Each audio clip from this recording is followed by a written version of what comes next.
But I have to say this here too.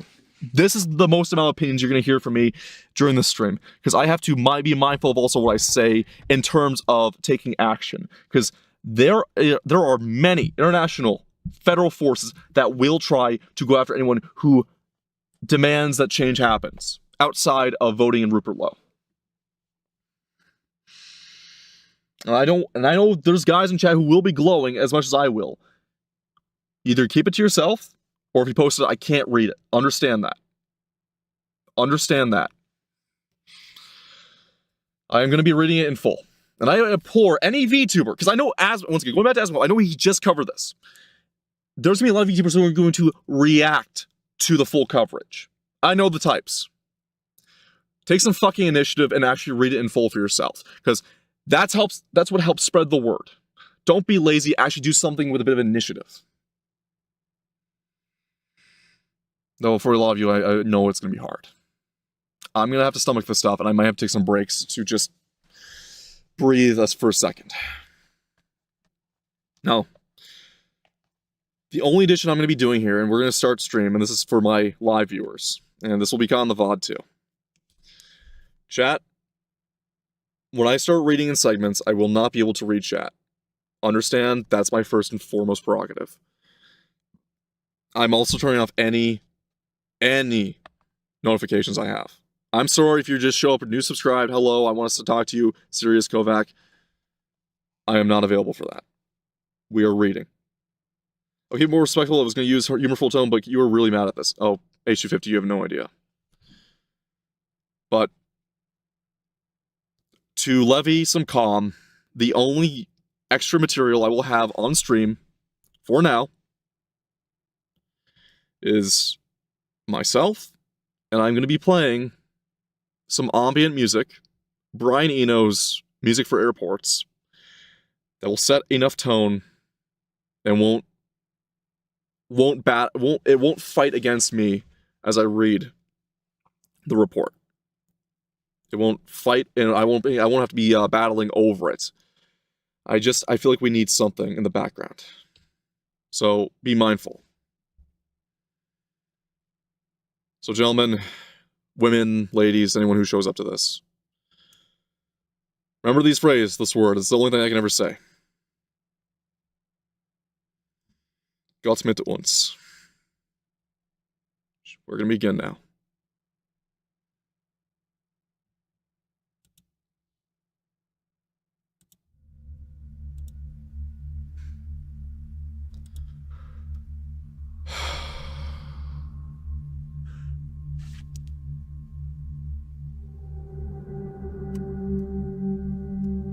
The Rape Gang Inquiry Report. Here are our contents. Now, of course, I will be skipping over this. Acknowledgements. Every witness who volunteered their testimony, whether survivor, parents, whistleblower, politician, or expert, showed courage that made this inquiry possible. Their contributions have ensured that the truth is now a matter of permanent public record. Rupert Lowe MP's energy and commitment ensured that the Rape Gang inquiry took place. He has been unwavering in his devotion to make sure that the rotting stain on our country's history has remained firmly in the public eye. Be mindful I am not reading my reading glass at the moment. Deep gratitude is extended to the entire inquiry team, led by Sammy Woodhouse, Nat Enderby Shenton, Marlon West, Deborah Sudbury, and Julie Ballin. Worked tirelessly to bring the evidence together and support every survivor who came forward. A special thank you is owed to MPs Esther McVeigh, Nick Timothy, and Carla Lockhart for taking the time to sit on the inquiry panel. Dr. Mark Dury has been extremely generous in enriching the report that follows with his expert knowledge. We are also grateful to Charlie Downs, Joshua Firm, Harrison Pitt, and Graham Smith for their editorial oversight and counsel.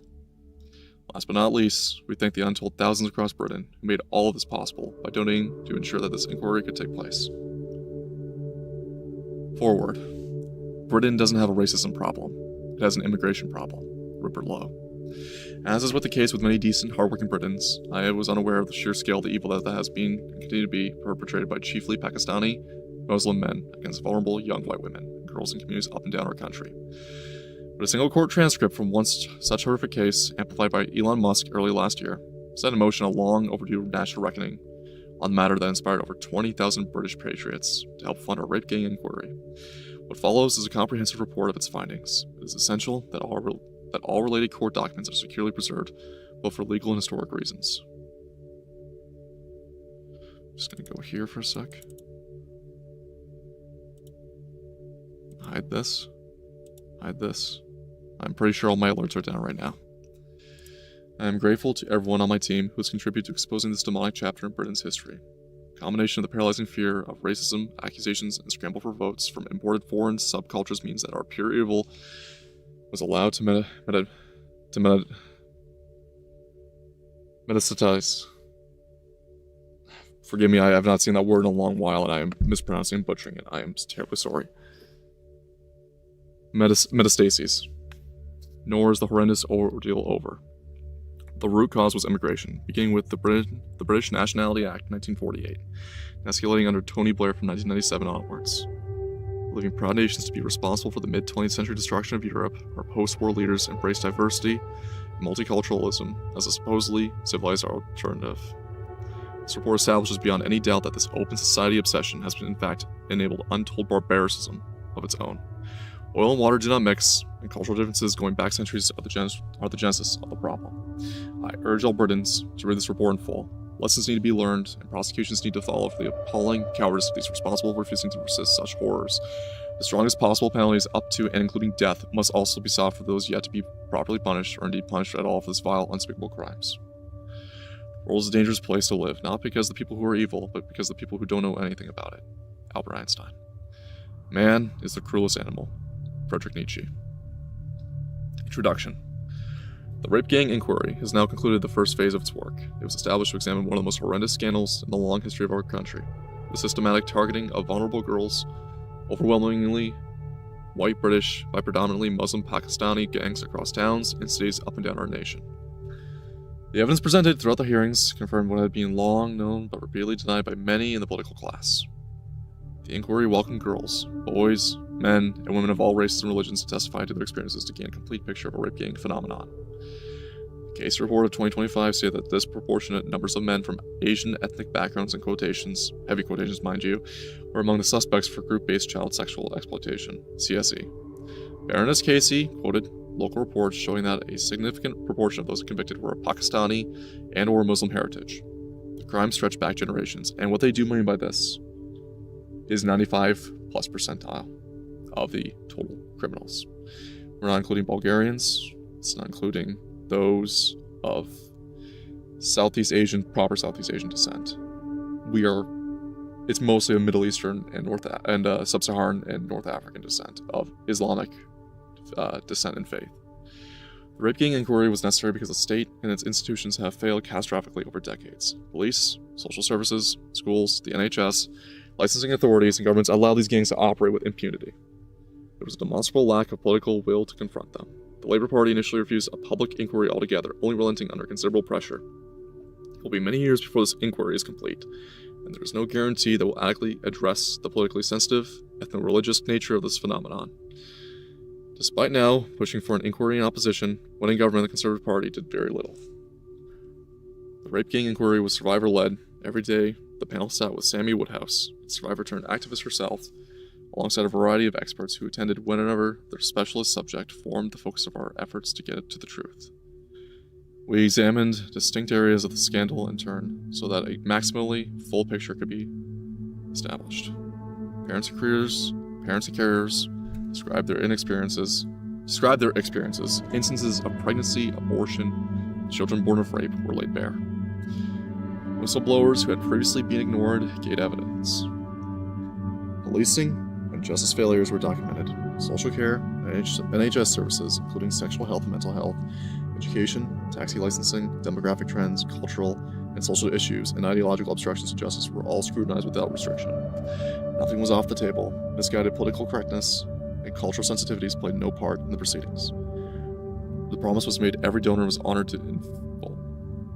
The truth was pursued, and justice was our only objective. Survivors were finally given the platform they had been denied for so long, and were central to the inquiry. A full scale and nature of the crimes can now be in place on the public record. A true horror of what took place is no longer hidden. Although the inquiry lacked statutory powers, the response was overwhelmingly politicians, whistleblowers, experts, family members, and many others who came forward. Those few in prominent positions who declined to give evidence did so knowing the refusal would be noted. This report sets out findings and makes clear recommendations for how the problem of rape gangs can be eradicated. The country knows the full truth, the country has been given the basis for justice, the country has the roadmap to ensure these crimes never happen again. Executive summary. The rape gang inquiry examined the systematic targeting of vulnerable girls, overwhelmingly white British, and predominantly Muslim Pakistani gangs across towns and cities throughout the United Kingdom. The evidence put to the inquiry confirms that this scandal constitutes one of the most horrendous failures in the history of the country. Organized networks of perpetrators built coordinated operations that transported victims between locations, supplied them with drugs and alcohol, recorded abuse for distribution and blackmail, and passed girls between multiple adult men. These crimes have been committed for decades. Since the 50s, by Pakistanis in particular, and have affected every region of our nation. The scale of the crimes committed is staggering. It has been previously established that at the very least, remember, we're using conservative estimates to exemplify just how bad this is. 250,000 young white girls have been subjected to repeated rape, gang rape, trafficking, torture, pregnancy, forced Islamic conversion, and lifelong trauma. Not to mention probably blackmail and having their visage posted out there as they were violated. The true number is probably higher. The perpetrators bear primary responsibility, yet the institutional failures that enabled them for decades must also be confronted. In court records and official inquiries, around 87% of these convicted in these group-based child sexual exploitations (CSE) cases bore distinctively Muslim names. The vast majority of men involved in these gangs were not convicted. Dr. Taj Hargi, an imam with the Oxford Islamic Congregation, believes that the proportion of gang members who are Muslims to be around 95%. This figure far exceeds the Muslim share of the overall United Kingdom population, and keep in mind that percentile also has a note to it, which we'll read. The overwhelming majority of the rape gang networks consistently entirely men from Muslim backgrounds, predominantly of Pakistani heritage, although smaller groups from Somali, Iranian, Syrian, Turkish, and other Muslim origins were also involved. He is not naming nations, naming the populations, the people of these nations. The inquiry also heard harrowing testimony from survivors and their families. The method used to groom girls typically followed the same process. And he's got all of his sources here listed. Girls as young as 11 were initially befriended by a young Muslim man who then treated the young child like an adult. He would then start providing them with alcohol, drugs, and cigarettes, all considered haram in their religion, mind you. However, they do not see white girls as people. Not that they see anyone, you're a kafir if you are not Muslim, or they're a sect of Muslim in their eyes. They see you as much like as the Jews see Goyim, or Goys. And they believe you are to be raped and taken advantage of in every shape, sense, or form. Kind of funny how Christianity doesn't have that belief, now does it? Of all the Abrahamic religions, if not polydeities at all. Religions with polydeities. Young as 11 were initially befriended by a young Muslim man who then treated the young child like an adult. We'd start providing them with alcohol, drugs, and cigarettes. After a few months, the girls would then be collected from school gates, care homes, and streets and taxis. They were taken to houses, flats, restaurants, and hotels where they were raped repeatedly by groups of men, tortured, filmed for blackmail until they were white trash, or kuffar, not kafir, kuffars, who merited punishment. Also, the pornography industry primarily also sells a visage. And if you also look at who controls the pornography industry and which religion they came from, well, you'll know why I am fully against the pornography industry. Not outside of art or dojin, but actual pornography. Because you have to wonder why they push for interracial and predominantly white girls with black men in porn. Yeah. And also, the main consumers of this are typically from Southeast Asian or Middle Eastern descent and of African descent, because they fully believe that white women are just sex objects. Many became pregnant while still children. Some miscarried under trauma, others endured coerced abortions, and some gave birth to children who were later removed by the state. We found that the same unspeakable crimes occurred in at least 149 local authority districts, close to 40% of all such districts across the United Kingdom. See page 14 for our full map.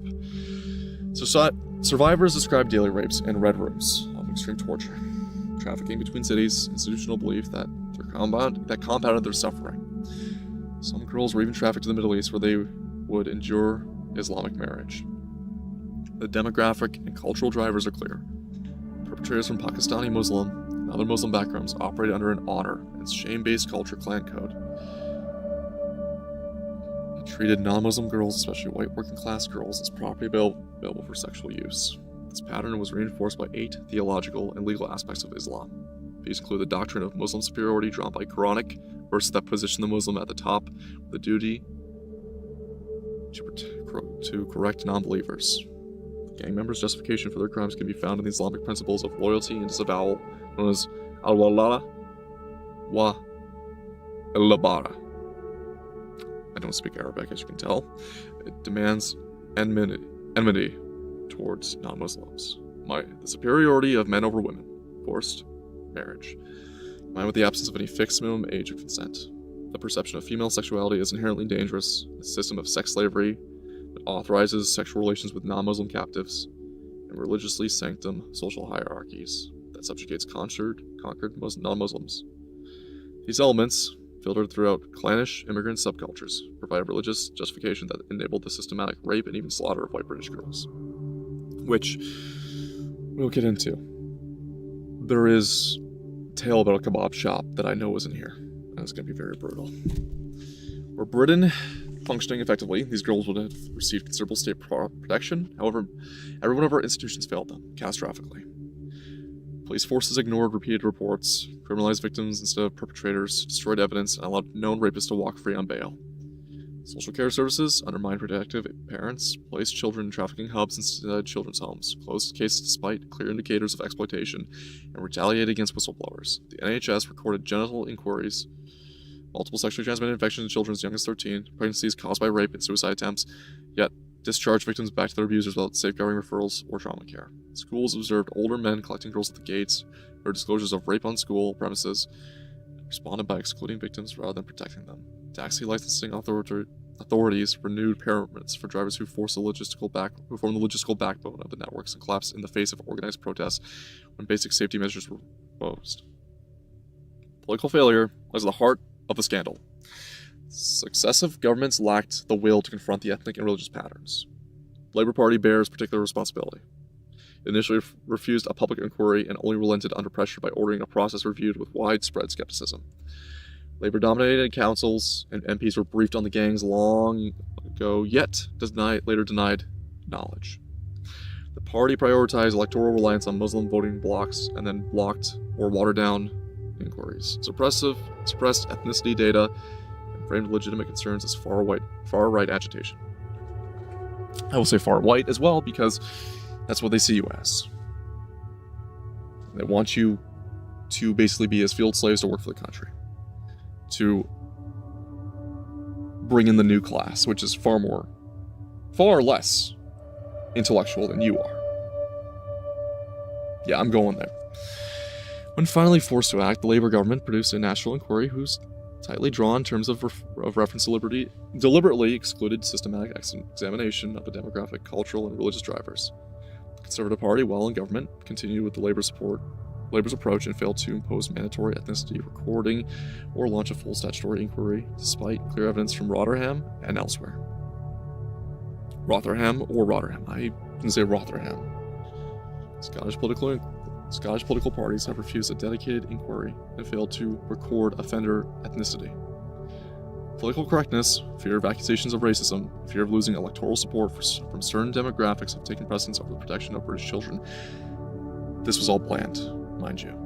Keir Starmer spoke, basically rubbing in the face of everyone that for decades this has been the plan of European politicians to replace white populations with native populations, at the behest of the NGOs and the WEF and UN and EU.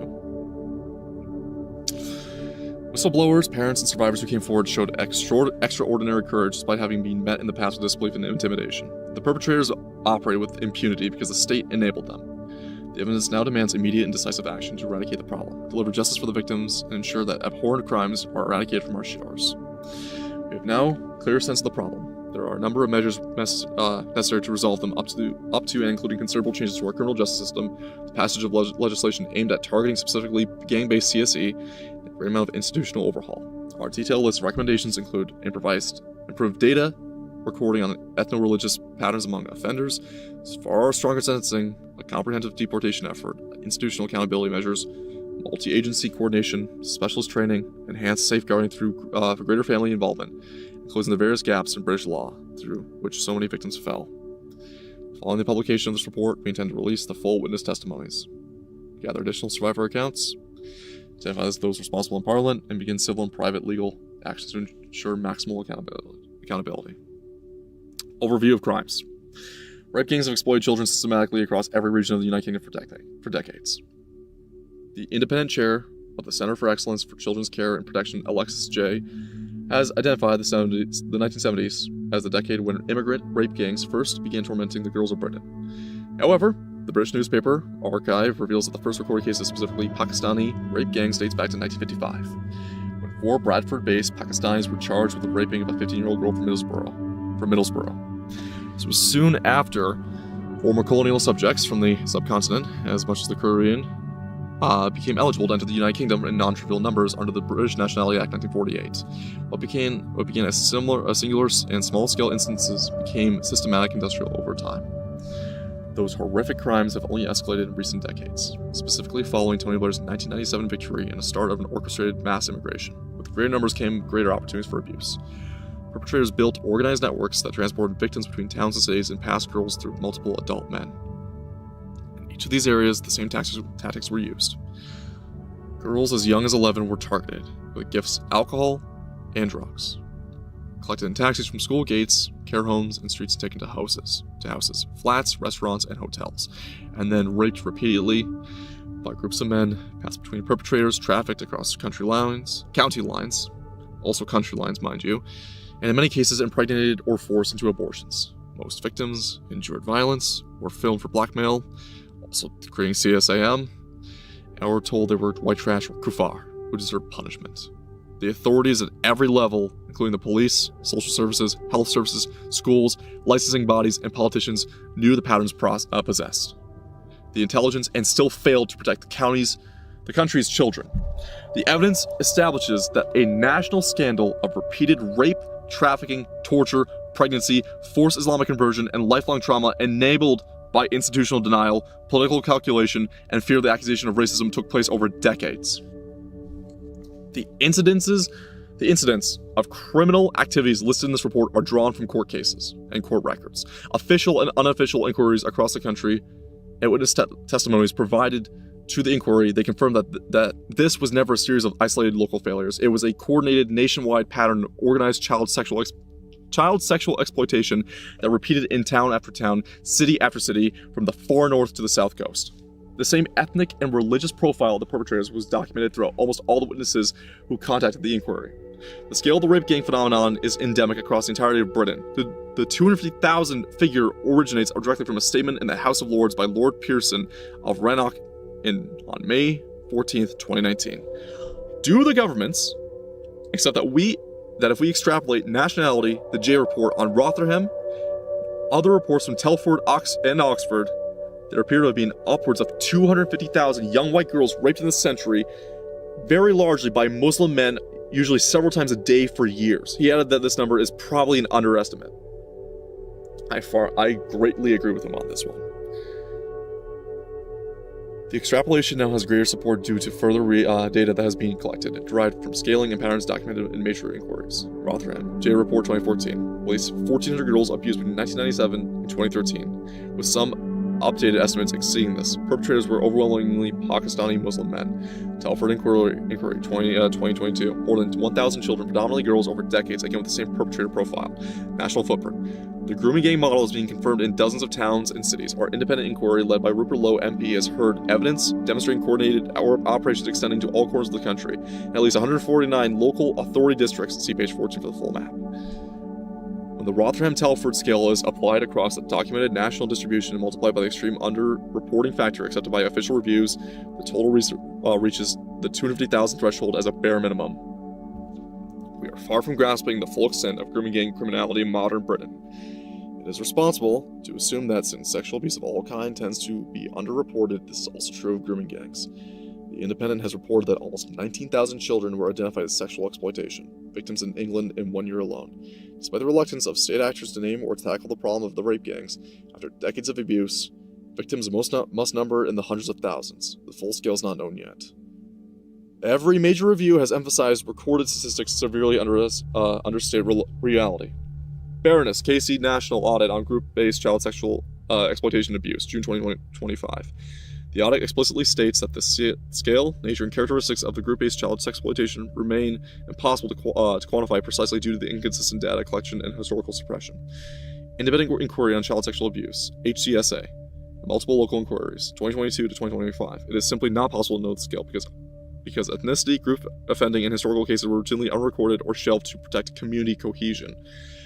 Overleaf is a heat map that portrays the various locations in which the inquiry can be sure that the rape gangs operated. It is likely due to the true extent is far worse. Rape gangs have operated in at least 149 local authority districts across the United Kingdom. Suspected confirmed. The rape gang inquiry. Jesus Christ. The scale, the tactics, the perpetrator profile, the systemic inaction were almost identical everywhere. Britain did not face dozens of separated local scandals. It faced one national scandal that the state allowed to grow for decades.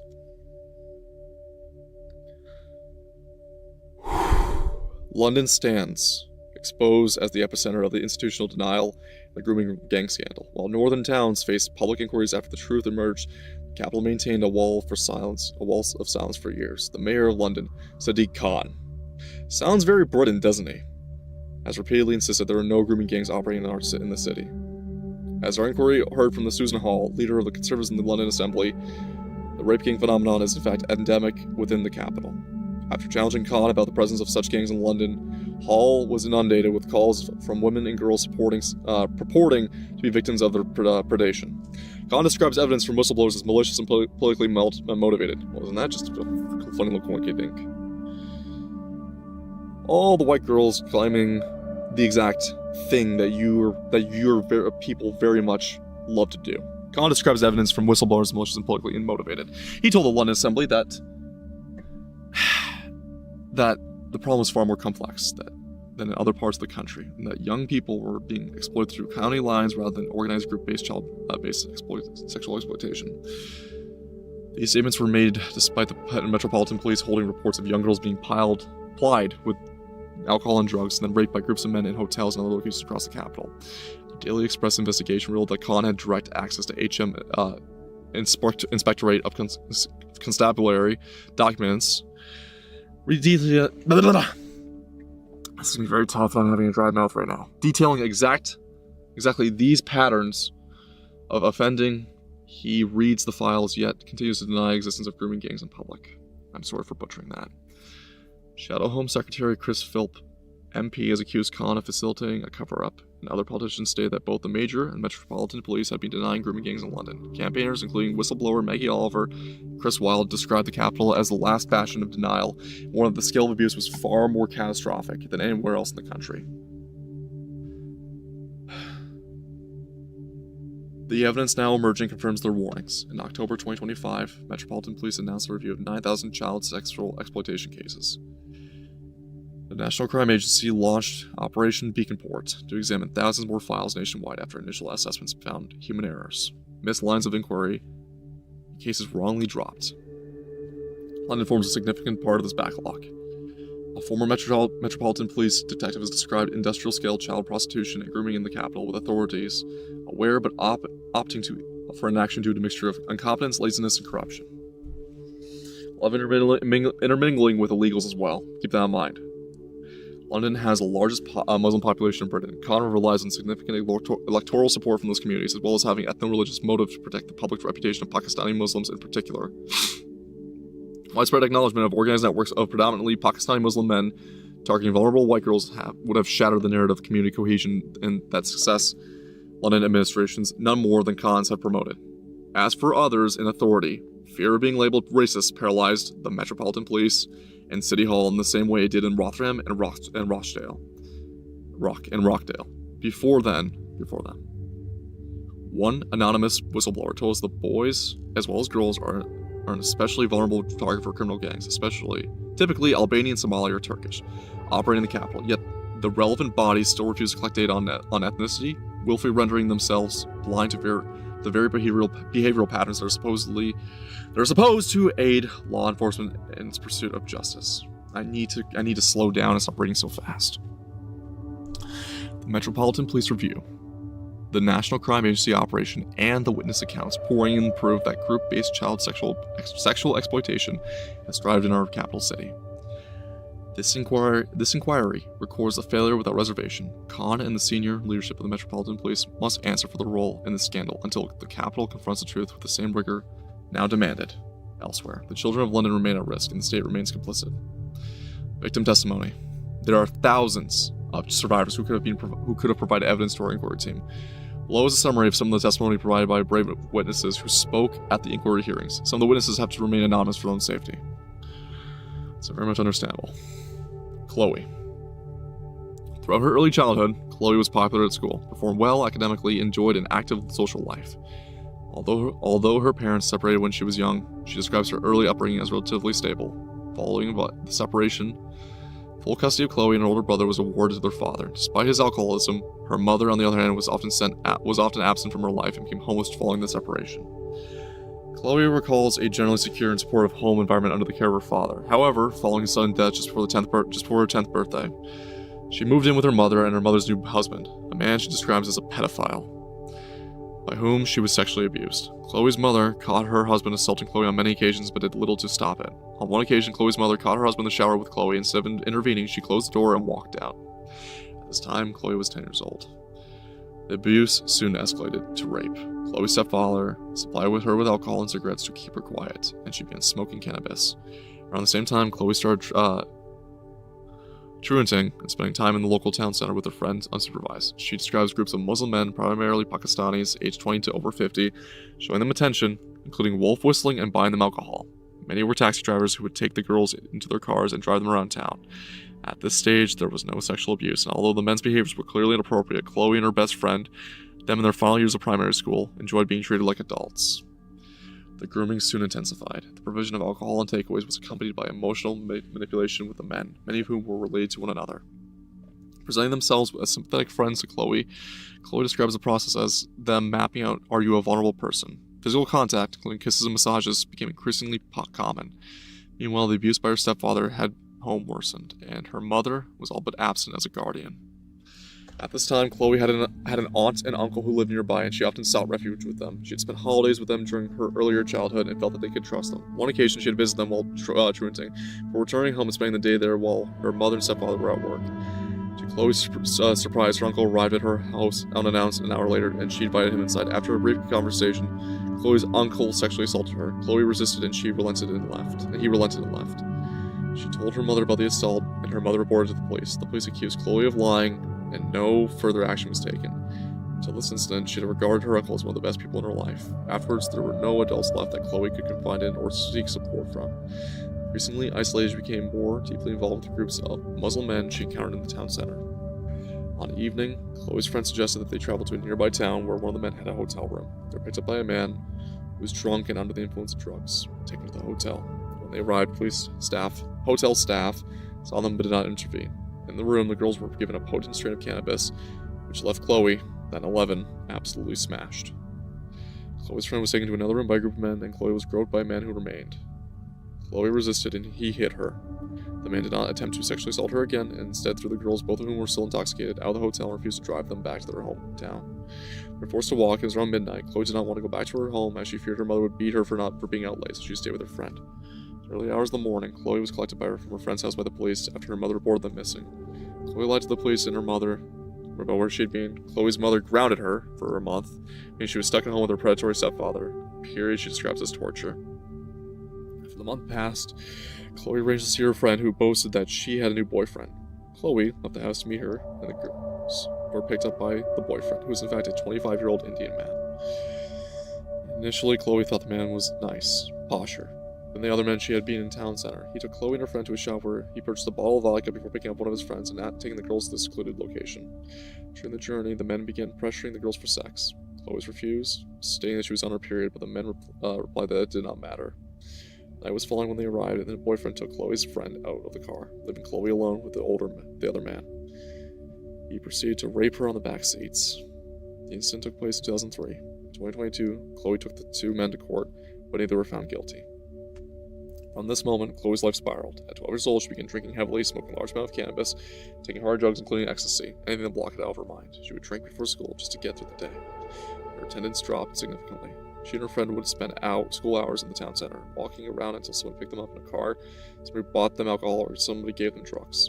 There were times when Chloe would be missing for up to 3 days, during which time she was passed between taxis, drugged, abused, and raped. In every case, the perpetrators were Muslims and primarily Pakistani. On one occasion, Chloe was abducted by an abuser. He was driving drunk and taken to a graveyard. He gave Chloe, still 12 years old, whiskey before forcing himself upon her and raping her. He withdrew before ejaculation and forced the empty whiskey bottle into Chloe's vagina, where it shattered. Chloe admitted herself to an A&E, but no questions were asked about how she had sustained such an injury. She was examined, the glasses were removed, and she was discharged. Chloe was questioned by police due to her absence on a number of occasions. Each time, she was asked where she had been, who she had been with, what she had been doing. Why she had been having sex with adult males in cars. Rather than opening an investigation pursuing her abusers, the police dismissed Chloe as a prostitute. They asked her whether she was consenting in the sexual activity, and despite Chloe telling them that she did not know the definition of the word consent, they reported that she had been. The police found Chloe, as well as other missing children in cars with the gang members on multiple occasions. The gang members go without so much as questioning them. On one occasion, Chloe was in town center and was identified as a missing child by a police officer, who questioned where she had been. Chloe told this police officer about the full extent of the abuse, and his response of the police officer was that nothing could be done. Chloe was let go. In response to her truancy and deteriorating behavior, the school regularly placed Chloe in isolation and compelled her to attend additional after-school classes every day. This did little to improve her emotional state. She continued to spend time with her friend and her friend's boyfriend. This went on for a number of years. The boyfriend would supply the girls with alcohol and drugs, as well as introducing them to his friends, who were exclusively South Asian men. On one occasion, he took the girls to a place of work, a textiles factory, where he raped Chloe. Following this incident, Chloe stopped spending time with her friend, who, up until this point, accompanied her throughout her exploitation. By this time, Chloe had become so accustomed to her lifestyle of spending time with Muslim gangs that she continued to do so without her friend. On one occasion, following another late return home, her mother grounded her for 2 months. Fearing further abuse from her stepfather, Chloe walked to a nearby social services office while her mother was at work and reported to him.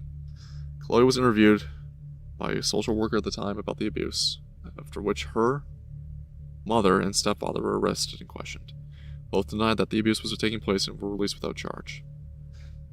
Chloe made further appeals to social services and was eventually removed from the house and placed in foster care. She lived with a couple who cared for several other foster children, and though she found them snobby and judgmental, found some semblance of stability with them, but it did not last long. She was still living in the same town, so when she went out to the town center, she often did both alone and with foster carers. The Muslim gangs would recognize and target her. She remained at the same school because she now lived further away. The foster carers paid for taxis to take her there. She would ask the taxi drivers to drop her near the school, and rather than attending, would walk one of the neighborhoods where the Muslim gangs spent their time. The gangs would take her into her taxi, supply her with drugs and alcohol, and sexually abuse her. Around the age of 13, Chloe disclosed to social services that she was being sexually abused by gangs of Muslim men. In response, social services did not intervene, but rather talked to Chloe about contraception and sexual health.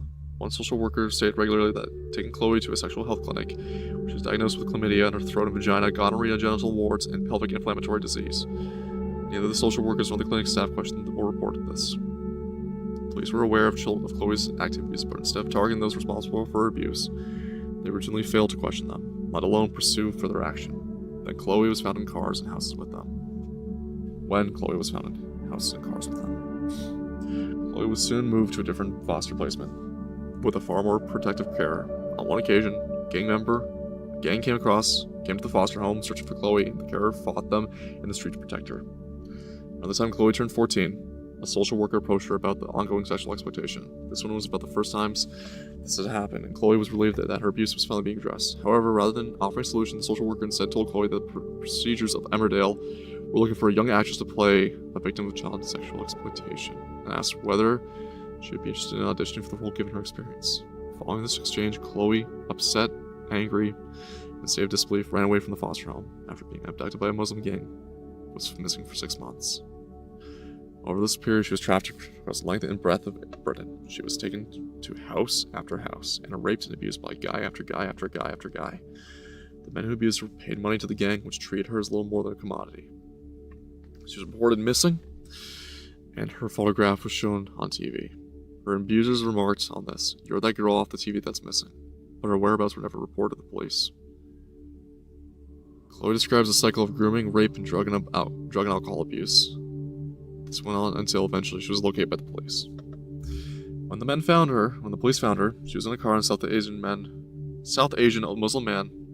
The man was let go without charge, and she was returned to her mother's house. Chloe's relationship with her mother had completely broken down by this point, so she continued to run away, and her psychological state deteriorated further. Following another period of grooming sexual exploitation by a Muslim gang, Chloe was taken to police custody and transported to a secure unit at a children's home. She describes the home as being like a prison. Every aspect of her life was controlled and surveilled, and she was routinely subjected to bodily examinations, including full cavity searches. Chloe found this experience highly traumatic. She remained there for 9 months, by which time she was almost 15. Social services determined that she was well enough to be released. She was placed in foster care, not far from where she'd been living before. Chloe describes the new carers as positive, encouraging presence in her life, and, despite her proximity to the sites of her abuse and exploitation, Chloe found stability and security living with them. She enrolled in a full-time hairdressing beauty course at a nearby college. The next 2 years, Chloe describes her life as fantastic. Chloe approached her 18th birthday. Social services notified her that the foster care would soon end. They identified a house for her, and parting ways with her carer, she moved in and got a retail job to support herself. Despite having little experience taking care of herself, Chloe's life remained generally stable through this period. Eventually, Chloe reestablished contact with the friend whom she'd been abused with as a young child. She invited her over to her house, and when she arrived, she was accompanied by a group of Muslim men, all of whom remembered Chloe's from past abuse. Nearly Chloe's life was thrown back into chaos. The men refused to leave, and in Chloe's words, "It was no longer my quiet little house, it was their house." They smashed windows, kicked in doors, left the place an absolute wreck, and sexually abused Chloe. One of the men, a previous abuser, pinned her down, pulled his trousers down, and sat on my face, orally raping her on her own sofa as the rest of the gang watched. Chloe returned to drugs and alcohol to cope. Though she was still working in retail, her ability to work was rapidly declining. During one shift, one of her colleagues, someone she was friends with, jokingly pinched her bottom. Chloe, traumatized by years of abuse, punched him in the face in the middle of the shop. She was brought before management and tried to argue her case, but was fired. With no income, Chloe spiraled further. The Muslim gang was still occupying her house, and with nowhere else to go, with no ability to remove them, she remained there with them, routinely drugged and abused, and raped her, including with objects including soft drink cans, keys, and a baseball bat. Before long, they started to pay her bills and consolidate their presence in her home. On a number of occasions, they brought home young children to Chloe's home and to abuse them. Chloe recalls a number of occasions when boys under the age of 18 from a Muslim community were pressured and bullied by their older friends and relatives into raping her. Chloe was forced to commit crimes, including insurance fraud and holding of drugs. On one occasion, she contacted the police to report an assault that was taking place in her house. When they arrived, Chloe was threatened with arrest rather than the gang members, as property was registered in her name. One evening, an associate of the gang from a neighboring town arrived at a house, a notorious sex trafficker, and he soon began taking Chloe to bars and nightclubs in the surrounding area. There he would spike her with heroin before handing her over to men who sexually assaulted and raped her. Chloe became addicted to opiates, and her health deteriorated rapidly. She became anorexic, weighing just 5 stone at the age of 18. The use of heroin was method of control by the gang, as it left her no ability to defend herself physically. Her daily existence became a relentless cycle of rape, exploitation, and violence. Eventually, a social worker visited Chloe and was shocked by both her appearance and her conditions in which she was living. Concerned for her welfare, she took Chloe to an addiction clinic, where tests revealed an extremely high concentration of opiates in her system. Chloe was prescribed medication to manage her opioid dependency and gradually weaned herself off drugs. Around this time, Chloe reconnected with her childhood friend, and their friendship soon developed into a romantic relationship. Her boyfriend became aware of the ongoing abuse, and with the help of his father, paid off Chloe's remaining rent, moved her out of the squalid house. Chloe moved in with him, and afterwards she got a job in retail for a short period. Chloe's life was relatively stable, but due to her unresolved trauma, she soon returned to heavily drinking, smoking cannabis, and gambling. Her workplace was close to her first foster home, and before long she came back into contact with members of the gang that abused her at that time. The cycle of grooming, exploitation, and abuse soon resumed. Her relationship with her boyfriend broke down, and out of desperation, she reestablished contact with her mother, who had left her predatory husband, and soon moved back in with her. One night, Chloe was out with members of the gang and drinking heavily. Upon her return to her mother's house, her mother reported her to the police. The police arrested Chloe, and she was changing into her pajamas. She was taken to the police station drunk and half naked. She was slept in a cell until 2 a.m. the following morning, at which point she was released. They did not provide her with any clothes or transportation back to her house. She tried to contact her ex-boyfriend, but he did not respond. Chloe, then 19, was left stranded. She wandered around the neighborhood for several hours before encouraging a gang member. Encountering a gang member who had previously abused her, cold and desperate, she got into his car, and for the following weeks, it was trafficked across the country. Eventually, Chloe identified a new house to move into. Their dysfunctional relationship, her mother agreed to sign. Despite their dysfunctional relationship, her mother agreed to sign the rental agreement to Chloe's guarantor. As Chloe's guarantor. As Chloe, then without income, knew she would not be able to afford the rent. After she moved in, she became aware of the fact that she was the only white British person in her neighborhood. Every other resident was South Asian. As a result, the gangs discovered where she was living and once again treated her house as if it was their own. The cycle of abuse continued, and Chloe's emotional state deteriorated significantly. Chloe was taken to hospital after a suicide attempt, and while there, she discovered she was pregnant. The father of the child, a Pakistani Muslim illegal migrant invader, moved into Chloe's home. Chloe was subsequently forced into converting to Islam and forced her into marriage, both to legitimize the pregnancy of the eyes of the abuser and to assist him in securing a visa. Chloe's behavior became tightly controlled. She was forced to wear a hijab, and she was prohibited from looking out the windows of her home. And if she misbehaved in the eyes of her husband, he would beat her black and blue. Something that happened every day. Chloe's child was born with multiple health problems, including defective kidney, due to deteriorating conditions of Chloe's womb as a result of sexual abuse. Nevertheless, became a mother, gave Chloe renewed determination to get her life back on track. She reported the father of her child to the police after he assaulted the child and was removed from the property. She stopped taking drugs. She was focused, and for the first time, the gangs left her alone. One evening, she went out with a friend who lived across the road. Chloe, now a mother, did not drink heavily, but her friend became heavily intoxicated. A group of Asian men started speaking to them and offered to take Chloe and her friend home. Chloe was suspicious of them, but for the sake of her friend, agreed. Instead of taking them home, however, they were taken to a hotel. Chloe, who was not drunk, protested and encouraged her friend, who was paralytic, to leave with her. Chloe warned her friend that what she suspected was going to happen, but her friend refused to leave. Chloe, thinking of her daughter and seeking to protect herself, reluctantly left without her. The following day, Chloe's friend told Chloe that she'd been raped by the men. The incident represented a turning point in Chloe's life. She decided that she needed to leave her hometown for good and get as far away from these Asian men as possible. By chance, she reconnected on Facebook with a man she had known in her early childhood, an old colleague of her mother who had described herself as one of the only adult men in my life who never harmed me or treated me badly. She told him about everything she'd been through and her desire to leave. He lived in Scotland, and she was invited to visit with him for the weekend, in which she did. After returning home, she sought support from Women's Aid, who managed to secure her a property in Scotland with nothing but her daughter in a small bag. She left her hometown, leaving a lifetime of abuse and exploitation behind, and moved to Scotland, where she resides to this day. Chloe personally knows at least 20 other girls in their area who were predated upon by Muslim gangs who abused her. The pattern was always the same: grooming, trafficking, drugging, abuse, and rape. Furthermore, Chloe describes taking into mosques where imams would describe non-Muslims as infidels and preach that white women who dress inappropriately were free game. Chloe believes the local police, social services, NHS, and governments were fully aware of what was happening, including the racialized nature of the crimes, but they did not intervene for two reasons: they could not be bothered with the paperwork, and because they did not want to be seen as racist. It's also all part of the plan. The white replacement, and the rape and genocide of white Europeans. Chloe blames these bodies, not their major push for diversity, for her abuse. Chloe says that if I can save even just one more child, girl or boy, from going through any of this, then I've done my job. Inquiry panelists, do you know how many men abused you over that period if you had to guess? Chloe, hundreds, and hundreds, and hundreds. Fiona. Fiona grew up in a highly abusive household marked by domestic violence, severe emotional abuse, and repeated suicide attempts by her mother, which Fiona witnessed. Despite exceptional academic ability, she developed serious mental health difficulties, self-harm behaviors, and suicidal ideation from a young age. After escalating abuse and failed disclosures, Fiona entered care of her at the age of 13. She was placed in a children's home that had been identified as a high risk for sexual exploitation in a television documentary prior to her arrival. Inadequate supervision means she went missing repeatedly. At 13, she was groomed by adult Pakistani men whom she estimates were aged between 24 and 45. Another flawless victory for Hyperborean space stoners. I just realized my audio is not off my alerts, which I'm terribly sorry for. At 13, she was groomed by adult Pakistani men whom she estimates were aged between 24 and 45. The grooming began with affection. Alcohol quickly progressed into rape, drug dependency, threats, and trafficking. Care staff negligence was extreme. Abusers would sit in cars outside waiting for girls, openly converse with staff, and even phone the home to inquire about them. One care worker told Fiona's mother that her boss was described recording the men's car's registration plates as above her pay grade, worrying that she would lose her job if they did so. Fiona believes that the staff were aware of what was happening but felt powerless to stop it rather than being actively complicit. Nevertheless, the children's home received $5,000 per week to care for her and failed miserably. Fiona suspects the management avoided paper investigation for fear of being labeled racist. Only the police took any formal action, issuing harboring notices to the men, official warnings stating that they had no permission to associate with, contact, or house a vulnerable child.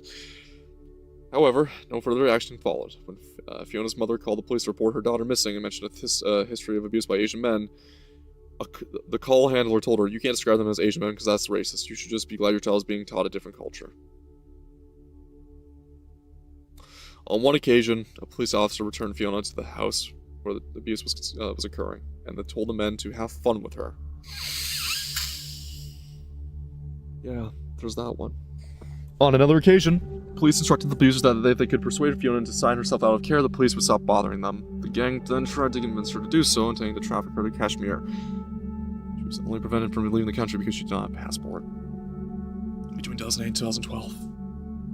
She was reportedly raped by multiple men connected by organized grooming networks. She was often kept in a house known as a party house where between 10 to 20 men would attend at a time. On one occasion, she encouraged to bring her friends because the owner had relatives visiting from Birmingham to celebrate Eid, and expected girls to be there. Within the house, the girls were routinely referred to as white slags, while the men wanted Pakistani girls kept pure for marriage. The gangs reportedly discussed fears that the English Defense League (EDL) would arrive armed, so they kept baseball bats for protection. They also allegedly spoke of attending EDL demonstrations with weapons. Fiona was not only trafficked and raped across multiple states in the UK, but was also forced to traffic drugs. Drugs, intimidation, and violence were used to control her. She was made to clean up the knives from the scene of 2 fatal stabbings. She was imprisoned during a shootout. Her abusers bragged to her that they had hidden dead bodies in a certain location. A few days later, Fiona recalls the news reporting on a body being recovered from the same location the abusers had disclosed to her. As a result, threats of violence carried enormous weight. At 14, Fiona was abused by a man known as Rambo. He had entered Britain illegally back in the back of a lorry. Previously castrated in Pakistan as punishment for child abuse, he had then fled to the Philippines where he allegedly attacked multiple women and children with a large knife. The origin of his nickname, Rambo, was locked in a room with 2 girls, subjected them to extreme sexual torture. This case illustrated that in some instances, the sexual abuse of children was driven more by humiliation and control than by sexual gratification. At 15, Fiona became pregnant while in a mixed-sex care home. Her son was later removed and adopted due to the ongoing exploitation risks. Yet Fiona herself was left in the same dangerous environment. The abuse continued into her adulthood. It was only stopped when she turned 18, leaving her with profound physical and psychological trauma, including PTSD, substance dependency, and long-term health damage. Fiona states that the greatest harm not only came from the abusers, but from institutional disbelief, neglect, and punishment that actively enabled the ongoing exploitation. In total, she estimates that she was abused between 50 and 100 men. Of those, only 2 were not Pakistani. Fiona, I was beaten regularly, I was drugged, filmed being raped, and the footage was distributed. I sustained broken bones, facial injuries, and severe trauma. I was subjected to racial abuse in the community and blamed by families of perpetrators. Michelle. Michelle was physically abused in childhood by both her mother and stepfather. Her mother was multiple partners throughout Michelle's childhood, many of whom abused her, some sexually. She believes this early experience created an association between abuse and love, leaving her particularly vulnerable. From the age of 13, she was groomed by 3 adult Pakistani brothers who supplied her with alcohol, cigarettes, and drugs. She was raped while intoxicated, including one occasion where she was taken upstairs while her sister tried to intervene because of her upbringing. She thought this was normal because they were her boyfriends and that they loved her. She would go missing for extended periods and as subjected to repeated daily sexual abuse.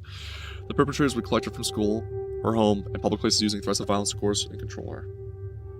At age 14, she was gang raped and beaten by 3 men who locked her in a house. She was left covered in cuts and bruises, which altered a friend. The friend told her own mother that then contacted Michelle's mother. The police were called.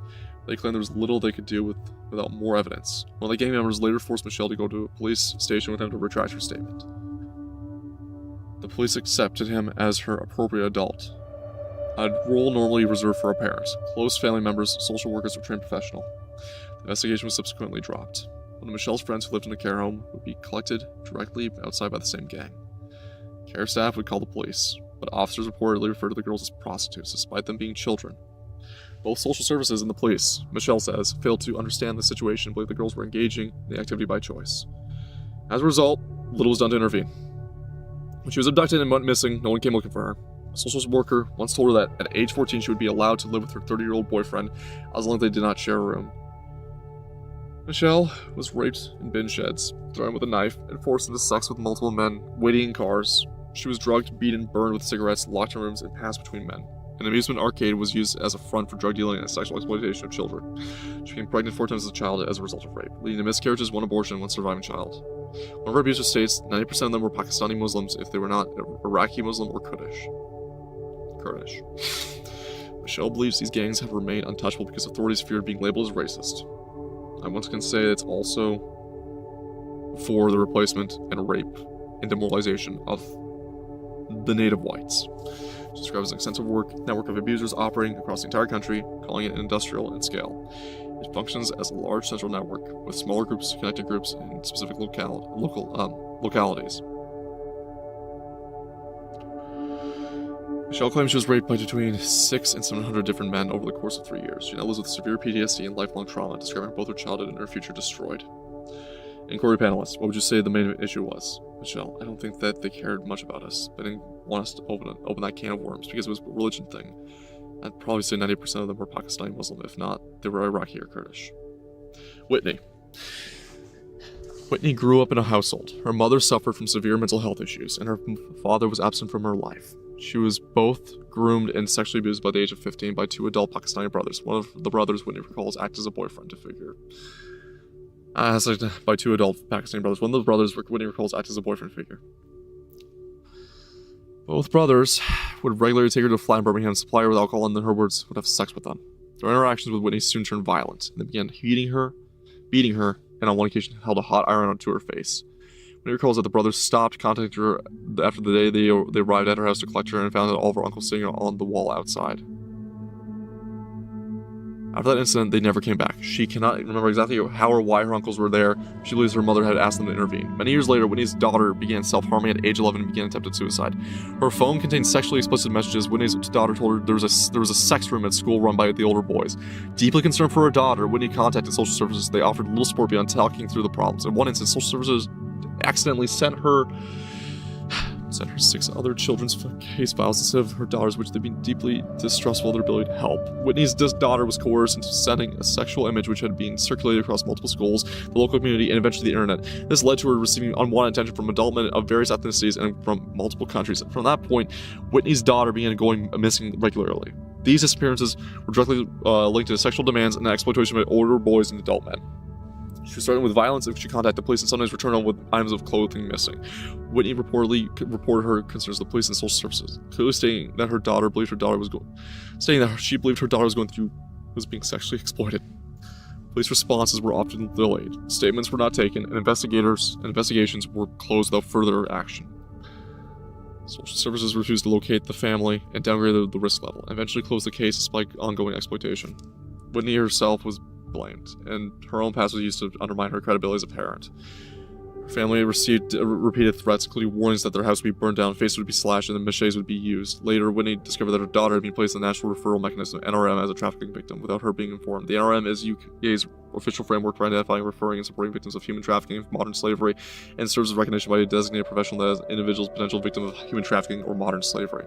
Whitney, my daughter told me after a while there was a sex room in the school. I told her the school about it, and they completely shut it down, and instead she was lying. Sally. God.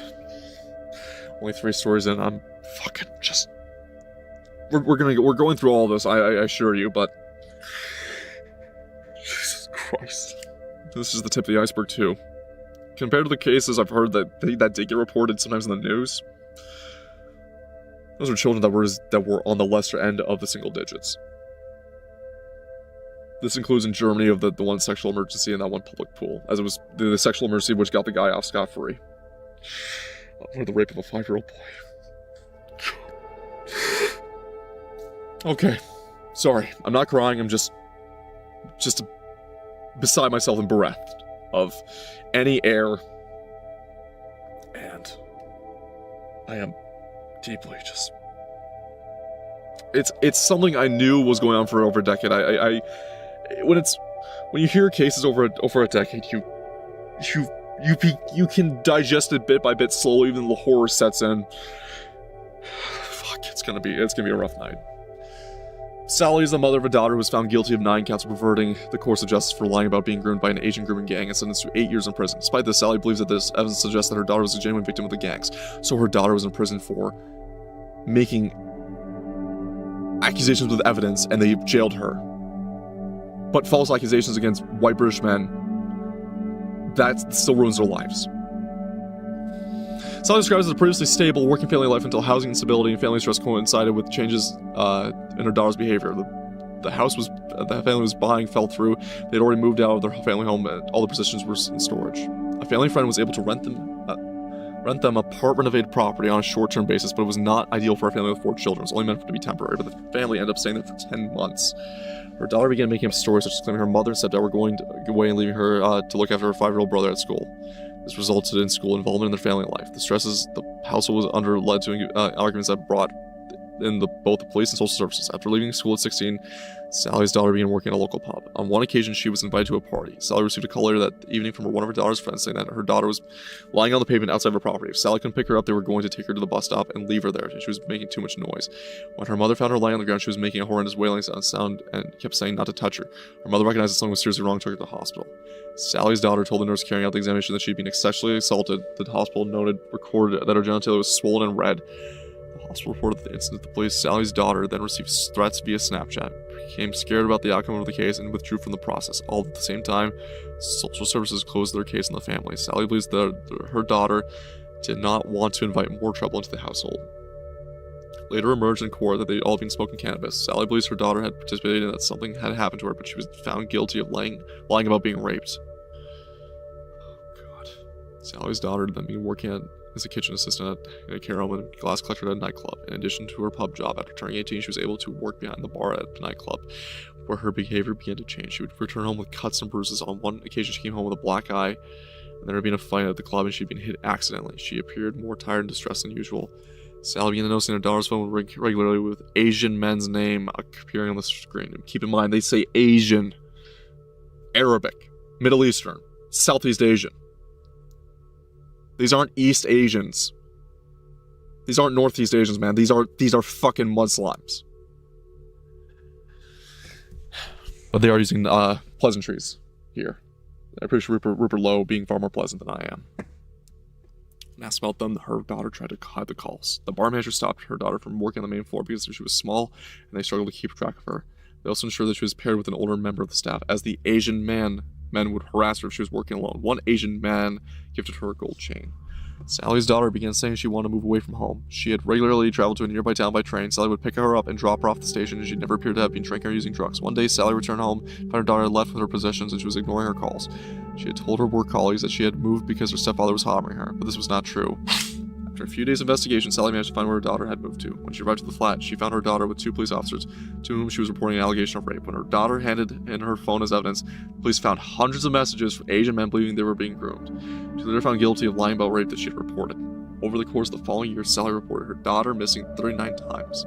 She would often turn up to various towns across the region, battered, bruised, intoxicated, or on drugs. She was usually without underwear and spent increasing amounts of time in hospital.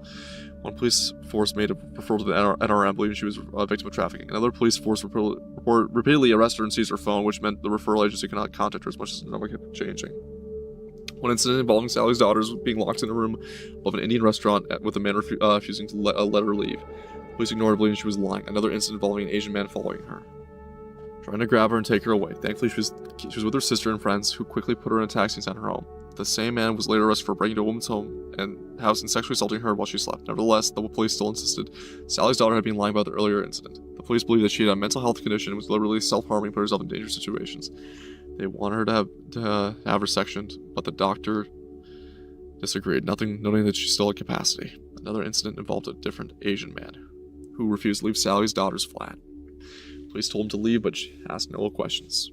He left behind a balaclava, yet the police showed no interest despite him carrying it while visiting a young woman. After her flat door was kicked down in yet another incident while she was missing, she returned to her mother's home. Sally's daughter later explained she had moved away to keep her family safe. She claimed she had been told that if she did not do as her abusers said, they would harm her brother, rape her sister, and firebomb the house. She lied to her colleagues about her stepdad to avoid bringing repercussions on the family. She went missing again. The police stated that they believed she was making the whole thing up and injuring herself, so they charged her with perverting the course of justice. Part of the bail conditions required her to not leave Sally's house. The following weeks, her daughter attempted suicide by overdose. She went missing one final time, was found in the field with injuries to her head and ear, and severed finger and numerous cuts and bruises. Following this, she wrote a post on Facebook alleging she had been a victim of grooming gangs. The post went viral. Within a half hour, police arrested her and she went to prison. Following her daughter's conviction, the family experienced sustained harassment and intimidation, particularly from one Muslim man. Sally reports repeated failures by the police to protect them. She believes her daughter was a vulnerable young woman who had lied at times but was nevertheless groomed. Marlon is the father of a daughter who was a repeated victim of grooming as well as being repeatedly failed by authorities. Marlon reported his 14-year-old daughter, Scarlett, missing a number of times because she was groomed and exploited. The police informed social services that what Marlon was doing was appropriate, as he was acting as a safeguard to safeguard his daughter. However, social services did not accept the police's assessment and instead dragged out the investigation for 3 months. During this time, his daughter disclosed concerns to her school, which resulted in social services attending Marlon's home. While his daughter was present, they told him that if they would try to stop her from leaving the house, they would call social services or the police. Social services undermining his parental authority resulted in her missing episodes escalating dramatically. Social services effectively gave her permission to go missing, and the case was then closed without meaningful intervention. Marlon placed a formal complaint to social services stating that he was struggling to cope with his daughter's missing episodes. The social worker assigned to him following this openly stated to him that they were only taking the case because of his complaint. This made him feel like a problem rather than a parent concerned with the safeguarding of his daughter from abuse. On one occasion, Marlon stood in front of the door to prevent his daughter from leaving late at night, resulting in her repeatedly kicking and breaking 3 of his fingers. She reported this to social services, who simply stated he should walk away when she becomes violent. And even after showing him the bruises on his back that he received as he walked away, they did not change. The advice they gave, Marlon remains convinced that if his child were male and he were female, the response would have been different.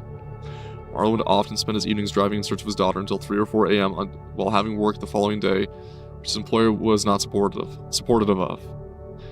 He often reported her missing to the police, who would sometimes turn up to his house many hours later. On one occasion, he saw footage of the police saying not to bother even waking him. This made him feel more like a problem than it being the safeguarding emergency that it was.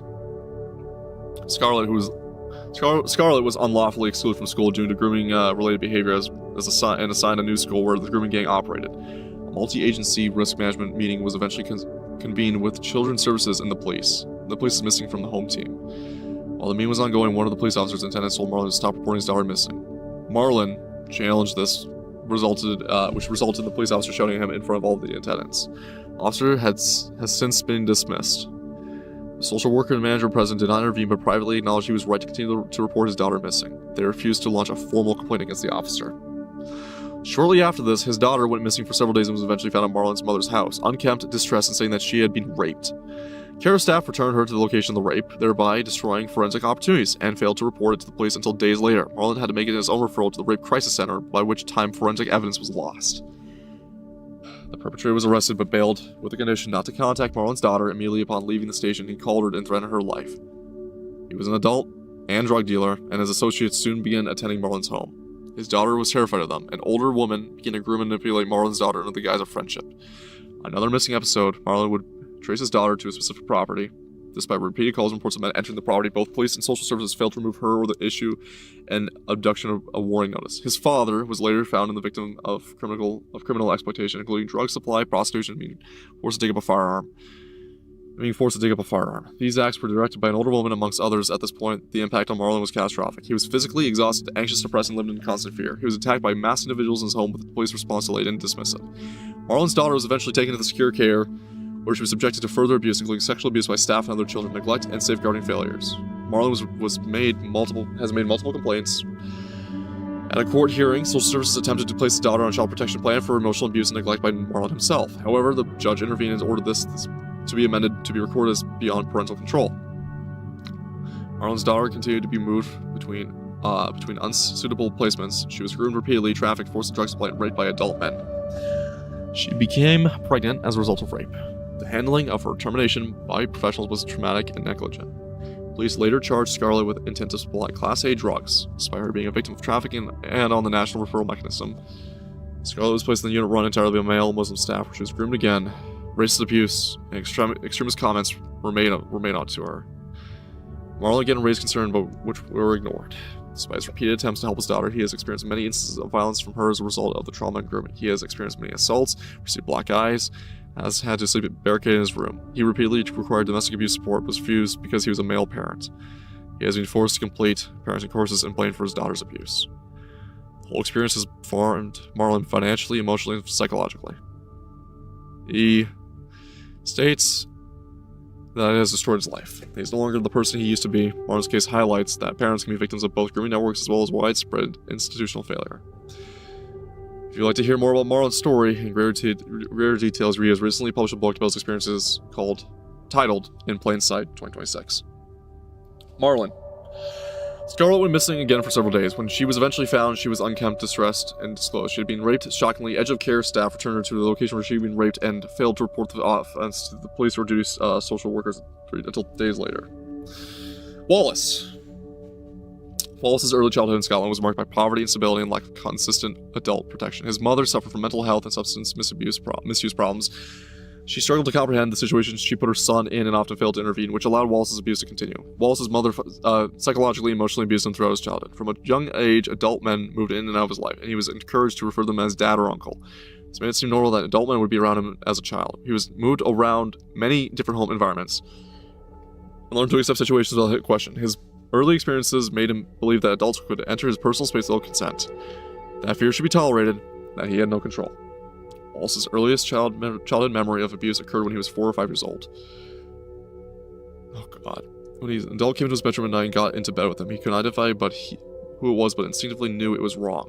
His main abusers were his mother's partner and partner's brother, who both exercised authority over Wallace and were treated as trusted adults. They were connected to a biker group in the area. Not all members of the group were involved with abuse, but a core group of men were. Wallace recalls being taken to a particular house where multiple men were present. It had a dark atmosphere lit by candles, possibly snake-shaped candle holders placed near the fireplace. The setting felt deliberate and staged. Multiple adults were sitting around him watching him and instinctively made him feel unsafe. He was led to a room restrained and raped by an adult. His mother's brother spoke with him as if what had just happened was normal. Despite the considerable pain and emotional distress he felt, Wallace asked if he could just receive a toy for what had happened. He did receive one, but it was cheap and insignificant. Even he had realized there was no real compensation for what had happened to him. The same pattern of abuse occurred on multiple occasions. Wallace recalls seeing other boys and girls present who were usually restrained and drugged. He also recalls being drugged himself and losing consciousness. He would often wake alone or with other abused children, disoriented and distressed. This has caused long-term psychological damage. At one point, the police raided the property. They took Wallace outside and showed him adults one by one, asking if he recognized them. He had been coached to say these men were his uncles, and that is what he said. He associated authority figures with fear and wanted to avoid saying what he believed might be the wrong thing. As a result, the police intervention did not protect him. No safeguarding followed, and he returned to his abusive environment. The signs of abuse were there, and only reinforced Wallace's view that speaking out would not lead to safety. As an adult, he eventually attempted to report what had happened to him, as a disclosure which took years. He expected to be treated as a victim of serious childhood sexual abuse, but instead his disclosure was treated as a mental health issue. He was asked to provide psychiatric and medical notes before any proper investigation would take place. Lack of seriousness from the authorities resulted in Wallace's statements being recorded improperly. To the experience he made, complaints to the police and professional bodies, including the General Medical Council and to the oversight organizations. Each process was slow, fragmented, and obstructive, and continued for years. Without resolution during this time, he was forced to relive his experiences, repeatedly while being met with skepticism. At no point was his well-being to consider, which further compounded his trauma, as once again felt dismissed, disbelieved, and unprotected. Owing to Wallace's abuse, he has experienced long-term psychological harm. This harm has affected his education, relationships, sense of self-worth, and his ability to feel safe. He wishes for his abusers to be, and the authorities who failed to act to be held to account, and for Story to protect other children from similar harm. Sebastian. Sebastian was raised in Scotland in a stable household. Sebastian's mother held down a professional job, owned her house and car, and the family regularly went on holidays together. Despite this relatively secure background, which was not typical of abuse victims, Sebastian was raped and abused from the age of 6 by family members. Without Sebastian's mother's knowledge, these family members instilled in Sebastian the belief that, to be safe, you had to give them what they wanted. This led Sebastian to develop a transactional view of interpersonal relationships. At age 11, Sebastian was introduced by these abusive family members to a local cafe owner. The owner gave Sebastian free food, lifts in his car, and free cinema tickets to build trust and sense of obligation. From there, they began prostituting Sebastian out to a number of people. These included seemingly respectable professionals from estate agents, solicitors, care sports workers for children, and even police officers. Even at boarding school, Sebastian was raped, assaulted, and groomed by staff and connected adults. Sebastian's inquiries often being ignored by medical professionals. All of Sebastian's abusers were white British. In adulthood, during the final years of this abuse, and by the way, to the prior statement too, the homosexuals and transgenders are often protected underneath these laws too, and are often protected in classes like this. And if they do receive sentences, is very, very, very, very light compared to a man on a young girl. These were my uncle's officers. In adulthood, during the final years of the abuse, Sebastian became aware of the wider operation of the grooming networks, both in quiet rural areas and in the city. At the age of 40, Sebastian was finally able to escape a cycle of abuse that had lasted for nearly 4 decades. Following years of abuse, Sebastian, born a biological female, transitioned to the opposite sex and now identifies as a trans man. That explains it a little bit. Never mind, so they were heterosexual pedophiles raping this child. It was a girl at the time. Sebastian transitioned socially at 41 and medically at 48. However, when describing the abuse experience as a child, it remains important for Sebastian to recognize that these events occurred while living as a girl and perceived as such. Sebastian acknowledges that this transition was, at least in part, a consequence of the abuse experience and feels safer from further abuse when presenting as a man. Sebastian recognizes the profound impact trauma can have on a person's life, and believes that the different people find different ways to cope. For some, that may mean choosing a particular career or relationship or making unhealthy choices by using substances or alcohol. For Sebastian, transition, finding peace, and being Seb became the pathway to recovery.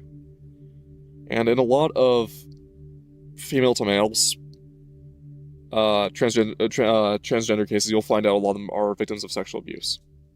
This is also something I should bring up too. And also, it's in actual cases of transgenders, of male to females, of the actual cases, not the organophiliacs, Sophia Norwitz is one that comes to mind. That transition because of sexual trauma. Sebastian describes healing from trauma as a form of transformation. Being Sebastian, that transformation has involved a change of personal identity and finding a sense of safety never known while living as a female. Sebastian understands that those may not fully understand the past people take to cope with trauma, hopes at the very least they will try to understand. Sebastian now advocates for other survivors with the aim of protecting vulnerable people, helping to avoid local measures to prevent child abuse. Anna was raised in a stable middle-class household with both parents present. She first experienced abuse at the age of 13 by a perpetrator who was almost 18, whom she met through friends. She began their interactions with what is known as love bombing. He complimented her, measured her regularly, offered to buy her gifts and alcohol, requested photographs of her, and discussed meeting up. They arranged to meet at a local bus stop and go into town. At the last minute, he changed the plan and asked Anna to meet him at his end of the path in the nearby woodland. Upon arrival, his demeanor was cold and aggressive. He demanded that Anna performed oral sex on him and threatened to tell people she knew that she had sent him explicit photographs and believed that they already had sex. Feeling threatened and fearful, she complied. Unbeknownst to Anna, he had covertly recorded the incident, and a few days later, multiple men added her to Snapchat and began mocking and taunting her. The perpetrator himself sent Anna the video, laughing so hard that he'd shared with the boys and brothers, leaving his leaving her feeling humiliated, fearful, and traumatized. Anna reported the assault to the police, but despite explaining the coercion and threats, the case was closed with no investigation into the creation and distribution of child sexual abuse material, CSAM, or child pornography. Rumors spread rapidly among Anna's peers that she had been mocked and insulted in public. Years later, Anna encountered 3 Muslim brothers through a friend who had already been groomed and abused by them. They supplied her with alcohol and cigarettes in a public park and waited until she was heavily intoxicated before they began assaulting her. One of her brothers pulled her behind a tree and groped her chest. Despite her repeated refusals, when she tried to flee, he pushed her violently against a tree, causing her to hit her head and suffer a concussion. The grooming continued through threats of the family, intimidation, verbal abuse, and cycles of affections, gifts, and coercion.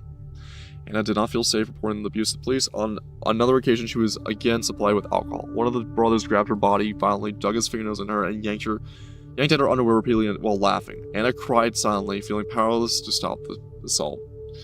Afterwards, she tried to cut contact, but one of the brothers located her and banged on the door, shouting while she hid inside until he left. Out of fear, she complied with further demands to meet the brothers, resulting in more assaults. There was a period of nearly 4 years before any trial was held, largely due to the COVID-19 pandemic. Perpetrators used this time to spread rumors portraying the abuse as consensual and to boast about the assaults. In the courtroom, the abuse and intimidation continued. They pulled faces, pointed, laughed at her, and made rude remarks about her appearance. This behavior was not addressed by the court. One of the brothers was convicted of the sexual assault and he was taken into custody, shouted, "Allahu Akbar." At the sentencing, the brothers and sisters shouted abuse at Anna, threatened her, and later breached her anonymity online. She blamed the jury, saying they were all white. She was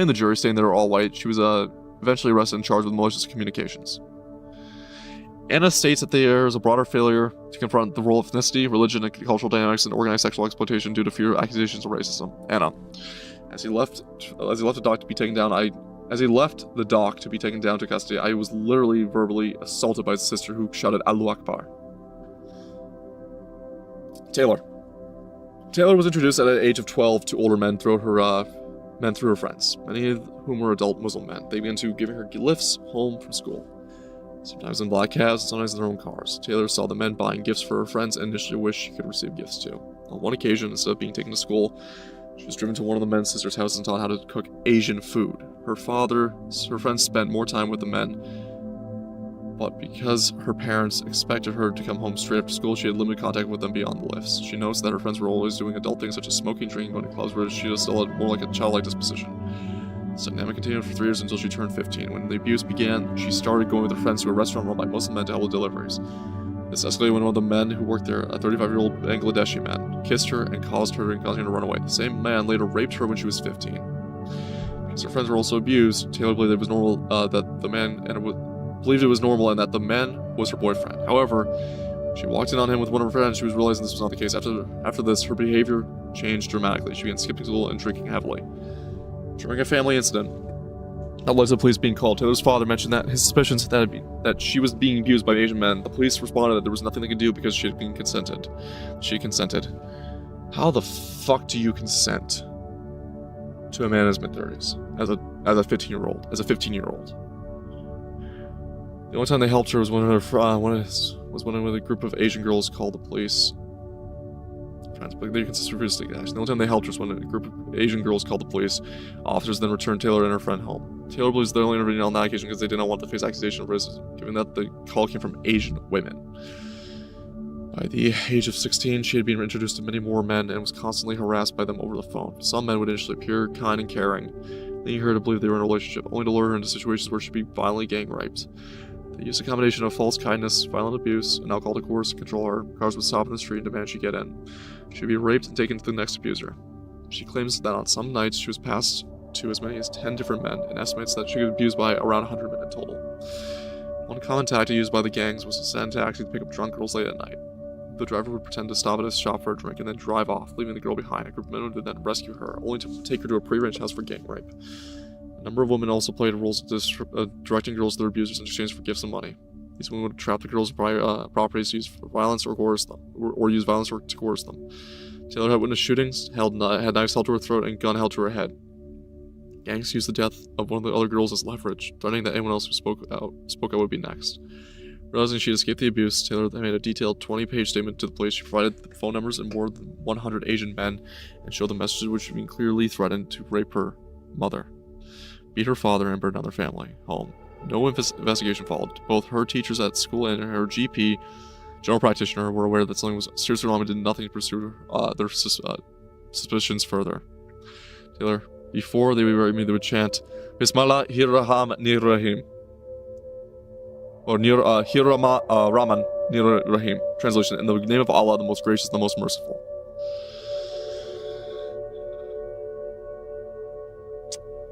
It is a religion that is much newer than Christianity. It is one that is very violent.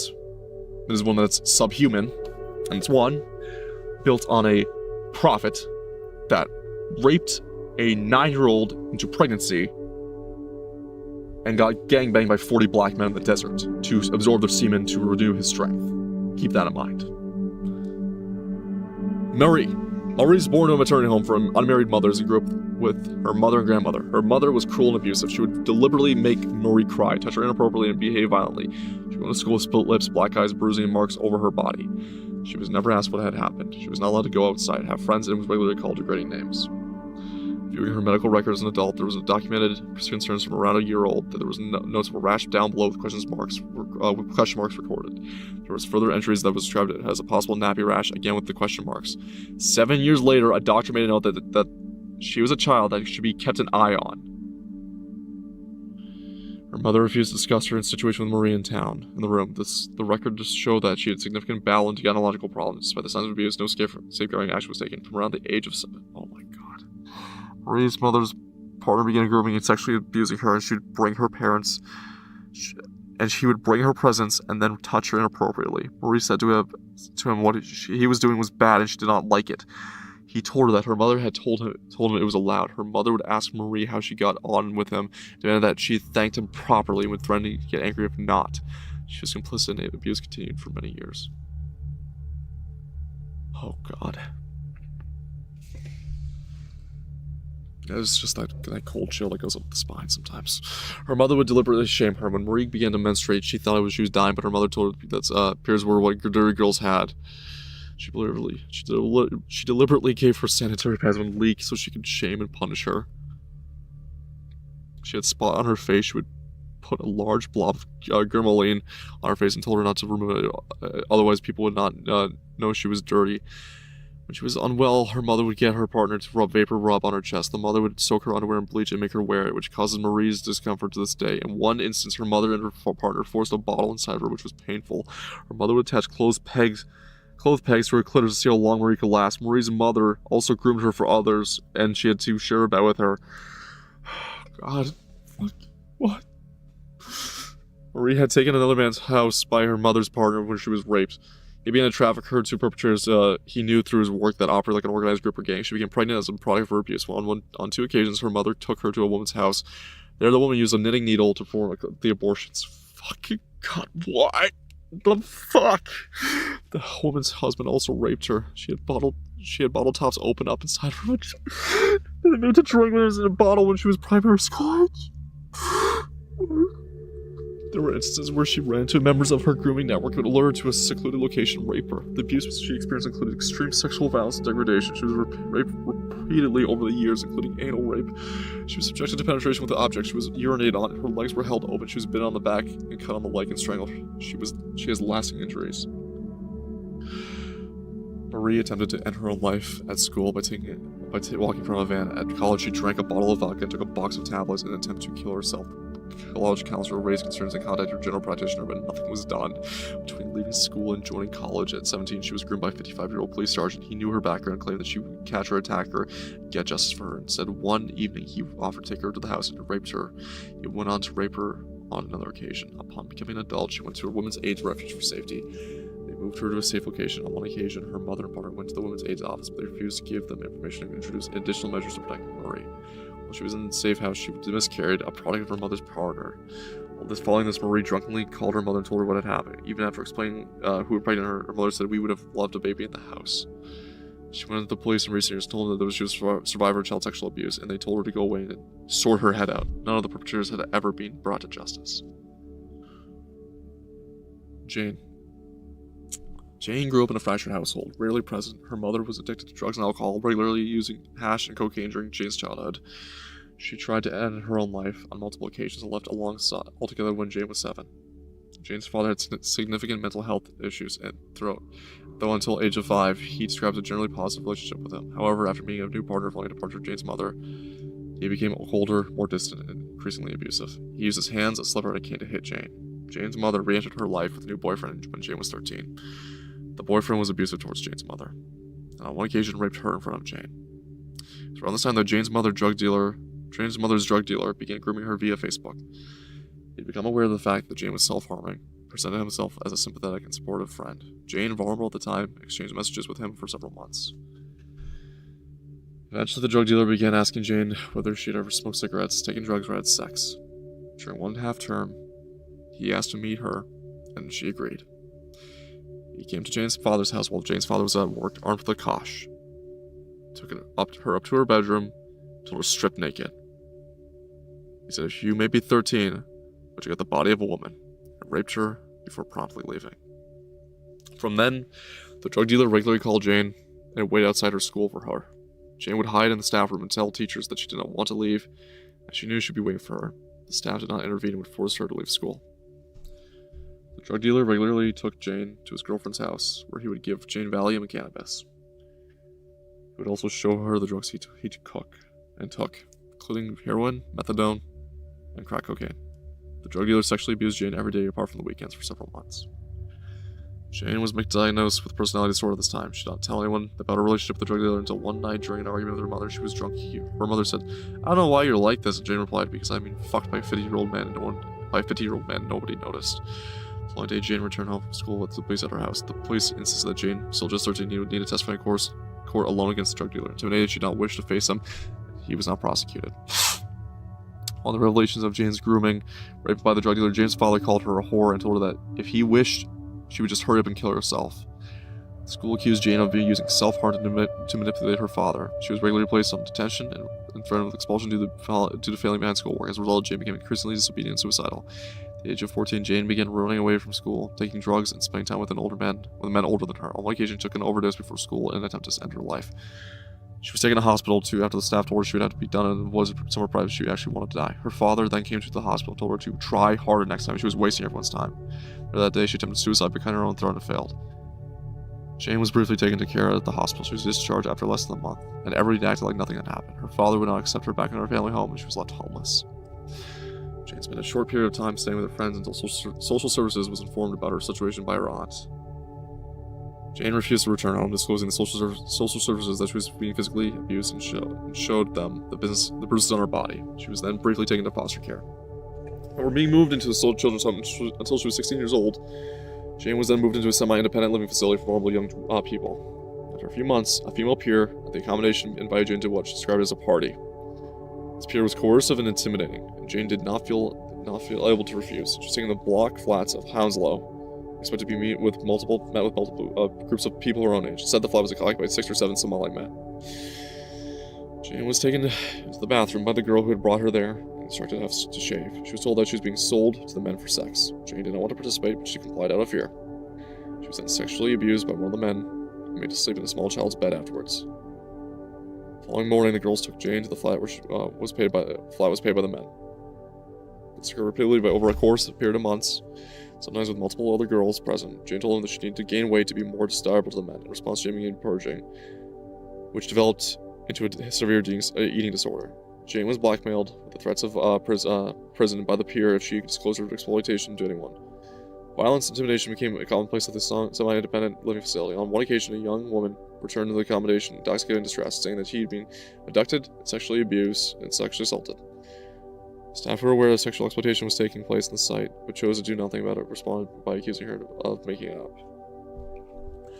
Eventually, Jane disclosed her own sexual exploitation to the accommodation staff, including the trafficking exchange of money. She was told that she was happening that did not constitute trafficking. She was over the age of 16.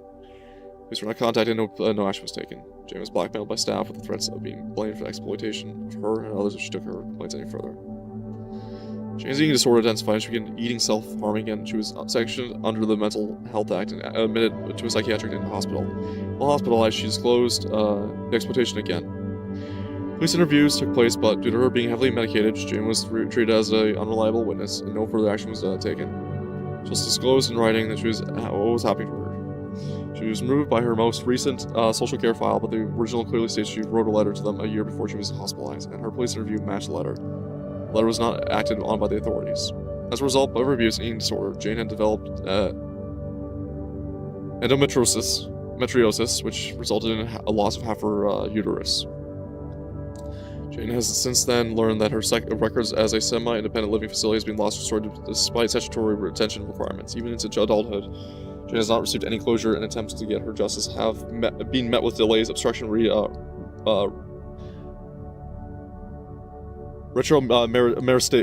resuscitation. Sorry, that's a word that's legal jargon I've not seen in a good long while. Jane states that she believes that the children will remain at risk due to the culture of silence that persists across institutions that should be caring for them. Jane: I later learned that key records from the children's home were missing or destroyed. Despite statutory retention requirements, my care files from that placement cannot be produced. This is obstructed accountability. Leanne describes a childhood marked by extreme instability, domestic violence, fear, and early trauma. From a young age, she was exposed to abuse within her family, including sexual abuse by her uncle, which severely damaged her ability to trust adults or disclose harm. Frequent moves, school disruption, ADHD, bullying, and exclusions compounded her vulnerability. By the age of 14, Leanne was drawn into peer groups linked to significantly older men. These men were adult males, primarily of Kurdish, Iraqi, and other Muslim backgrounds, and they cooperated in groups. Grooming was systematic. Alcohol, drugs, a combination of emotional manipulation were used to entrap her. She was taken to various houses in Sheffield, notably Pittsmore, and other cities where multiple girls were trafficked and sexually exploited. She was raped repeatedly, drugged, and on at least one occasion held captive and beaten for several days. She witnessed stabbings, shootings, and machete attacks, handled firearms as a child, and was forced into environments of extreme violence. At age 15, Leanne became pregnant by an adult Iraqi man. She miscarried and later discovered that the records had been falsified to suggest she was 16, thereby minimizing the seriousness of the offense. Despite repeated missing episodes, police intelligence and sexual exploitation strategy meetings, safeguarding failed. The council housing department refused to assist her due to her age. Child protection plans were implemented, but did not remove her from danger.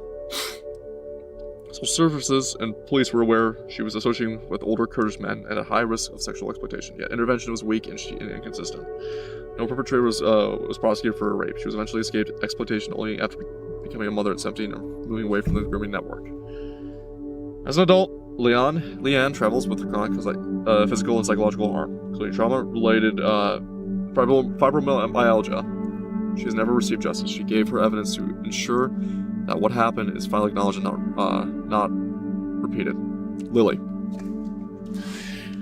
was raised in a large, loving, working family in the 1970s. Her family's life was permanently established when the council forced them out of their cottage to build flats. They were evicted from their homes and moved into 2 council houses. It's the first time anyone in the family had to live in a council estate. Moving onto the council estate, trouble began immediately. One older boy attempted to take Lily's hand from her mother when she was 5 years old. Her mother reported to the police, but it was treated as a joke. Years later, the same person went on to rape a 3-year-old. Oh, dear God. This perpetrator and his brother began targeting the family. They harassed Lily's mother and beat her father badly. This created an atmosphere of constant fear and chaos. The police frequently attended the family home, turning over belongings and breaking possessions while investigating false accusation. Over time, Lily and her siblings were taken into care. Siblings who returned home disclosed severe abuses in children's home, including rape, violence, humiliation, and intimidation. Lily herself was groomed and repeatedly abducted and raped by a man before the age of 6. He threatened to harm her sisters if she spoke. Lily's sister was sexually abused by her own social worker at age 12. This was actually covered up by management, who pretended he was in a relationship with another social worker to deflect suspicion. He gained legal guardianship of Lily's sister and eventually married her. He was paid by the local authority, and her sister never completed her education. Lily witnessed children being selected by staff and handed over to foreign taxi drivers for over many years. In the children's home, Lily was violently assaulted and sexually abused by staff. Management figures dismissed or covered up the abuse. She was also suffered numerous violent injuries from staff. The most serious was a head injury that resulted in lasting neurological damage. Later in childhood, she was diagnosed with a brain aneurysm. After returning to school with serious injuries, Lily was sent back home to her parents. At age 14, upon returning to the estate, she was gang raped by older men and boys. She did not report to the police.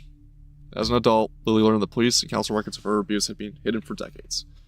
Operation Marmion briefly acknowledged her account before being shut down at a senior level. She was told the perpetrators were out of jurisdiction, dead, or untraceable. No one was held accountable. They would toot the horn of the car, and then a child would be taken to the front door by a staff member of the children's home, Lily.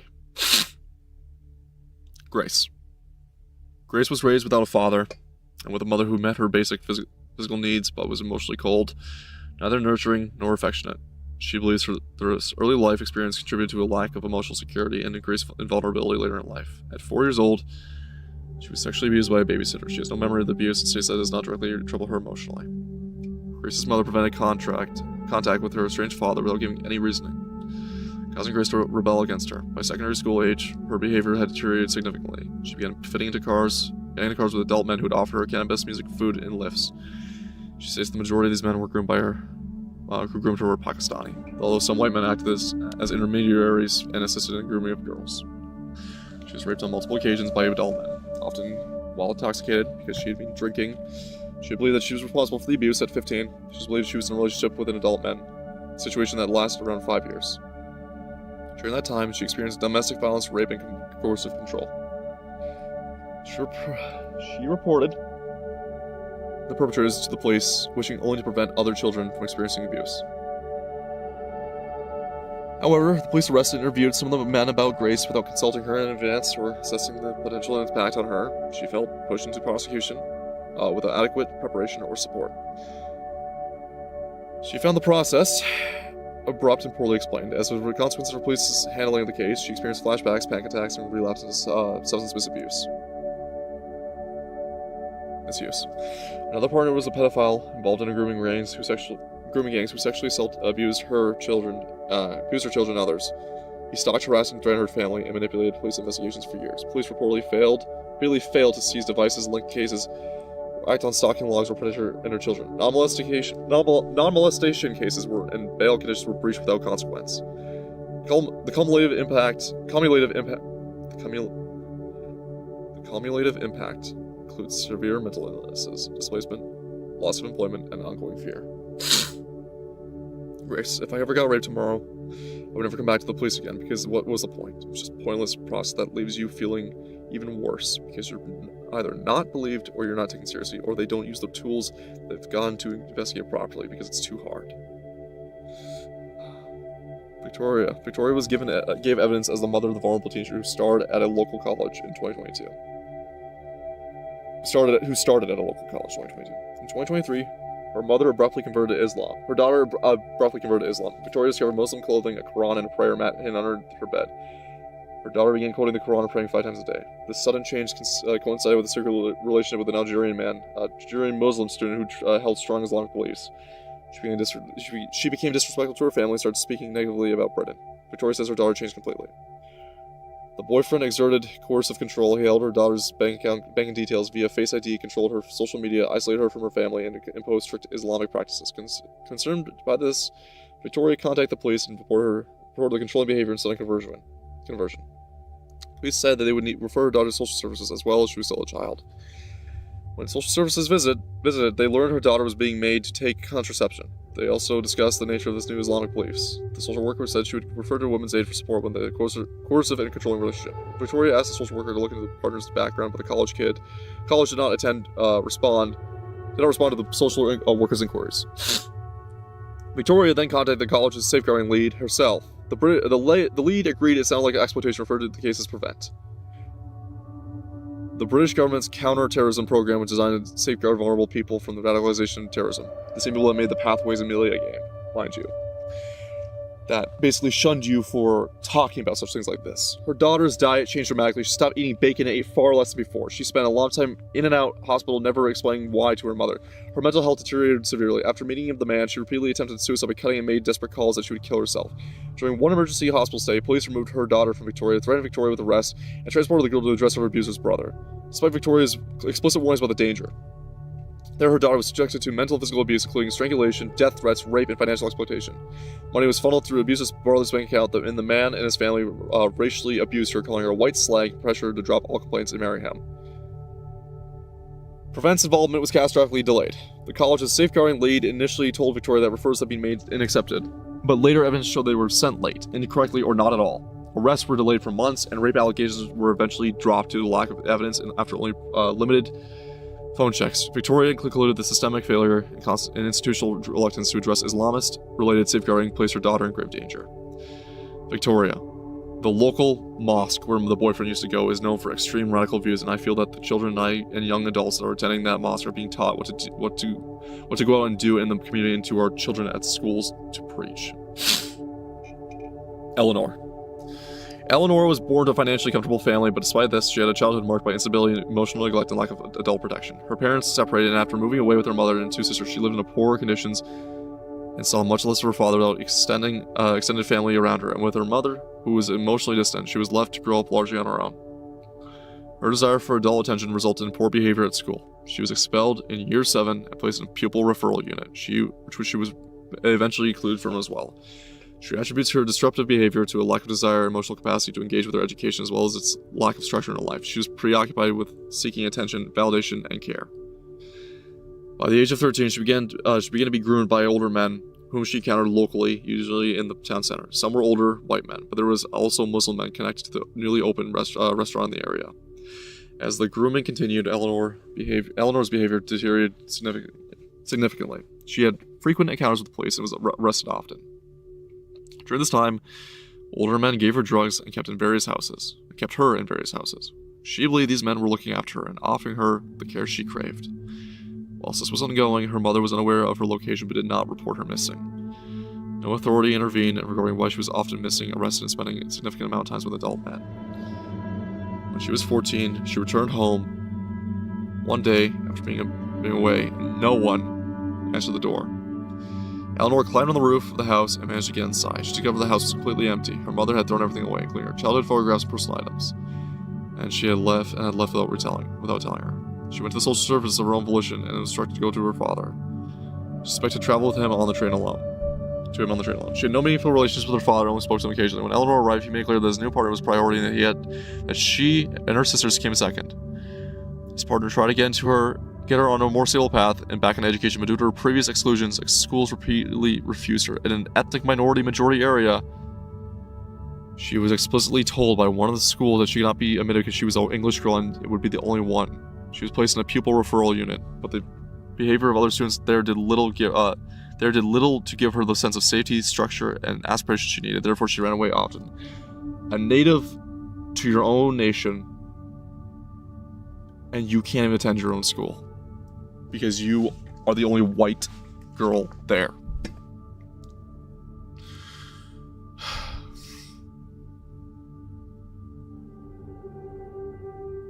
Frequent running away resulted in repeated arrests, and eventually social services decided that she could be contained in a family setting and took her into care. While in care, she became more visible and accessible to men who were already looking for vulnerable girls, and she was once again groomed. On one occasion, some adult men approached her and offered her alcohol and a lift. She drank a small amount and became unwell and lost consciousness. When she awoke, she was aware she was inside a house that appeared to be decorated for an Asian wedding, but she lost consciousness again. When she finally woke, she found herself abandoned by the side of the road, unclothed, injured, and disoriented. She managed to take Megan back to the children's home. However, she was not asked what had happened. Taken to the hospital where had any record made of what the incident in the case files. Following this incident, Eleanor went missing far more frequently. She would sleep rough in doorways, abandoned buildings, and taxis. No one at the care home asked her any questions why this was happening. She was transferred to a different children's home where the men regularly collected girls from outside the home and sometimes came inside the building itself. The staff allowed this to happen. The men offered food, alcohol, place to stay, and even a sense of belonging, but in reality they were there to sexually exploit children. Eleanor became involved with an older man whom she believed was her boyfriend. He was involved in a drug trade. She was taken to Jersey and kept in a hotel for several days.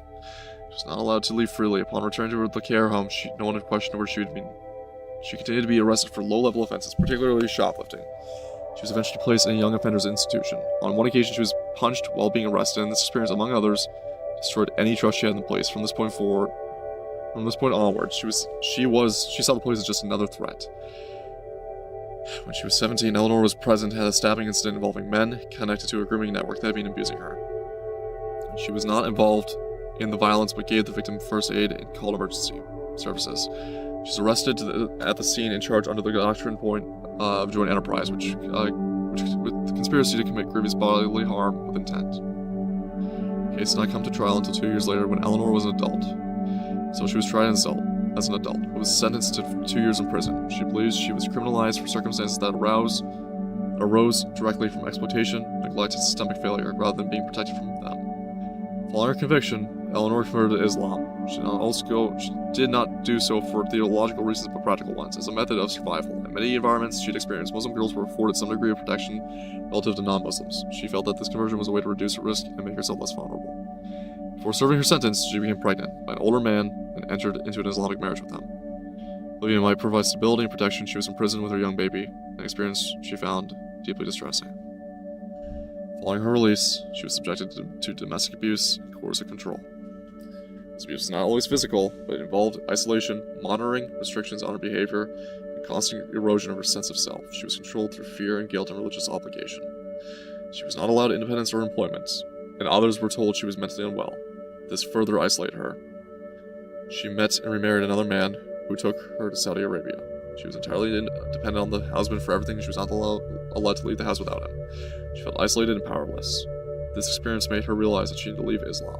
She knew that apostasy carried very serious consequences, and so she kept it to herself. However, she was eventually able to escape Saudi Arabia and return to the United Kingdom with her children. Back in Britain with no home or money, she was raped by another man, became pregnant again, and felt forced into another marriage. Her abuse continued. She eventually escaped the situation of studying in secret and building up her sense of identity and confidence to make a new life for herself. Eleanor believes much of the harm she experienced could have been avoided had institutions adequately protected her. Children's services did not safeguard her. The education system excluded her. Police criminalized her. Eleanor. I had friends that were Muslim, girlfriends, and this never happened to them. They would be in the cars with us sometimes, but the men would treat them differently.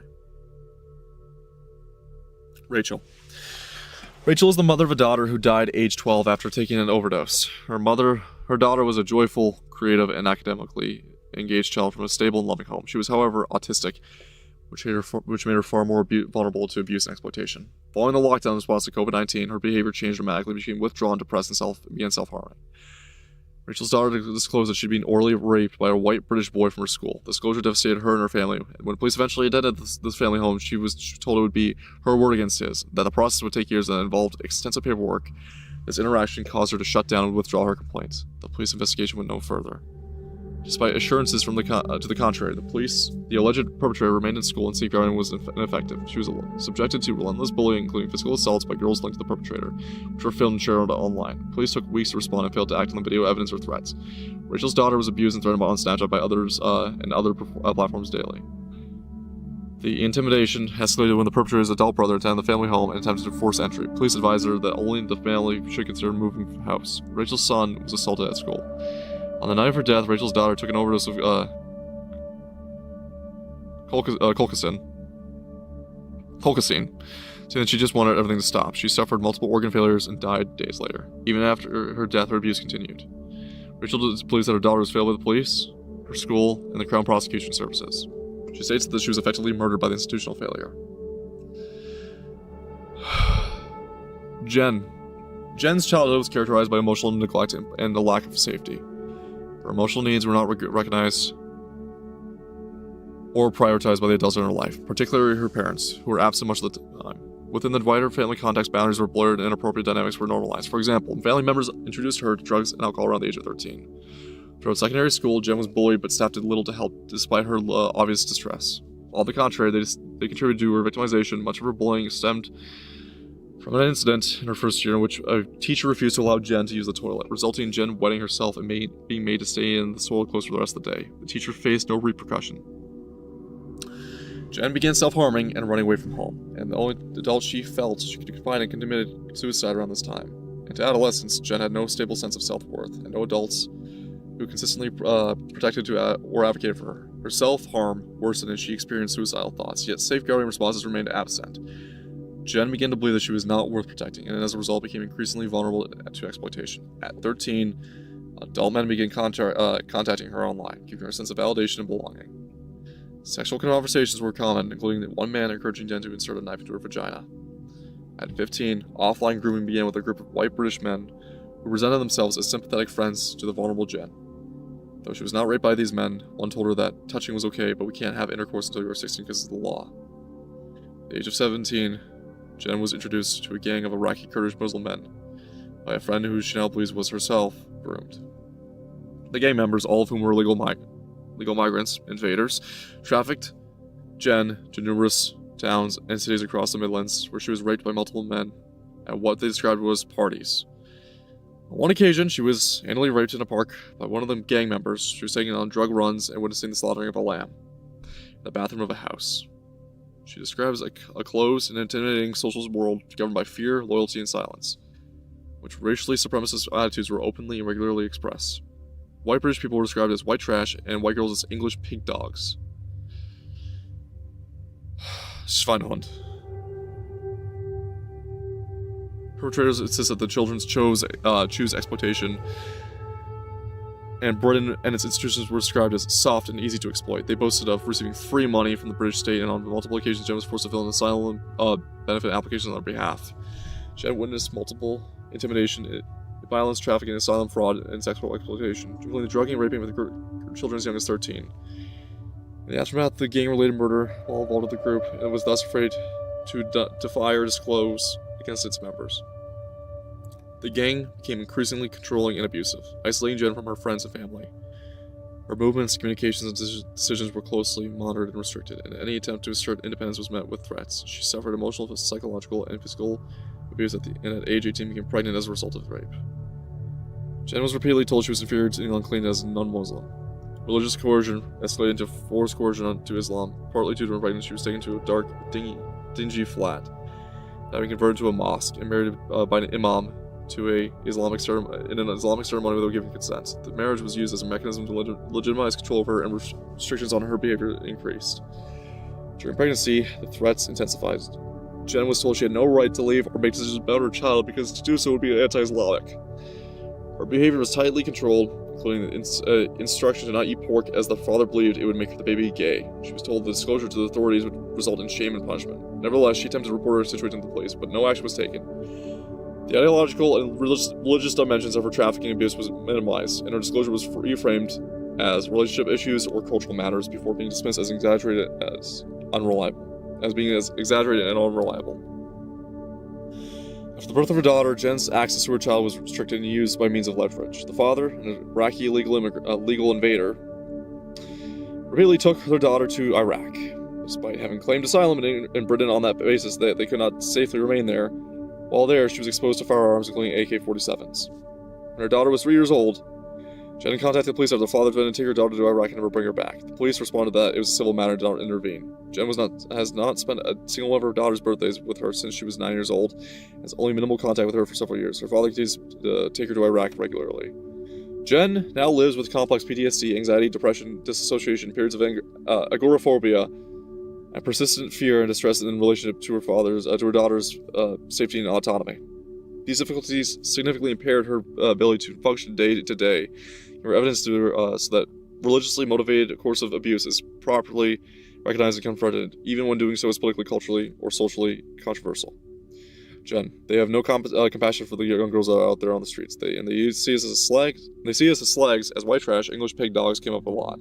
Muslims don't like pigs and they don't like dogs. They hate dogs, they hate pigs, and they put women on the same level as that. Kate grew up in a deeply dysfunctional and unsafe household where violence, sexual abuse, and neglect were commonplace. Social services have been involved with the family since before Kate was born, primarily due to the neglect of her siblings by her parents and the behavior of her older half-brother, who was physically violent. He, along with Kate's father, sexually abused Kate from a young age, something that had not been identified by social services for several years. He was around the age of 5. Kate and her 2 brothers were removed from the care of their biological parents and placed in a foster home. It was determined that they could not return to their parents' custody, as they were adopted by a couple from a town around 50 miles away. Kate and her brother settled into the new home and family environment, and for the next 7 years, Kate's life was happy and stable, with her adoptive parents providing the love and support that their biological parents had failed to give. Kate's adoptive parents were committed Christians, and family attended the local church every Sunday. Much of Kate's social life outside of school revolved around church activities, including youth groups and spending time with her other family members of the church community.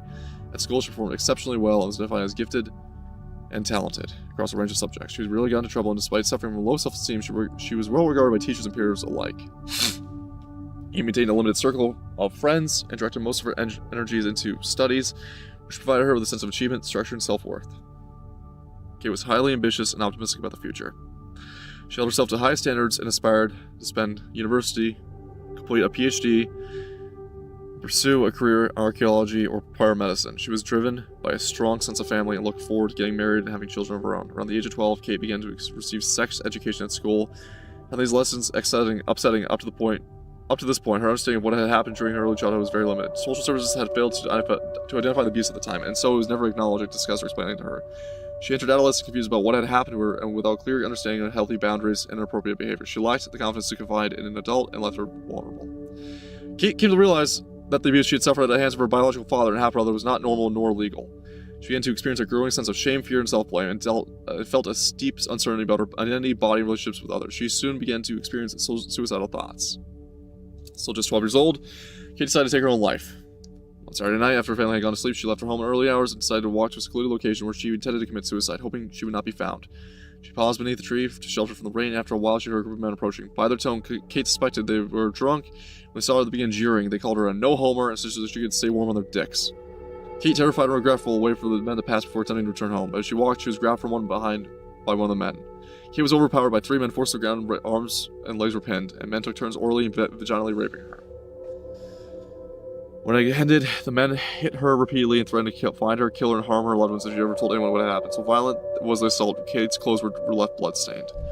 Traumatized, she walked to her family's church, knowing that her parents would still be there in a few hours. She sat on the porch and cried for several hours before deciding to return home. While she was walking, both the van and taxi driver stopped to ask if she was okay, and given her disheveled appearance and visible distress, she replied that she was. When she arrived home, she hid her bloodstained clothes and went to sleep.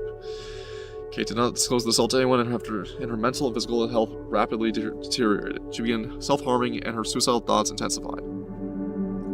She attempted to take her own life on multiple occasions over the following months, and was admitted to hospital many times as a result. She started getting bullied at school. Concern for her welfare escalated, but Kate resisted every attempt by her parents and teachers to intervene. She was assigned a child and adolescent mental health services CAMHS practitioner by the local authority, with whom she started regular counseling sessions. But Kate did not find this either effective or helpful as she continued to keep the assault hidden. Professionals concluded that her deteriorating health was a link to her early life trauma. Later that year, Kate received a message on social media that one of her abusers to this day, Kate does not know how they found her. The message was a video of the assault, and they threatened to share it with her Kate's friends' family and did not comply with their demands. Kate feared that they did so, the bullying would worsen and they'd get into trouble. Once again, she did not disclose the incident to anyone and believed she could resolve the blackmail she went to meet them. She was instructed to come to a house in the local town center. She was taken inside, and all 3 abusers were present. They proceeded to rape her again, and this time making it clear that she'd be filmed. Following this day, they told Kate that she now worked for them and was expected to do what they told her, and otherwise the footage would be leaked. She was given a phone and told to remain contactable. In the period that followed, Kate was required to meet the 2 chief abusers frequently. They introduced her to other men in their network, and she was repeatedly subjected to them, as well as the sexual abuse. Kate was also forced to participate in webcam abuse sessions, which generated revenue for the abusers. If the live stream did not generate what they considered to be satisfactory amount, Kate was punished. Constant shifting of expectations was used as a method of control. Kate gradually became more open to her counselors, though she still did not disclose the full extent of what was happening to her. She began to refer to the initial assaults as the event, and they soon worked out what happened, and she'd been raped. Though they did not suspect ongoing abuse. They shared her concerns with Kate's parents, and almost a year after the initial assault, Kate's mother confronted her about her suspicions that she, Kate's father, and the social services professionals had formed. Kate confirmed to her mother that she had been raped. Soon after the disclosure, Kate was taken to Sexual Assault Rape Center, SARC, for further counseling. The SARC therapist encouraged Kate to report the initial assault to the police. Kate hoped doing so would lead to an intervention that would stop the ongoing abuse, but Stu Friend named the perpetrators, fearing the reprisals from the gang. Nevertheless, she reported the assault to the police, providing them with as much information as possible, and was brought in for questioning with her mother. At the police station, Kate was taken into an interview room. Before the interview began, without Kate's mother's present, Kate was told that this was her last chance to say that her report was untrue. She was warned that if any part of her account could not be supported by evidence, she could and would be arrested. For an extended period of time, but the officer repeatedly told her how much trouble she would be in if any of her detail and her statement was disproved, and that she could withdraw the allegation before the interview started with no further consequence. They also suggested that her parents could be relieved if she said the incident had not happened. Lost data was going through a mountain pass from the house. Okay. Still just 12 years old, already deeply traumatized, Kate became overwhelmed by the pressure she felt the officers were placing on her and began what she believed they wanted her to say, that the rape had not taken place. This interaction occurred before the recording began, and as a result, a formal interview did not reflect the coercion that took place. Kate felt unable to disclose anything further, including the abuse that was going on at the time, because she felt she was not being believed or taken seriously. The police report recorded the incident as a withdrawal of the complaint. Following this experience, Kate again attempted to take her own life. Shortly afterwards, Kate's mother found content in Kate's diary describing the rape. She encouraged Kate to speak to the police again, but Kate explained the police had previously pressured her to withdraw her complaint.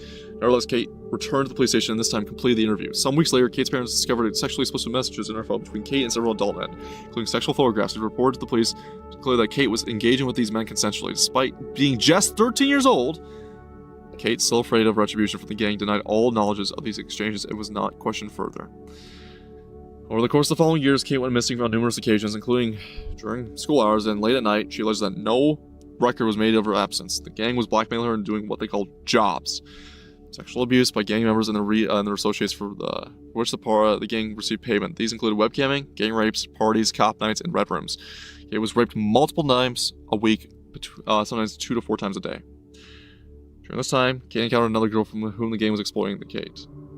Then 14, suspected the girl was younger than her. On that night they met, Kate had been instructed to meet 2 of the gang members at a secluded location late at night. When Kate arrived, they were holding the girl tightly around the neck. One of the gang members told Kate that the girl was being broken in that night and that the men would be servicing were particularly brutal. Kate attempted to intervene, telling the gang members that she would be taken on the jobs instead. In response, the gang members beat and raped Kate. Kate went on to work with this girl on numerous occasions and they became very, very close.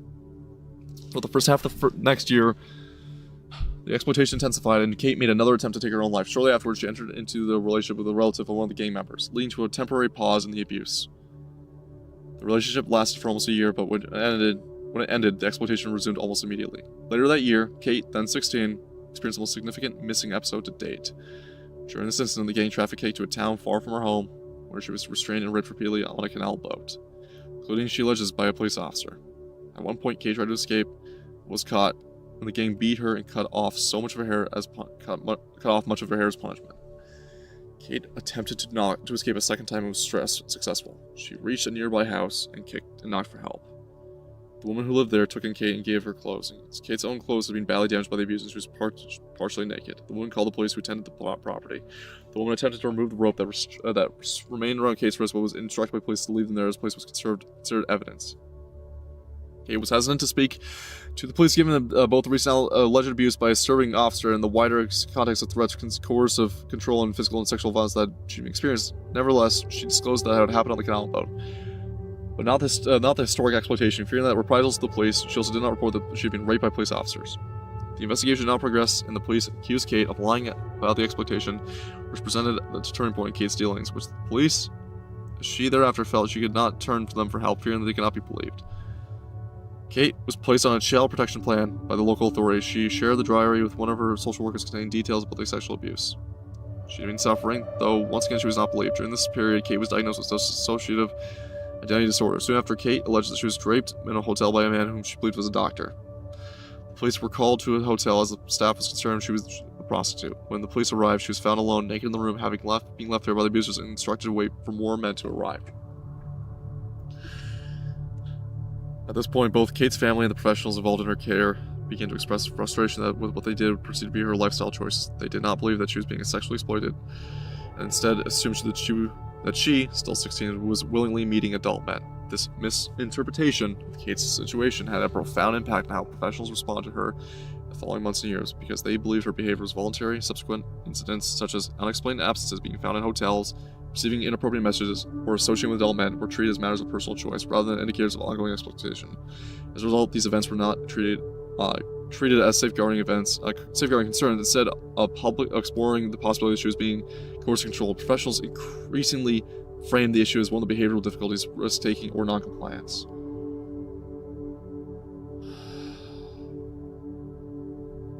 This perspective, Kate alleges, influenced decision-making across agencies. Referrals were closed prematurely, safeguarding meetings did not lead to protective aid action, and disclosures or partial closures were not pursued with the seriousness they felt that she required. The assumption that she was engaged in consensual activity meant that the professionals did not intervene effectively, and when the circumstances strongly indicated exploitation, this perspective reinforced her isolation, reduced her ability to seek help, and ultimately allowed the exploitation to continue and escalate. On one occasion around this time, concerns were raised at Kate's school. She was escorted into a office where an assistant head teacher, designated safeguard lead, DSL, a PCSO officer, police, her social worker, the school nurse, and her head of year were present. They prevented her from leaving the room and pressed her for names and details about the individuals involved in the case. At the time, due to fear of coercion or threats, she did not feel safe to be able to provide information they were requesting. Instead, by the nicknames of some of the individuals involved. Kate was visibly shaking, repeatedly asked to leave, explaining that she would be in a significant danger if she revealed any further information. After the meeting concluded, Kate was allowed to leave, but no protective measures were put in her place. She was not supervised, safeguarded, or provided with any immediate safety planning. Despite indicators of fear or coercion, she was permitted to return home and continue her usual routine. No follow-up action was taken or monitor her well-being in the days that followed. After the meeting at that school, Kate's abusers made it clear they had spoken to the police. They told her they were aware of every time they spoke to the police that they had told people on the inside, and they accused her of snitching, telling her that she would pay for it. Shortly afterwards, she was taken to a remote wooded location. The young girl whom Kate had met before was also present. Initially, Kate believed that she'd been taken there for another job. The men that subjected the girl to extreme sexual physical violence, while Kate was forcibly restrained and made to witness what happened. Kate alleges that the girl was then murdered in front of her.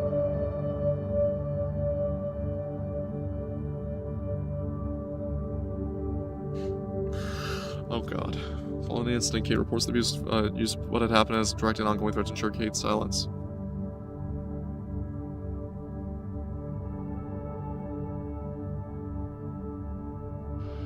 They repeatedly told her that the murder had occurred because she had spoken to the police instead of insisted it was her fault. The message was delivered consistently and became a central part of the course of control. They made clear that the same thing could happen to Kate or to others if she ever disclosed anything, ever again.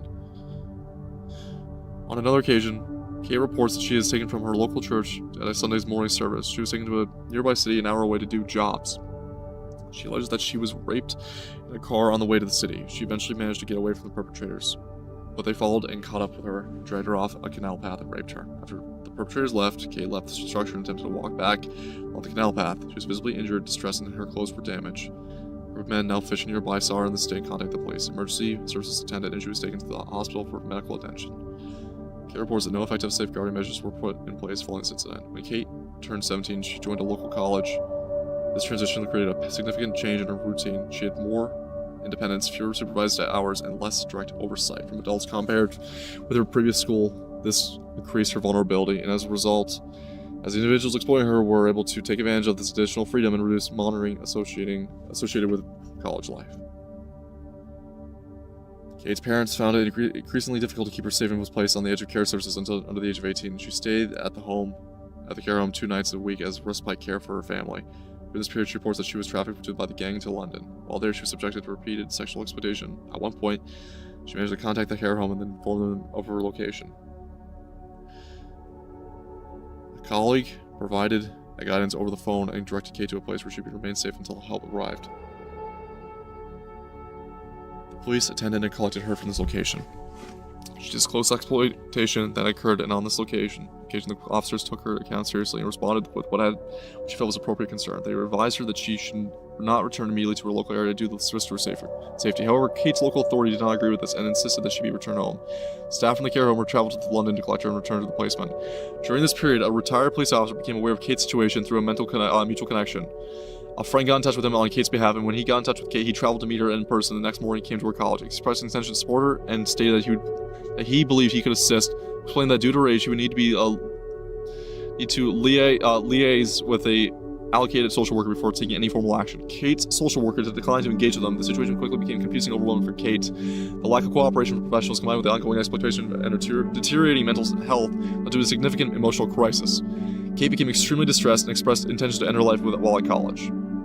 As a result, she was sanctioned under the Mental Health Act and taken for assessment. Shortly after this incident, Kate was taken again to an individual exploiting her. They told her that she knew she had spoken to the police. She was removed from the college and taken to a red room setting. Another girl, Meg, was also present. During this incident, Kate alleges that she was forced to witness extreme violence that resulted in Meg losing her life. Now, if you don't know what a red room is, guys, that is urban slang for a snuff room, for recording snuff videos. This, she says, was done deliberately, and the perpetrators made clear this was direct consequence of her belief that she disclosed information to the police after sectioning.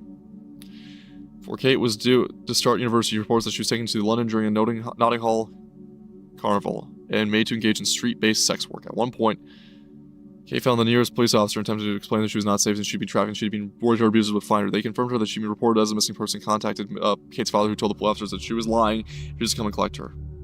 Officers then transported her to a police station where she arrived. She was told that she could not remain there and that because her father had declined to collect her, she would need to leave the station. No safeguarding measures were put in place, and she feared the individuals exploiting her would find her again. She felt entirely abandoned by the adults and professionals who could have kept her safe, and overwhelmed distress again attempted to take her own life. Soon after she started university, a goal she'd wanted to achieve as she thought it would be a route out of her abuse. However, the increased independence and reduced oversight associated with university life created new opportunities for the individuals abusing her to extend the exploitation beyond Kate's local area. This, she reports, marked the point at which her trafficking became national scope, with the abuse occurring across multiple regions of Britain. Over the course of this academic year, Kate alleged that she was regularly taken to the range of cities across Britain. These movements were frequent, often unplanned, carried out with little notice, making it impossible for her to establish any stability or predictability in her daily life. The level of violence during this period increased significantly. My injuries became more frequent and more visible. On several occasions, Kate's university lecturers and friends noticed bruises, pardon me, and other marks, which reflected the severity and regularity of the abuse. Despite these indicators of harm, no effective safeguarding intervention took place and the exploitation continued. On one occasion, Kate was taken by her abusers from an area close to the university. They had told her she was in trouble because she had not been available for jobs at the recent hospital admission. She was transported to a remote location held in a caravan for approximately 9 days. During this period, she reported she was subjected to sexual violence, severe physical assaults, and sustained torture, including being raped by a dog, as the men placed bets on whether or not it would penetrate her vagina or anus. Filmed and forced to rewatch the footage, this is the most extreme and prolonged incident she experienced to represent the significant escalation in a level of harm and control being exerted over her. The duration and isolation and intensity of the abuse during this period had a lasting, profound impact on her physical and psychological well-being. Over the following year, Kate went missing for several extended periods and was subjected to continuous trafficking and rape across the country. When the COVID-19 lockdown began, her day-to-day movements and university activities were restricted in line with national guidance. However, the individuals controlled her exploitation and continued to expect her to attend jobs throughout this period. The lockdown did not reduce the level of contact or demand placed on her. Following this period, the traffic began to reduce gradually. Kate received a positive, conclusive grounds decision through the National Referral Mechanism, proving that she was a victim of trafficking and exploitation.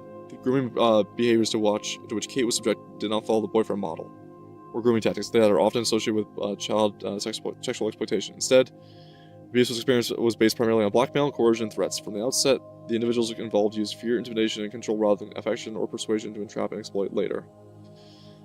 Demographics of the men abusing Kate were mixed. The first group who trafficked and exploited her were primarily white British or from Gypsy, Roma, and traveler backgrounds.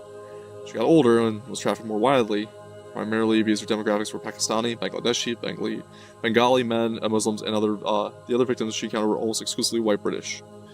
Kate was repeatedly subject to racially and religiously motivated, and being white was repeatedly used as justification for the abuse or to dismiss the harm being inflicted. Kate was verbally attacked and demeaned because of her religion, including her being mocked for wearing a cross, being told that Christian faith offered her no protection. The abusers regularly used that her God had abandoned her. Comments were constantly made about her, suggesting that white girls and Christian girls were viewed as having degraded moral character or lower value, whereas Muslim girls were described by some of the men as having dignity and higher moral standing. Kate had participated for this inquiry because she feels a personal responsibility to speak up for so many girls across the country who are unable to do so, and to help ensure that the realities of this form of exploitation are understood, and that meaningful change can be achieved. The system that should have protected Kate did not recognize the risk she was facing, and did not respond effectively when concerns were raised, and in some cases she feels contributed to the harm by dismissing or disbelieving what had happened. The powerful testimony sourced from beyond our hearings, see Appendix 1. Kate. Comments were constantly made suggesting that white girls and Christian girls were viewed as having fewer morals or lower values, whereas Muslim girls were described by some of the men as having dignity and higher moral standing. These comparisons were used to justify the way I was treated and to further humiliate and control me. I was also subjected to religiously charged comments designed to shame and dehumanize me, including statements implying that God had abandoned me or rejected me because of what I had been done to me. Oh God. Whistleblower testimony.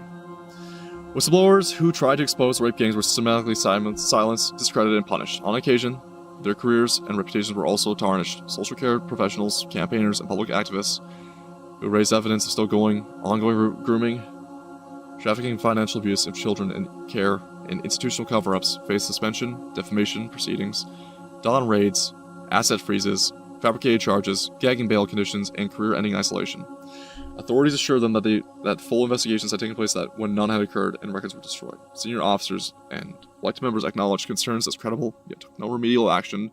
The state did not merely ignore whistleblowers, it punished them to protect the gangs and its own reputation. We wish to correct for that. So we invited these whistleblowers to our inquiry. Below them are some of their testimonies. Before we get into this, I'm going to take a quick break to read chat, because we are past the victims chapter. You can tell it's hard. It's hard to say. So, I know it's only between H215 and Diddly Doodler here. I guess your username, but it's also kind of poor time to bring up the username, but I'll read what I can.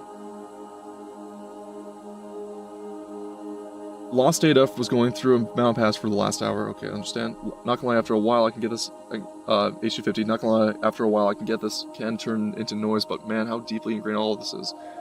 I kind of rather wish the UK was left to be no man's land. I don't wish for any, because remember, this is across all of Europe and Western nations, against the white population, primarily. There is no man's land. You either take back what you have or we lose it all and we lose our own race. Diddly Doodler. All UK cops are responsible in my book. This is seemingly so ingrained. It goes far up the chain of command than just the police force. It is federal. Yeah. So, I'm just gonna make sure we're still live everywhere else. And I'm gonna get right back into reading very soon. How's Twitch doing? Twitch is still up. Good bit rate. I just want to check that out. Kick is okay. Okay. I'm just gonna pull up the dim cord quickly. Okay. From Brew.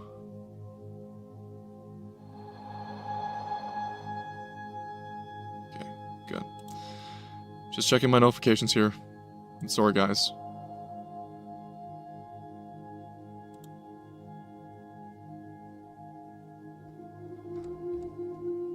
I just want to go through everything, make sure I have everything cleared up and ready to roll.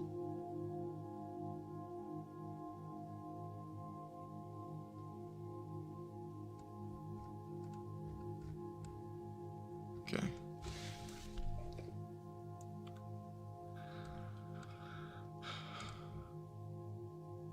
I'm just trying to be calm here for a sec. Okay. Just make sure all my notifications cleared up before we get started. It's gonna get rough. Okay. That's alright. That's alright.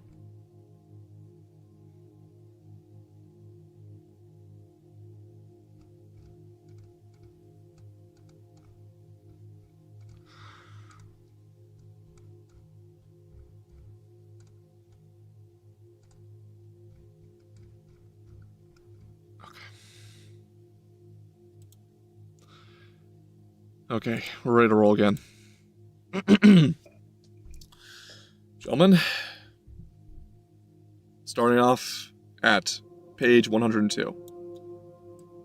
A social worker.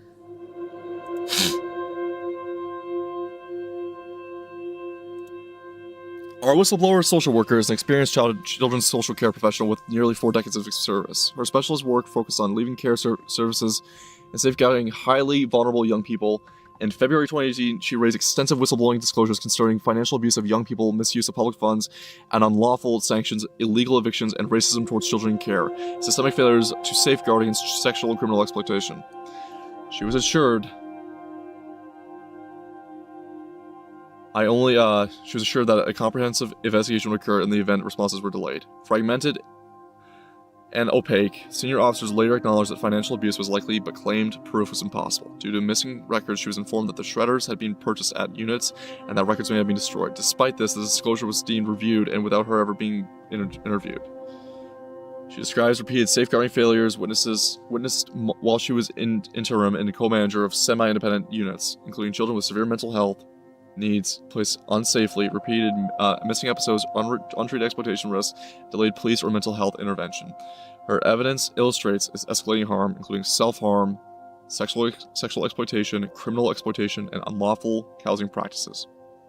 After raising these concerns, she experienced retaliation, including removal of payments, suspension based on unfounded allegations of professional isolation. Senior leadership and elected members repeatedly failed to engage in meaningfully with her concerns. She concludes that the local council prioritized reputational and financial consideration over child safety, leaving ongoing risk and unaddressed. Caven Vines, Rotherham campaigner. Caven compiled multiple agencies' records from 2003 onwards that showed that police councils and MPs knew about organized grooming by Pakistani Muslim gangs years before any public admission. Vines engaged with national media and provided evidence to senior officials. He states that one of the interviews which he partook, namely with Sky News, was misrepresented, which led to defamation proceedings that rendered him bankrupt and ruined much of his life. He alleges perjury by MPs and a failure by police to investigate it. The pattern demonstrates that early whistleblowing and institutional awareness produced retaliation rather than protection for victims. Tommy Robinson, national activist. Tommy Robinson documented grooming patterns after the exploitation of a close female relative at age 14. He heard hundreds of similar accounts from families across England. When he formed the English Defence League and spoke publicly, South Yorkshire police allegedly subjected him to repeated arrests and dawn raids on his family homes. He reportedly also faced fabricated charges, asset freezes, and threats that forced repeated relocations. The state treated public whistleblowing on the ethnic and religious patterns of the gangs as more dangerous than the gangs themselves. After Robinson repeatedly detailed the scale of Muslim grooming gangs across Britain, the state responded with the targeted legal action that in effect silenced him. In May 2018, he was live-streamed outside Leeds Crown Court while defendants in a major grooming gang trial were entering the building. He was immediately arrested for breaching the peace and charged with the contempt of court or violating reporting restrictions that protected the defendants. He was sentenced to 13 months in prison on the same day. Although released 2 months after the appeal, the case was reheard, and in July 2019, he was resentenced to 9 months imprisonment. The sentence combines 6 months for the Leeds offense and 3 months for breaking an earlier suspended contempt court order related to a similar incident at Canterbury Crown Court in 2017.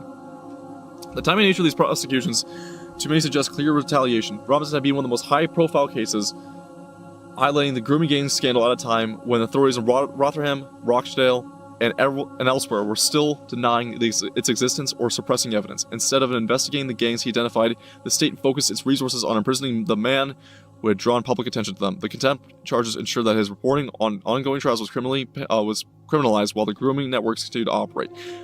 There is a prima facie case that permitted use of the courts against Robinson was not about fair justice, but about punishing one of the individuals who forced the grooming gang scandal into open long before official institutions were willing to act.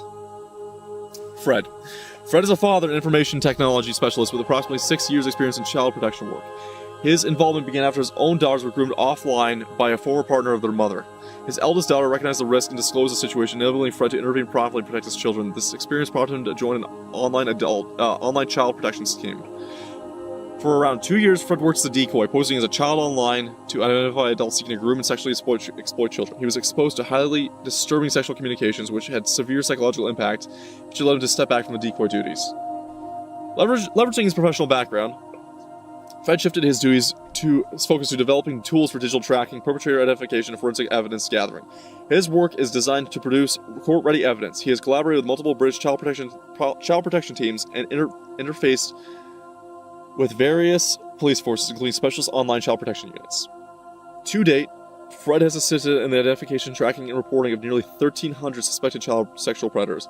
These cases have resulted in arrests, prosecutions, and convictions. At least 4 cases involved attempted child trafficking. He's also identified and provided technical data that leading to the shutdown of approximately 30 deep web servers hosting large volumes of child sexual abuse material, CSAM, or child pornography.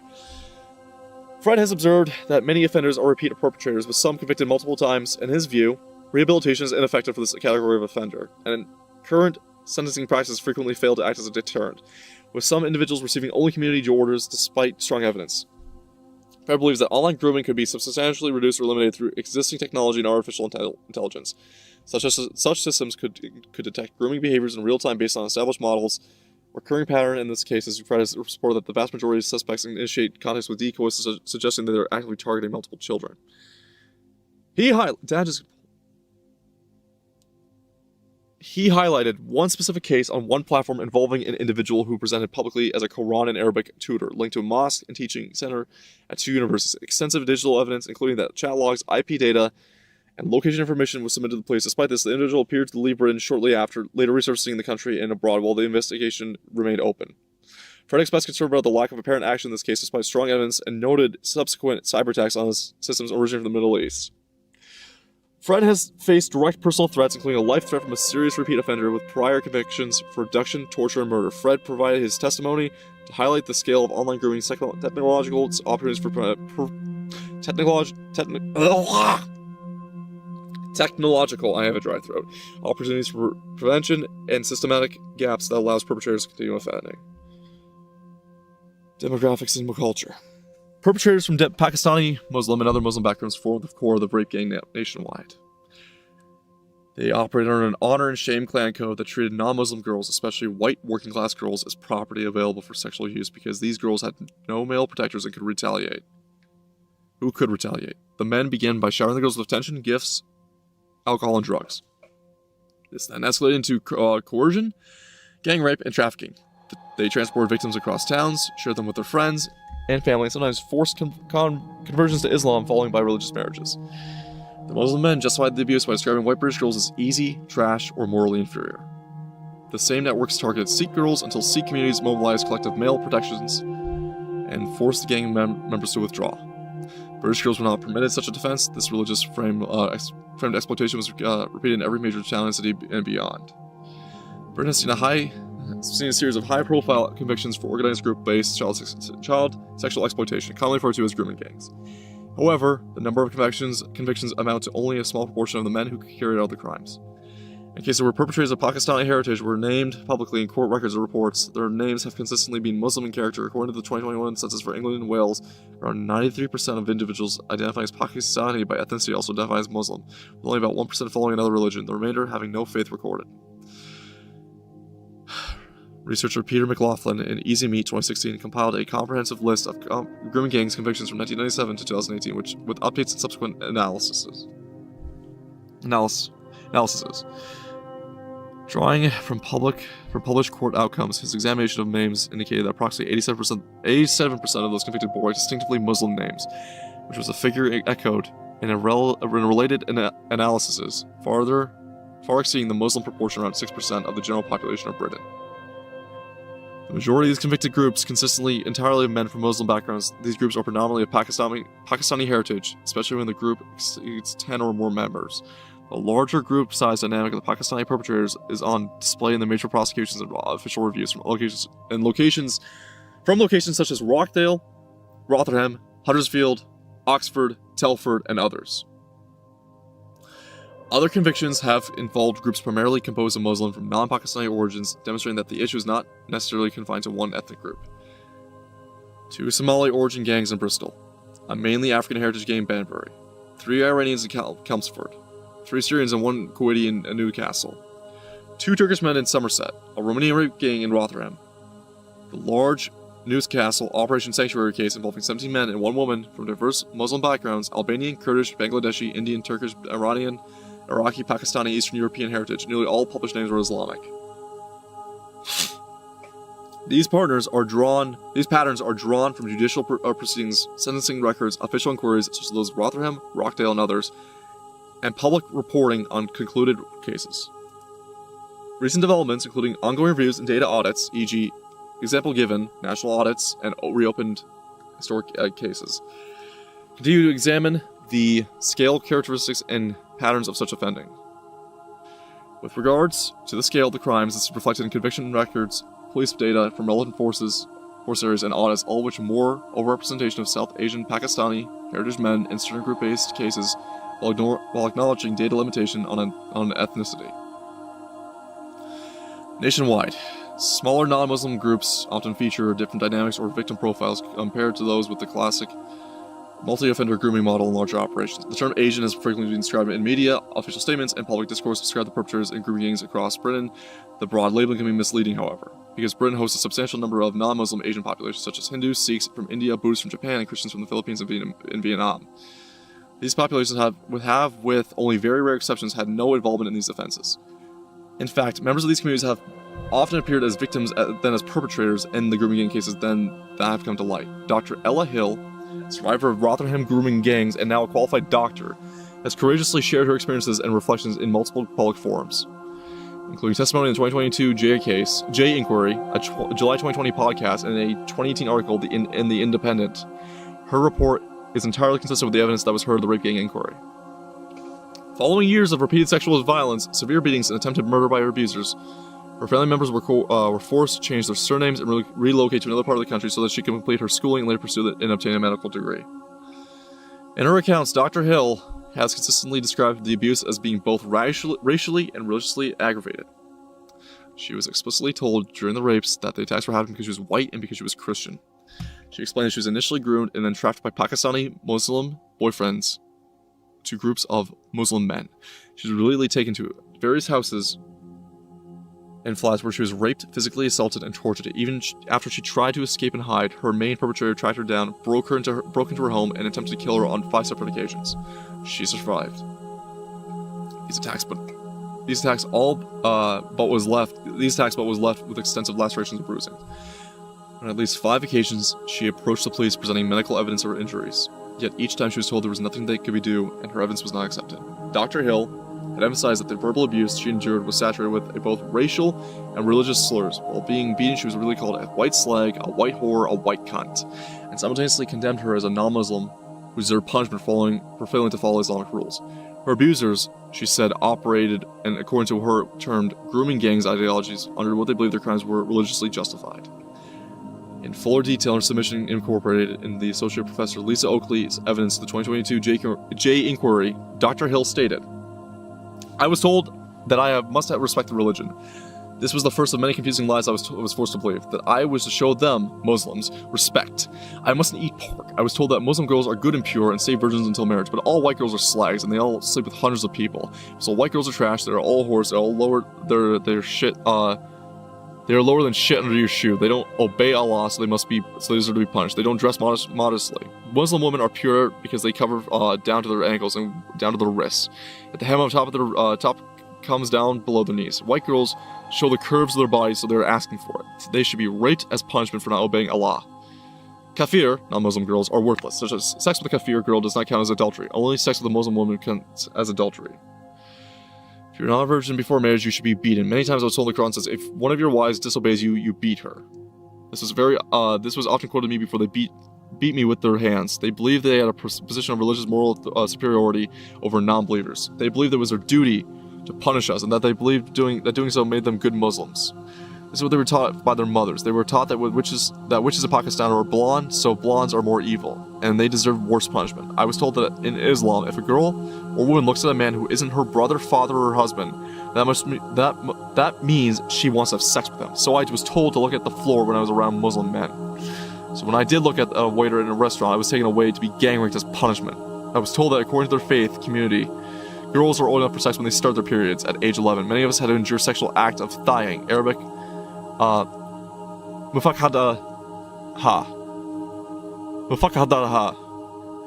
which I am now told is a religiously sanctioned way of molesting children according to some Islamic scriptures. You have to lay down on your back with your legs straight together, and they straddle you and then fuck between your thighs. I was beaten, strangled, suffocated, and my head held underwater, tortured, kicked, and raped over 100 times. So if you don't scream when you're raped, then you're consenting to the rape, then you should be stoned to death. I was told that the Muslim girls know this because the Quran says that Aisha's silence was her consent to the marriage of Muhammad. So Muslim girls know to scream, but white girls don't, so that's their fault then, because they're not Muslim. When I did wear a headscarf to try to protect myself from being raped, I was told to get it off, and they raped me again. I know now the so-called myths of way to protect yourself from being raped are rape myths used to excuse perpetrators of criminal behavior. They threatened to kill my parents if my parents tried to stop me from seeing them. I was intimidated with guns and threatened with body parts being cut off with knives. When I tried to escape, I told them I had offended their honor, so I had to pull my blood. I had to spill my blood. They did this as an honor attack. All that sexual abuse that I experienced was linked to spiritual abuse or religious abuse. Religious scriptures also used the tools of control to force me to conform to their will. I was not allowed to question these religious beliefs either. They used these religious moral authority and self-proclaimed elitism to control me through the use of scripture, forced confessions, and censorship of decision-making. Requirement of secrecy and silence, isolation, excessive shaming, and punishment around sexuality, and requesting obedience. I experienced this as a deeply personal, terrifying physical and emotional and spiritual attack. Every time they quoted scripture, it was very hard to argue with. To them, it was like I was arguing with God. To me, it was actually like I was arguing with the devil, and they used their so-called religious moral authority to do the most horrific and immoral acts imaginable.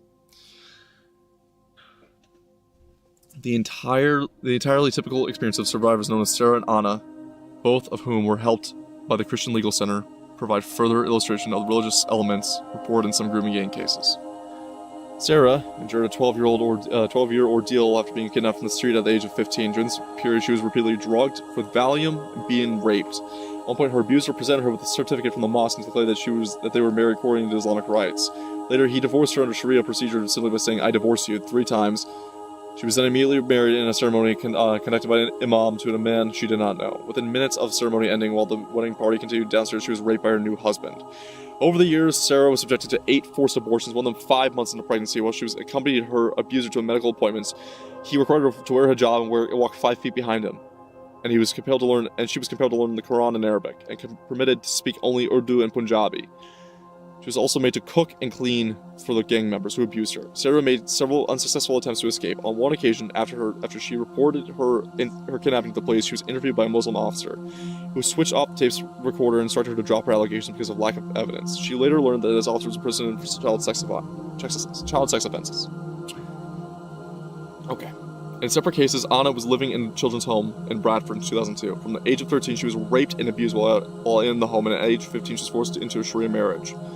Her social worker attended the marriage ceremony and permitted her husband's parents to foster her because after she became pregnant. The parents received a fostering allowance from the state. Anna described her situation as one of domestic slavery, in which she was treated like a maid and repeatedly sexually abused by dozens of men. In Britain, reports from the Metropolitan Police in London alone have indicated the average of 1,125 sexual assaults per year involving unlicensed taxi drivers. A significant proportion of these offenders in these cases have been identified as Muslim. A further form of sexual exploitation associated with certain Muslim communities across Britain is marriage trafficking. The Forced Marriage Limit, FMU, handled 801 cases in 2024, considering girls and women resident in the country who were forced into marriage with men, providing direct support in 229 of these instances. Among the 208 cases that where the focus country was recorded in 2023, the 6 countries accounting for the highest numbers were Pakistani, 45%, Bangladeshi, 13%, Afghanistan, 7%, India, 3%, Somalia, 3%, Nigeria, 2%. Of these 6, all except India and Nigeria have overwhelmingly Muslim populations. Earlier home offense office figures from 2009 show that 90% of forced marriages victims in Britain were Muslim. In more recent years, however, the FMU has ceased collecting or publishing data on the religion of those involved. A shift that echoes patterns of avoidance seen among the grooming gang's investigations. An FMU report stated, a forced marriage is not a problem specific to one country, religion, or culture. The FMU does not record data on religion. No major faith in the UK advocates forced marriage. Freely given consent is a prerequisite of Christian, Hindu, Jewish, Muslim, and Sikh marriages. Although forced marriages occurs in various communities and is not unique to Muslims. Statistics show a clear overrepresentation of Muslims among those involved in forced marriage cases. It's also inaccurate to claim that the Islam mandates a woman's consent for marriage. Similar patterns of sexual offenses disproportionately involving Muslim men have been reported in other Western countries with significant Muslim immigrant populations.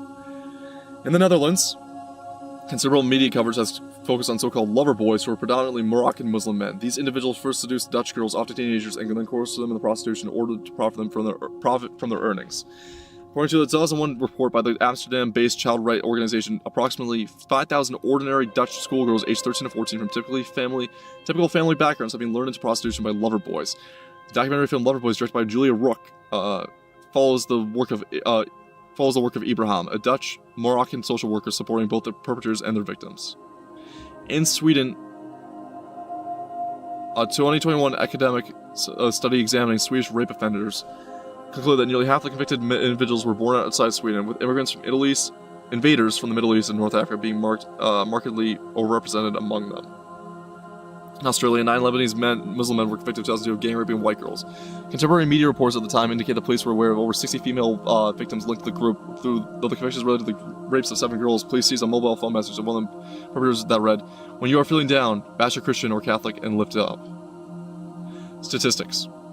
Offender data from 2017 Quilliam Foundation analysis, together with recent independent investigations, reveal consistent, disproportionate involvement of Muslim men, overwhelmingly of Pakistani heritage, and group-based CSE. The 250,000 figure is not a precise count. No such count exists because the British state has failed to record it, but we may regard it as a conservative estimate that accounts for the organized, repeated nature of the abuse. Many girls raped hundreds of times by multiple perpetrators and decades of institutional concealment. Analysis of 264 convictions of group-based child sexual exploitation from 2005 to 2017 found that 84%, 222 offenders were South Asian, with the vast majority Pakistani Muslim, only 7% were white, and 8% black.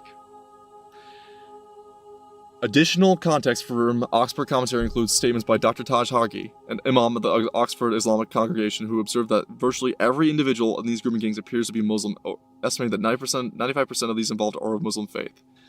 As previously stated, Peter McLaughlin's research indicates that approximately 87% of rape gangs convictions were of people with distinctly Muslim names. These figures stand in marked contrast to the much smaller proportion of Pakistani or Muslim communities within the overall population of modern Britain. Muslims, approximately 6.5%, and Pakistanis, around 2.1%, according to the most recent census data. Multiple examinations include police data from various forces, national audits, and independent reviews have documented this overrepresentation and group-based offending of this nature, even as some earlier official narrative emphasized no single community profile or sought to downplay ethnic patterns. The number of reported rapes in the United Kingdom has risen up substantially since 1997, when the area of large-scale mass invasion into the country commenced under Blair. Official police-recorded crime data for England and Wales indicated a rape offenses stood at approximately 8,593 in the year 2000, a figure closely aligned with the levels observed in the late 1990s prior to the major changes in recording practices. By the year ending March 2025, published police records that rape offenses increased to over 70,000, according to figures published by the Office for National Statistics (ONS), reflecting a rise exceeding 800% even after accounting for population growth for around 50% during the intervening years. In stark contrast, Poland, which maintained relatively low levels of invasion throughout the same period, has experienced a decline in reported rapes. Polish national police data showed 2,399 recorded rape offenses in 2000, falling to 1,127 by 2023, a reduction of more than 50%. With a stable population of approximately 38 million, this equates to a per capita rate of around 3 rapes per 100,000 residents in recent years, compared to over 100 rapes per 100,000 in the United Kingdom. This comparative patterns from official sources highlight divergent trends between the two nations. References between the ONS Bulletin of Sexual Offences in England and Wales for the year ending March 2025, the Home Office Historical Police recorded crime tables, and Eurostat Police recorded offences data alongside Polish national statistics compiled via Statista for the period covering 2000 to 2023, per capita calculations further underscore the scale of the disparity within the relative population sizes are considered. These figures indicate that the rape gangs are specific ethno-religious phenomena, with Muslims, specifically Pakistani Muslims, significantly overrepresented. Holy shit. I'm gonna go grab a quick drink. I'll be right back into this. Just give me a few minutes. We're back. We're about to get into the influence of Islam. I am just taking some brief moment of respite. Good Lord.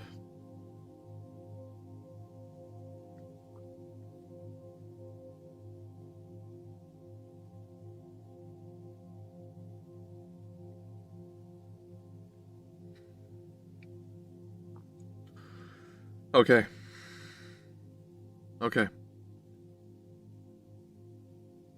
We're about to kick off once again. Just catch my breath and we're about to begin. Muslim treatment of non-Muslims worldwide. Britain is not a unique case. This sort of thing goes on anywhere that either welcomes a mass invasion from Muslim countries or contains long-established Muslim populations. There's a consistent pattern of sexual violence directed against non-Muslim minorities in settings where Muslims form the majority. Across Britain, we have noted girls from Sikh and Hindu backgrounds have been targeted by Muslim gangs. Unlike the white British majority, these non-Muslim invader populations, actually, I'll just say immigrant populations, were never prevented from organizing as a collective to protect their own. In doing so, as it was their duty, the network of Sikh organizations drew attention to the appalling treatment of non-Muslims in Pakistan. We need only to look at the appalling treatment of girls from minority faiths in Pakistan, where Christian, Hindu, and Sikh girls were kidnapped, forced to convert to Islam, and married to get an understanding of the underlying motivations. In 2018, around 1,000 girls in Pakistan's Sindh province alone suffered this fate. In many cases, perpetrators are granted impunity due to their corruption and covenants with local officials.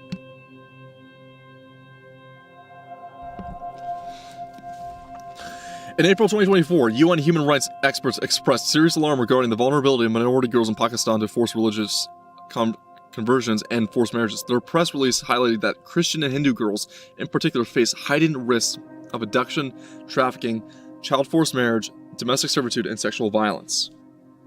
Human rights groups and media reports, including a 2021 BBC investigation, have estimated that 1,000 non-Muslim girls, primarily Christians, Hindus, and Sikhs, are abducted annually in Pakistan and compelled to convert to Islam and forced into marriage with their abductors. One documented case involved Farah, a 12-year-old Christian girl abducted from her home in June 2020 by 3 Muslim men, raped and forced to perform household labor as a slave.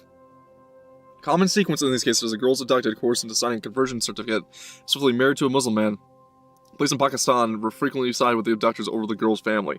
When parents pursue legal action, courts tend to uphold the legitimacy of the conversion. Birth certificates may be falsified to indicate the girl is not a minor. Contact with their family is typically blocked. Following the conversion to Islam, non-Muslim parents lose all authority over the child, and Islamic law prohibits non-Muslims from exercising guardianship over Muslims, including their own offspring.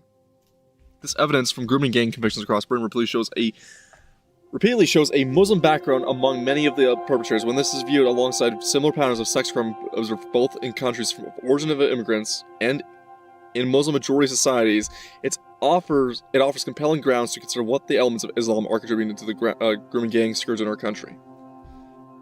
While it is unsurprising that a religion can shape and regulate sexual behavior, the suggestion that Islam might play a role in the driving sex crimes remains deeply uncomfortable for some in the liberal West. Even so, the possibility of an Islamic influence on these crimes cannot be dismissed. The available data strongly points towards it as a hypothesis that merits serious examination. The impact of any religion on individual behavior is rarely direct and unmediated, and it is heavily filtered through culture, which a religion can gradually reshape over generations. Not all Muslim communities or societies are influenced by Islam to the same degree as the other men are, and to the same degree in some or in the same manner. Minority Muslim populations may behave differently from majority ones. For instance, convictions of Indian origin Muslim men in grooming gangs across Britain are notably rare compared with those with Pakistani heritage. This disparity may relate to the demographic context. Muslims form only about 14% of India's population, which Hindus, comprising about 80%, placing them on a minority position where low social and legal constraints differ markedly from Pakistan.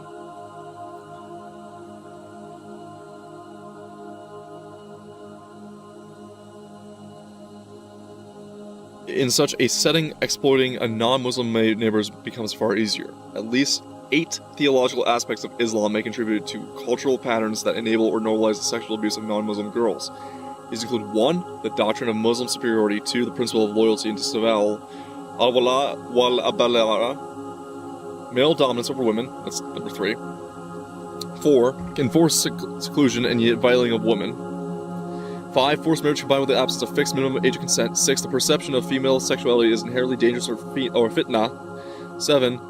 The historical Sharia institution of slavery. 8. And the system of dimitur. These are all rooted in the classic Islamic ideology up to and including Islamic jurisprudence. But even in Sharia-governed nations, adaptations are common, such as setting a minimum marriage age or restricting unilateral divorce by men in order to lessen the harsher effects on women. Muslim supremacism. Islam holds those that are righteous and truly fear God, meaning Muslims are inherently superior to those who reject God's commands, namely non-Muslims. The idea is captured in Quran 3:110. You are the best nation raised up for mankind, commanding what is good, forbidding what is wrong, and believing in Allah, if not only the people of the book, i.e., example given, Christians and Jews, believe it would be better for them. Some among them are believers, but most are perverted. That is Surah 3:110.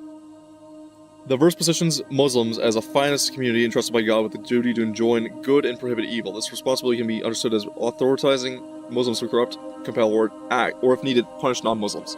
Potentially, though, coercion or force, other Quranic passages affirm Islam's ultimate supremacy over all religions, as in Surah 48:28. It is He, Allah, who has sent His messenger with the guidance and the religion of truth, Islam, to make it triumph over every religion. Non-Muslims who refuse Islam are described in harsh terms, such as in Surah 8:55. Surely the worst of animals of Allah's sights are the rejectors of Islam. They do not believe. The concept of Muslim superiority is closely linked to the derogatory views on non-Muslims. For example, Surah 9:28 labels associators, a pejorative term encompassing Christians, Jews, and other non-Muslims as unclean, najis. These teachings can provide a religious justification that bolsters an abuser's conviction of their own superiority and facilitates the dehumanization of non-Muslim victims. In her July 2020 podcast interview, Rotherham survivor Dr. Ellen Hill described abusive language and acts that embodied this sense of superiority. She recounted being made to bend down and kiss her perpetrator's feet as a deliberate act to underscore her inferiority. She also spoke of another Rotherham victim who, during gang rapes by dozens of men, was forced to lick their feet clean because they believed they were morally superior to her. Hill observed, "It's a Muslim superiority thing. They believe that they have maximum moral authority to command the people beneath them to lick their feet." She further notes the rapist viewed on non-Muslim habits as inherently impure. If you're eating pork, you're unclean, you're dirty. If you use a knife and fork, you're dirty. If you don't eat your food with your hands. Fucking ironic, isn't that? Also in the mindset. The Islamic principle known as al-wala wal-abara, loyalty and disavowal, commands Muslims to direct their love and allegiance towards what pleases God while hating, avoiding, and distancing themselves from what displeases Him. In essence, it calls for loving and supporting fellow believers and rejecting non-believers. This teaching draws on several Quranic verses, including, "Let not the believers take the disbelievers as allies rather than of believers. Whoever does that has nothing from God, unless you guard yourselves from precaution." Surah 3:28. You who believe, do not take the Jews and Christians as allies. They are allies of each other. Whoever you take them as allies is already one of them. Surely God does not guide people who are evildoers, i.e. non-Muslims.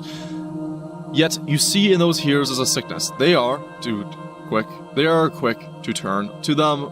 Whoever takes God as an ally and His messenger, Muhammad, those who believe Muslims, surely the party of God, they are the victors. Surah 5:21 to 52-56. There was a good example for you in Abraham.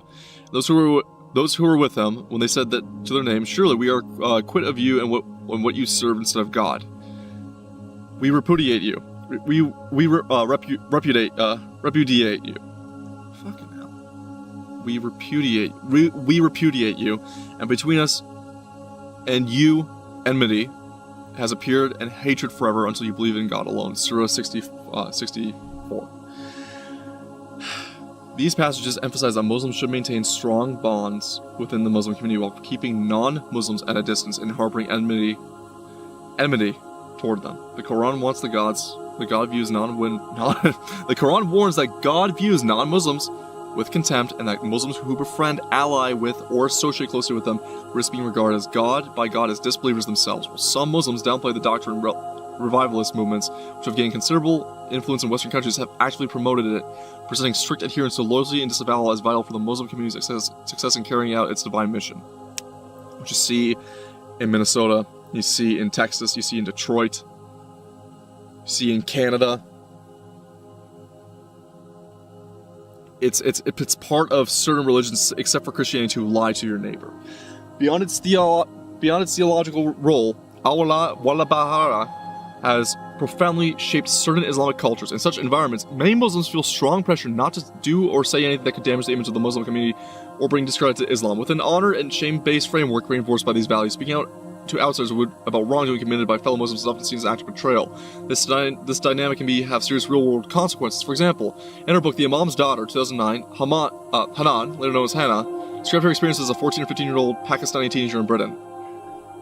After confiding in a female teacher that her father, an imam, was beating her, the teacher informed the deputy head, who arranged for a male Pakistani Muslim social worker to meet with her at the school. Initially terrified because of his background, Hanan eventually opened up to him about being treated as a domestic servant, fearing a forced marriage and enduring physical abuse. That same afternoon, she returned home to find a social worker speaking with her father, relaying everything she had said. While the social worker was present, her father acted kindly, but once he left, her father subjected her to the severe beating and rape, threatened to kill her if she ever spoke again, and imprisoned her in the cellar for days.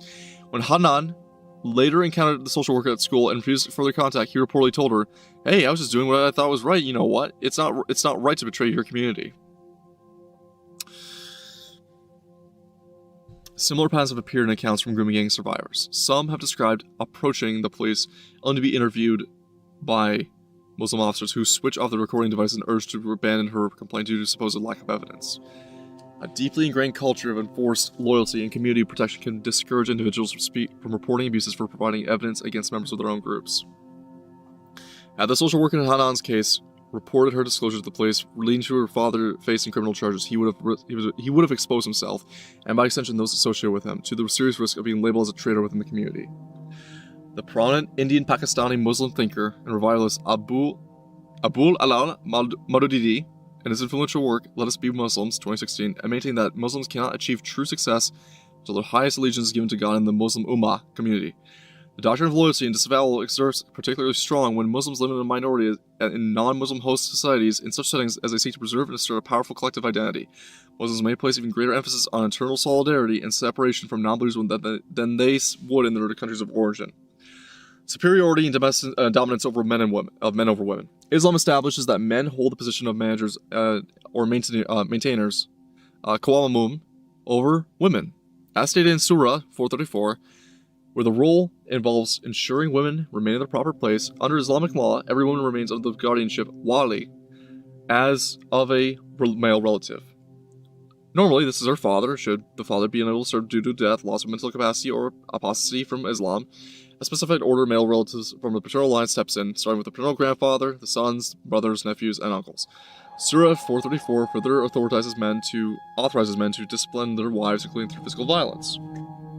Numerous authoritative sources in Sharia regulations reinforce the notion of women's inferiority to men. Surah 228 declares that men hold a rank above women. The Prophet Muhammad stated that women are deficient in both religion and intelligence relative to men. And in that same hadith, he noted that women form the majority of those in hell. He also taught that if a woman or a dog passes in front of a praying man, the prayer is invalidated. A reasoned mosque positioned men with their backs to women during prayers. Sharia obliges a woman to engage in sexual intercourse with her husband whenever he desires it. If she refuses, Muhammad said that all angels will curse her until morning. Divorce until Sharia strongly favors men. A husband may unilaterally divorce his wife without stating a reason simply by pronouncing, "I divorce you." 3 times for a wife, obtaining a divorce is far more difficult, typically involving a formal legal process and form of financial costs. Following divorce, the mother may retain physical custody of young children up to the particular age, but the father retains legal guardianship. Moreover, the mother remarries, she loses the right to have children from her previous marriage reside with her. Sharia rules on evidence further diminish women's status, valuing a woman's testimony at a half that of a man's. Inheritance laws under Sharia generally allocate women half the share given to men. For example, a son receives twice the portion of a daughter. A wife or A wife or wives together inherit 1/4 of a husband's estate if he leaves no children, or 1/8 if he does leave children. In contrast, a husband inherits half of his wife's estate if he has no children, or 1/4 if she does. Sharia's approach to rape also disadvantages women. Rape is categorized as a form of zina, illicit sexual intercourse, the same offense that covers adultery and fornication. Zina, as well as is defined as sexual intercourse between a man and woman who is neither his wife nor his slave. There is no distinct offense or rape. It is treated as a coarse zina, and marital rape is not recognized. The penalty for rapist mirrors that for consensual extramarital sex. 100 lashes for the unmarried person, or stoning to death for one who has been married. When a woman accuses a man of rape, her consent is presumed unless both the act of penetration and the lack of consent are proven by 4 male eyewitnesses, who each directly observed the man's penis entering the woman's vagina. Naturally, the presence of 4 men witnessing rape without intervening makes it highly improbable, as they would testify in the victim's favor. Highly improbable they would testify in the victim's favor, exactly. Such a woman alleged rape, but failed to produce the 4 required male witnesses. She risked being convicted of zina on the basis of her own accusation. In 2003, Pakistan's National Commission of the Status of Women reported up to 88% of women imprisoned in Pakistan were rape or gang rape victims, who, unable to meet the 4 witness requirements, were instead convicted of illicit sex. Taken together, these Sharia provisions that institutionalize male dominance over women exert a profound influence. In culture shaped by Islam, boys can be raised to grow into men who assume rightful control over the women in their lives, confident in their inherent superiority. The seclusion of women. The Islamic law contains multiple provisions that mandate the covering and seclusion of women. It is widely recognized that a Muslim woman must cover most of her body when appearing in public. Additionally, Sharia grants a male guardian the authority to restrict a girl or a woman's movements, allowing him to confine a wife or daughter to the home and permit her to leave only when accompanied by a male relative and for a valid reason. This is reflected in Surah 33:33, which instructs, "Women, stay in your houses and do not flaunt yourselves." One consequence of the Sharia-derived culture of covering and seclusion is that a woman who appears in public without covering or remains outside the protected space of the home may be culturally perceived as unguarded and therefore sexually available or promiscuous. This notion that an uncovered woman invites molestation is suggested in Surah 33:59 of the Quran, where Muhammad is instructed that his wives and daughters should not cover themselves so they are not abused. Certain Islamic preachers have explicitly endorsed this view. Following the high-profile convictions of Muslim men or Lebanese background for rape in Sydney, Australia, the country's Grand Mufti, Sheikh Taj ad-Din al-Hilali, controversially placed blame on the victims for not being covered and remaining in the houses, as he stated, if you take uncovered meat and place it outside without cover and the cats come to eat it, whose fault is that? The cats or the covered meats? The uncovered meat is the problem. If she was in her room, in her home, within her job, no problem would have occurred. In making these remarks, Sheikh al-Hilali was presenting Islamic norms as a remedy to the crimes for the kind committed by rape gangs. According to this perspective, if individuals adopted Islam and adhered to its rules, women and girls would be protected from such abuses because they would be kept secluded, placed under permanent male supervision, and rendered invisible to outsiders. Oh my god. Forced marriage in the age of consent. Under Sharia, marriage takes the form of a contract between 2 men, the groom and the bride's male guardian, her wali. The structure closely resembles the contract of sale. The groom pays an agreed sum known as the mahir, or known as a mar, to the bride. In exchange, she becomes sexually available to him. Islamic jurisprudence sets no minimum age at which a girl or woman may be married. Religiously, authorities permit a father to arrange a marriage for his daughter even while she is still an infant. Prophet Muhammad himself married Aisha when she was 6, an arrangement between Muhammad and her father, and consummated the marriage when she was 9. The Quran itself addresses this marriage of a divorced girl who has not yet reached menstruation, Surah 65:4. Sharia distinguishes between types of guardians. The bride's father or paternal grandfather is termed as wali mujibir, forcing guardian, because certain schools of Islamic law allow him to compel a virgin daughter or granddaughter into marriage without her consent. The notion that a girl must reach a particular age before she can consent to sexual activity is foreign to Islam. In Islamic teaching, only lawful context for a woman to consent to sex is through marriage, and even the consent is not always required. Even that consent is not always required. Significantly, the Arabic term nikah, denotes both marriages and sexual intercourse. Sharia in effect, merges the two concepts. An unmarried woman is forbidden from engaging in sex, while a married woman has no right under Sharia to refuse sexual relations with her husband. Hadiths further state that virgin silence constitutes consent to marriage. The merging of consent to marriage and consent to sex sheds light on Dr. Hill's account that a rapist interpreted their victim's silence as consent to the rape, drawing on these same hadiths.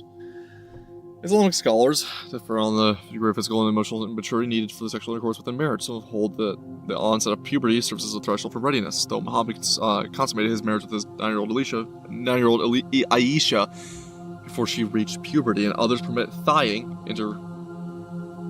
intercrural sex with a wife who is menstruating or considered too young for vaginal penetration. This practice Dr. Hill also described. His observations also suggest that Muslim grooming games may exhibit religious and cultural indifference to the modern concept of the age of consent. In an interview, Andrew Norfolk, one of the few journalists who exposed Britain's rape gang scandal, stated that although Islam prohibits sex outside marriage, all 4 schools of Islamic jurisprudence teach that a girl can be married when she reaches puberty, which is an average in Britain is 11. When the Muslim Brotherhood government took power in Egypt, one of the new laws they were going to introduce was lower the age of consent from 18 to 13, and disappointment was voiced by certain Salafis, and Muslim Brotherhood scholars that it was 9. Islamic State had 9 as the permissible age for marriage. I don't think there's the same sense of wrongness and shame in some cases about having sex with a 12-year-old girl. Oh my fucking backwards ass culture. Female sexuality. Islamic canonical sources portray women as possessing sexual desires that are at least as strong as men's, if not stronger, and view these desires as potentially harmful to men. Prophet Muhammad stated, "After me, I have not left any trial more severe to men than women." Arabic term fitna used here denotes a severe trial that can involve seduction or temptation, leading people astray from faith. It also carries connotations of chaos that disrupts social harmony. Muhammad further suggests that men are susceptible to sexual temptation, explaining that Allah has preordained a portion of zina, unlawful sexual intercourse, to every man. Allah has written for the son of Adam his inevitable share of zina, whether he is aware of it or not. One practical expression of anxiety over women's sexuality is the practice of female genital mutilation. Personally, for me, any infant genital mutilation, regardless of sex, is always a crime. That includes circumcision, which various schools of Islamic law either require or strongly recommend as a way to curb excessive female sexual desire. Another reflection of the perceived danger possessed by female sexuality is the strict separation of the sexes, informed through practices such as veiling women's bodies, restricting them to the home, and a correct directive against men and women gazing at one another. Tell the believing man that they should lower their gaze and guard their private parts. That is pure for them. Surely Allah is aware of what they do. And say to the believing women that they should lower the gaze and guard their private parts, and not show their charms. Surah 24:30-31. Dr. Hill described being subjected to this rule in practice. I was told to look at the floor when I was around Muslim men. She was informed that if a woman looks at a man, that means she wants to have sex with him. Although female sexuality is seen as a source of fitna, Sharia assigns men regard as more rational and better able to exercise self-restraint, the God-given responsibility to oversee and regulate women. From this perspective, a woman who fails to comply with Sharia norms, for instance by appearing unveiled and accompanied in public, represents a danger into social order, to such a framework, responsibility for any sexual assault she suffers is often attributed to her own behavior, especially when combined with notions of the inherent purity of non-Muslims. This outlook leads to non-Muslim women who appear uncovered and more freely without male supervision being labeled as sluts, who are eager to entice men. In this cultural context, a Muslim man who engages in sexual activity with such a woman bears no blame. The fault lies entirely with the woman. Islamic teachings concerning the perilous nature of female sexuality and the moral inferiority of non-Muslims can reinforce legitimize this pattern of attributing responsibility to the victim. Jihad and sexual slavery. Islamic Sharia contains detailed regulations governing armed conflict, including provisions related to the institution of slavery. In Islamic law, slavery arises as a consequence of warfare against non-Muslims, infidels. Non-Muslim captives, such as taken in their conflicts, are regarded as lawfully enslaved simply by virtue of their capture. These captives may then be allocated to Muslim combatants as part of the war booty, spoils. They can subsequently be sold, ransomed, or retained in slavery. Historical records show that during the Prophet Muhammad's lifetime, Muslim forces enslaved women captured from enemy groups in more than a dozen military campaigns. Under Sharia, sexual relations between a male owner and his female captive slave does not constitute zina. This is explicitly authorized in multiple Quranic passages, e.g., examples given Surah 424, 23:6, 70:30, and supported by numerous hadith precedents. Moreover, Muhammad taught that a married non-Muslim woman captured in war is automatically divorced from her previous husband by the act of capture itself. As a result, sexual intercourse between her, Muslim captor owner, and the formerly married captive does not amount to adultery. At first glance, it may appear incongruous to connect the classical Islamic institution of slavery with the sexual abuse of white girls in contemporary Britain, yet the historical record reveals a long-standing pattern of Islamic enslavement and sexual exploitation of white women. Historians estimate that between the 16th and 19th century, approximately 1 million Europeans were seized for profit as part of the Barbary slave trade. In March 1786, when Thomas Jefferson and John Adams inquired of Tripoli's ambassadors to France why the Barbary states waged war on nations that had not attacked them, Sidi Haji Abdul Rahman reportedly answered, "If it was written in the Quran that all nations were not acknowledged but the prophet were sinners, whom it was the right and duty of this faithful to plunder and enslave, and that every Muslim who was slain in this warfare was sure to go to paradise, he said also, the man was the first aboard a vessel had one slave over and above his share." In recent times, Islamic terrorist groups such as ISIS have openly asserted the right to revive Islamic slavery. A significant contemporary legal debate amongst Muslim scholars concerns that the proper classifications of Western countries that now host large Muslim invader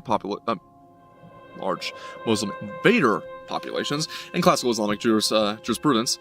Any non-Muslim nation was presumptively categorized as Dar al-Harb, the House of War, in which Muslims had the right and duty to take slave as articulated by the Tripoli ambassadors. Medieval Sharia created Dar al-Harb as a default status for infidels' territories, a doctrine attributed to Muhammad further obliges Muslims residing in Dar al-Harb to perform invasion to a territory governed by Islam. Particularly if they cannot freely practice their faith, this duty to migrate to countries to be invade countries to be emphasized by many Salafi groups. In modern times, however, various adaptations have emerged to accommodate changed realities. Some authorities now classify Western nations as Dar al-Dalswa, House of Propagation, where Muslims enjoy freedom to invite others into Islam. In such circumstances, the obligation of waged jihad is thought to have been suspended. Other scholars maintain that an implicit covenant of security exists for Muslim invaders in the West that are permitted to live and operate freely in exchange for refraining from jihad against the host society. It's worth emphasizing that alternative classifications of Western countries such as Dar al-Dawa or tacit covenant of security serve only to postpone rather than eliminate the traditional obligation to engage in jihad. For at least some Muslims with radical inclinations, the issue is not whether jihad will eventually be required, but merely when the appropriate moment arrives. Certain Muslim men, lacking deep scholarly knowledge, often rationalize their grooming against offenses by mentally recasting their victims in the role of legitimate slave property under this Islamic framework. In Rotherham, for instance, one perpetrator named Muhammad, how many of them are fucking named Muhammad, branded his victim with the letter M as a mark of ownership. Survivors also compelled to perform domestic tasks such as cooking and cleaning for their captors, while enduring repeated sexual violation, mirroring treatment of household slaves. Journalist Andrew Norfolk captured his mindset when he observed, some of these Muslim kids have got an idea, probably because they're quite convenient for them, that Britain's been designated as land of war, so certain things have become permissible in terms of the enemy. I think some of these guys think it's okay to do stuff with white girls that they wouldn't have dreamed of doing to Muslim girls. Islam's treatment of conquered non-Muslim people. Islamic jurisprudence has also addressed the treatment of non-Muslim populations conquered through jihad. Classical Sharia rules on jihad define on warfare waged against non-Muslims to extend the dominion of Islam, crystallized during the medieval era. As we have just noted, these rules divide by the worlds into two fundamental categories: the Dar al-Islam, the House of Islam, territories governed by Islamic authority, and Dar al-Harb, the House of War, territories under non-Muslim control. Under this framework, non-Muslims fell into the two of the groups. Those residing within the House of Islam were considered protected, provided they fulfilled specific obligations and were not legitimate targets of military action. By contrast, those living in the House of War could lawfully be fought, defeated, and captured, enslaved. When non-Muslim communities came under Islamic rule, they were granted unconditional tolerance through a formal surrender agreement known as the Dhimma Pact. This arrangement allows dhimmis, protected non-Muslims, to retain their religion, but only on the condition that adult males paid an annual tax called a jizya, and the entire community observed a range of restrictive regulations. As the renowned commentator Ibn Kathir explained, These rules are designed to ensure their continued humiliation, degradation, and disgrace. If a dhimmi community is deemed to have violated a pact, whether by failing to pay the jizya or by breaching any of the imposed conditions, Islamic law permitted that the resumption of jihad in such circumstances, the full Sharia regulations of war should apply. Adult males could be killed, women, children enslaved, and property of non-Muslims seized as spoils. The dhimma framework imposed a permanent condition of insecurity on Christian and other non-Muslim populations under Muslim sovereignty. This applies to religiously sanctioned cultural template that continues to underpin the abduction, forced conversion, and coerced marriage of non-Muslim girls in places such as Egypt and Pakistan. One way to view the involvement and lack thereof of British state officials in the rape gang scandal is an incorporation of dhimmi-like submissiveness. This mindset prioritizes difference to Islam and Muslims above all else, while dismissing or assigning fault to non-believers. From this perspective, the failure of authorities to act decisively against the grooming gang issue might represent a significant step in the gradual Islamization of Britain.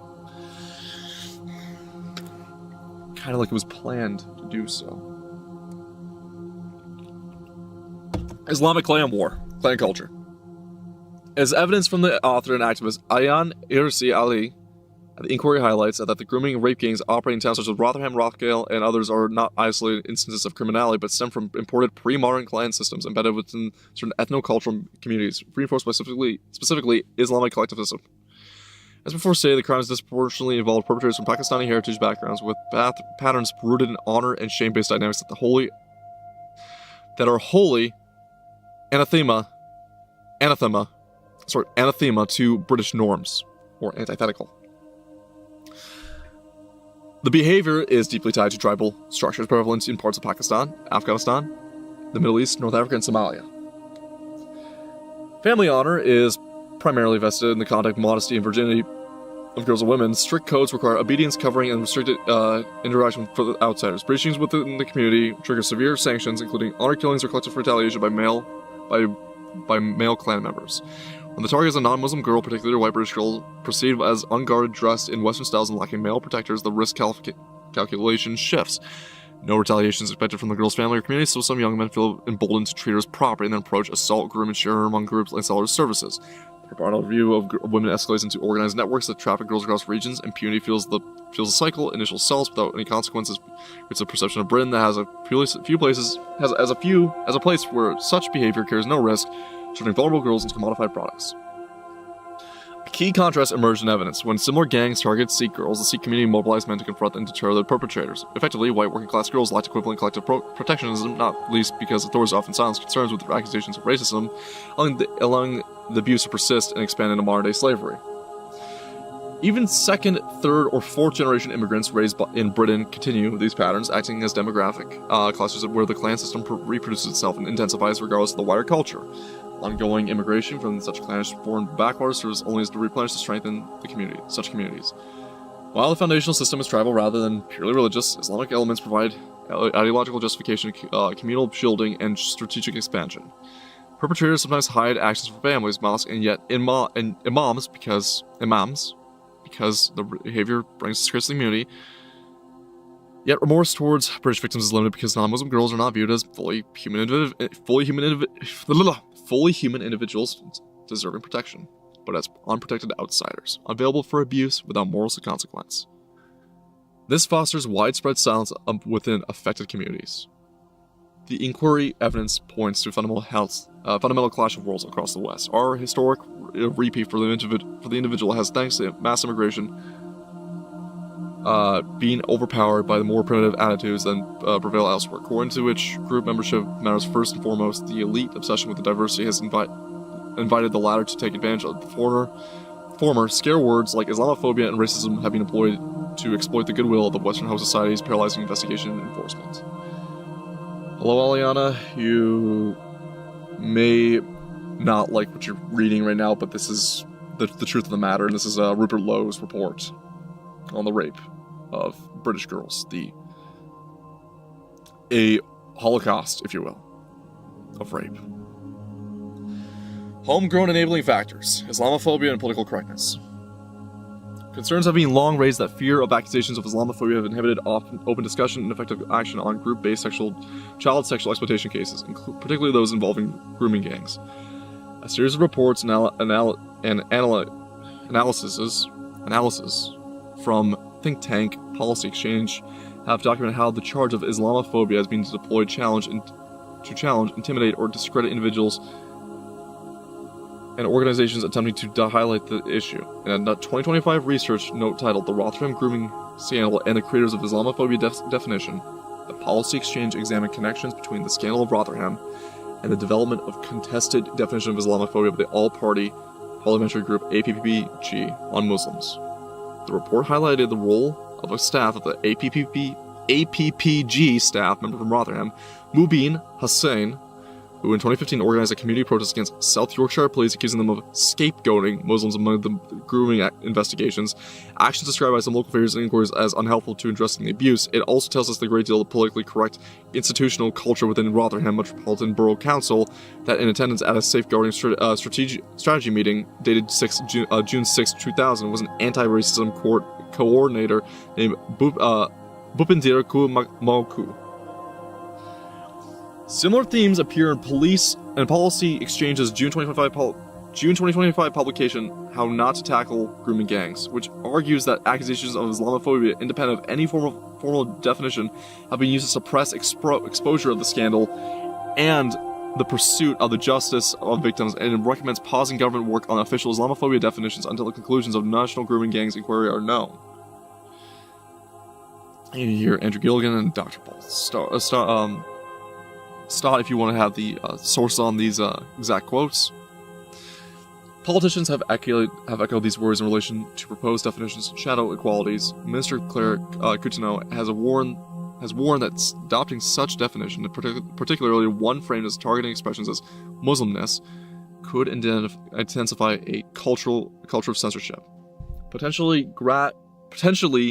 granting perpetrators greater impunity by making legitimate scrutiny of patterns in grooming cases more difficult or risky for police, authorities, and the public. She has argued that this risk of repeating past mistakes for fear of being racist or Islamophobic labels contributed to delayed or inadequate responses. The concern to shield Muslims from criticism at all costs went hand in hand with a more general ideological shift organized around the unquestioning treatment of minorities as special victim groups. Rooted in the left liberal paradigm in the 1960s, this minoritarian outlook first scored political victories under Harold Wilson's Labour government. In time, tolerance, multiculturalism, and anti-discrimination became highly prized values of elite circles. The law, too, began to foster an environment in which challenging certain minority communities, including Muslim ones, became politically dangerous and even criminal. This enabled the grooming gangs to operate with impunity for years because authorities at every level, as we've seen, feared being labeled racist or Islamophobic more than they feared failing the girls to whom they owed the care or duty. The legal framework that underpinned this paralysis began with the Race Relations Act, 1965. Its even stronger successor in 1976. These statutes, designed to combat overt discrimination, were interpreted and expanded in ways that made any discussion of ethnicity or culture and crime patterns hazardous.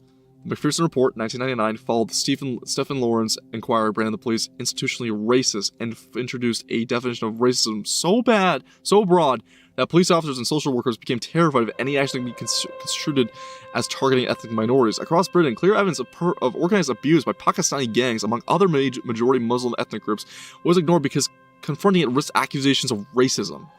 The fear was not abstract. Senior officers and council staff explicitly cited concerns about so-called community relations and potential race riots as reasons for inaction. The country's transformations was greatly accelerated under Tony Blair's New Labour project, which culminated in the Equality Act 2010. This consolidated and strengthened the so-called anti-discrimination protections by adding religion as a protected characteristic alongside race, combined with hate crime legislation under Part 3 of the Public Order Act 1986 and the Crime and Disorder Act 1998. It created an environment in which criticizing aspects of Islamic culture or patterns of offending linked to Muslim communities could be framed as racial hatred or Islamophobia.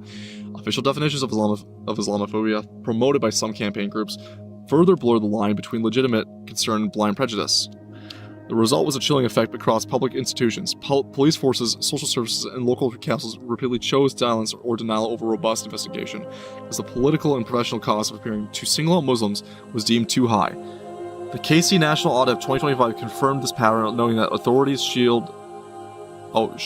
away from examining ethnicity and culture, even when data pointed overwhelmingly to Pakistani Muslim perpetrators. What went wrong is now painfully clear.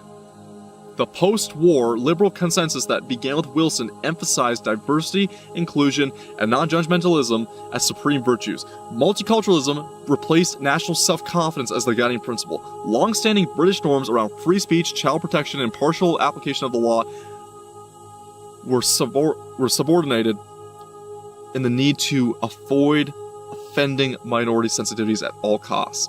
Liberal elites in media, politics, and the public sector internalized the idea of that acknowledging cultural or religious factors in crime was itself a form of bigotry. This mindset actively shielded the rape gangs by discouraging the very inquiries and interventions that could have saved thousands of children. Until the country rejects the fear of being called racist, or the fake made-up word of Islamophobia based on a religion that wants to kill you and wants to absolutely rape your children, as we've seen here documented, and restores the courage to name uncomfortable truths, the conditions that allow these networks to thrive will remain. And I say that across every European and Western nation too. The inquiry records the damage without apology. The paralysis of our institutions was not some fluke. It is a predictable outcome of decades of legal and cultural changes that place sensitivity above justice.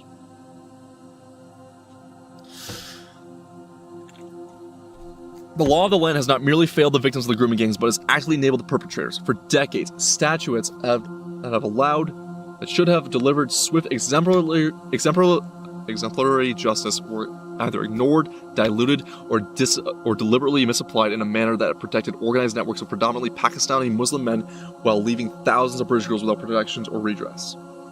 The legal framework governing organized sexual exploitation, commonly described in public disclosure as grooming gangs, is extensive, but fragmented and consists of overlapping criminal offenses, human rights obligations, civil liabilities, and sentencing structures. While Parliament has enacted a broad suite of statutory provisions designed to criminalize sexual exploitation in all its forms, serious questions remain as to whether the law has been sufficiently coherent, proactive, or effective in preventing systemic abuse.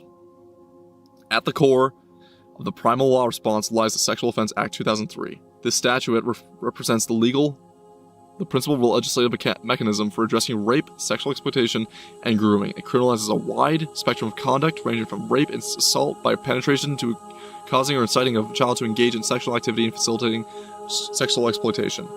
The Act also contains specific offenses concerning abuse of positions of trust, trafficking for sexual exploitation, and paying for the sexual services of a child.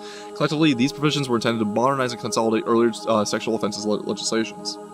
However, their practical operation in cases involving organized exploitation has often revealed structural limitations. The statutory framework presumes that the criminal justice system will detect and intervene early in abusive patterns of conduct. In practice, many cases of organized abuse have involved prolonged periods during which victims were groomed, trafficked, repeatedly assaulted without meaningful intervention by authorities.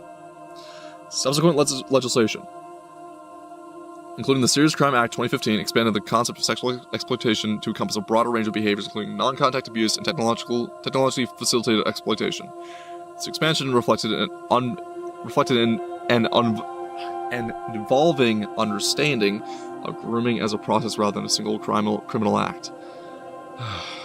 Nevertheless, legislative reform has largely been reactive, has tended to follow public scandals rather than anticipate systemic patterns of abuse. As a result, the legal framework often appears to be piecemeal rather than strategically designed. In cases involving organized sexual exploitation, prosecutors frequently rely on a constellation of offenses rather than any single overarching charge. Perpetrators may be convicted of conspiracy of rape, trafficking for sexual exploitation, arranged child prostitution, and a variety of associated offenses, including drug supply and false imprisonment. Such cases demonstrate that the criminal law is capable of imposing severe sentences, including life imprisonment, where the offending is particularly grave. Yet these outcomes tend to occur only after extensive investigations and multiple failures of early intervention. The law's capacity to punish extreme wrongdoing is therefore clear, but its capacity to prevent such wrongdoing remains contestable. Another critical dimension concerns trafficking in modern slavery legislation. The Modern Slavery Act 2015 criminalizes human trafficking for sexual exploitation and provides for life sentences in the most serious cases. The intention in passing it was to recognize that organized sexual exploitation frequently involves coercion, movement of victims, and exploitation for profit. However, critics argue that the conceptual overlap between trafficking offenses and traditional sexual offenses has sometimes created uncertainty in changing decisions. The distinction between trafficking and exploitation is not always straightforward, particularly when victims are groomed into apparent compliance rather than transported by force. The ambiguity may complicate prosecutions to reduce and this ambiguity may complicate prosecutions and reduce the deterrent effect of the law. You can see this is burning me out a bit, but we're going to the end. We are doing this to the end.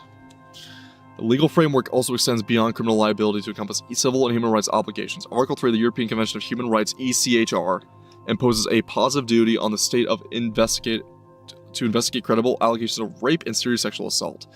Courts have held that systemic failures in investigation may continue breaches of fundamental rights even where perpetrators are ultimately prosecuted. This principle is of particular significance in organized exploitation cases, where victims have frequently alleged prolonged institutional inaction. The law, therefore, recognizes that state authorities may bear responsibility not only for direct wrongdoing, but also for failures to prevent or respond to grave abuses. Despite this extensive legal architecture, the operation of the law and practices has been inadequate. One recurring criticism is that the legal framework places significant emphasis on individual criminal acts while it's insufficiently addressing patterns of organized exploitation. Rape gangs typically operate through networks characterized by manipulation, coercion, and economic exploitation. The law's traditional focus on discrete offenses can obscure the systemic nature of such conduct. Although conspiracy and trafficking offenses partially address this gap, there remains no single statutory offense that fully captures the phenomenon of organized sexual exploitation as a distinctly structured form of criminality. Further difficulty lies in evidential challenges. Grooming often involves psychological manipulation that undermines the credibility of victims in the eyes of investigators and juries. The legal concept of consent remains central to many sexual offenses, yet it can be ill-suited to situations involving vulnerable children conditioned by their abusers to acquiesce. While courts have recognized that apparent consent may be illusory in such contexts, the statutory framework continues to rely heavily on the more straightforward forms of evidence. This at a time created barriers to prosecution and contributed to perceptions that the law inadequately reflects realities of coercive exploitation. Moreover, the law's reliance on past HOC or Hawk punishment raises broader questions about preventative capacity. Statutory offenses are designed to respond once exploitation has occurred or is immediately planned. Preventative mechanisms such as arrest orders and safeguarding duties exist, but their effectiveness depends on institutional vigilance and interagency cooperation. Where such cooperation fails, the legal framework offers limited remedies beyond retrospective. Accountability. This is insufficient to address organized exploitation that occurs over extended periods. Failure to invoke existing sentencing powers. The Crime and Disorder Act 1998 and Sentencing Council guidelines explicitly permit, and in case of demonstrated hostility require, an uplift in the imposed sentence where offense is aggravated by a racial or religious hostility. Evidence in grooming gang trials have repeatedly shown precisely this. Victims described as white slags, white trash, kafar bitches, or told they're only good for men like me to fuck and use like trash. Perpetrators shouted Allahu Akbar and boasted of racial supremacy. Yet as far as available public records are concerned, racial aggravations have never once invoked against anti-white rape gangs either by prosecutors or judges. This is in stark contrast to what happens whenever white criminals are held for account for interracial crimes. Prosecutors do not hesitate, for instance, to pursue aggravating charges against Darren Osborne after he murdered a crowd of Muslims when this ban in 2017, sentencing Osborne to life in prison with a minimum tariff of 43 years. The judge cited Schedule 21 to the Criminal Justice Act 2003 to confirm that a murder alone done for the purpose of taking advantage of political, religious, racial, or ideological cause counted alongside a terrorist connection as an aggravating factor to Osborne's crime. Sentences in rape gangs, meanwhile, have remained at the lower end of the scale, often 4 to 12 years for men convicted of raping dozens of children over years, rather than the life sentences of 20-plus year terrors the offending merited. Shadow Minister for Justice Kieran Mullen drew attention at our hearings to the fact that many of these involved in rape gangs served as little as a third of half their sentences were still foreign national perpetrators, many from Pakistan and other Muslim-majority countries, were rarely deported after sentencing despite clear powers under the UK's Borders Act 2007. Instead, they were housed, fed, and upon release allowed to reoffend or return to their communities. In the Quillian Foundation's analysis of 264 convictions, 2005 to 2017, the overwhelming majority of perpetrators received terms that bore no relation to the lifetime harm inflicted. Even high-profile cases such as Rotherham and Rockdale, ringleaders received a effective terrorist that allowed release after serving less than half a year of their sentence. A leniency persisted despite the organized, predatory, and repeated nature of the crimes.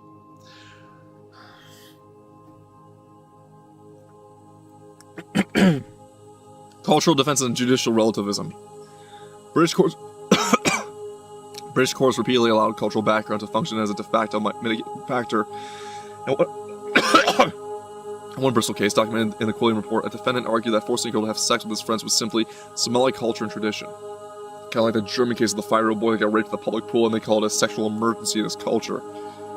In Rotherham, another claimed Western girls involved clothing invited and provoked abuse. Oh, she was asking for it because of her clothing. And all feminists were bitching about it, and then when we asked, hey, what was the race of the men that were saying that, they went quiet. These arguments were entertained rather than dismissed outright. Judges and defense counsel cited cultural sensitivity to avoid empowering the far right or damaging community cohesion. The very phrase used in the case review to explain why cases are shelved pre-2012. The result is that men who viewed white British girls as subhuman property received discounts unavailable to any other category of offender. This is not justice under the law of the land. It is an importation of foreign honor shame norms in the British courtroom with the explicit acquiescence of senior police officers, prosecutors, and judges. Party policies. As Ayan Hirsi Ali told this inquiry, center-left parties viewed Muslim voting blocs as a protected base, and aggressive prosecution or deportation risked losing those votes. Chronic electoral dependence on such blocs thus paralyzed far too many levels of government. Political actors across the board, national, local, and devolved, knew about the organized rape gangs for decades, yet put electoral survival, so-called community relations, and fear of racism accusations before child protection. Labour Party figures proved especially guilty of making electoral calculations where they should have been making looking out for the electoral calculations where they should have been looking out for the nation's children. Combined with the demographic shifts and swing seats, this got in the way of concerted inaction.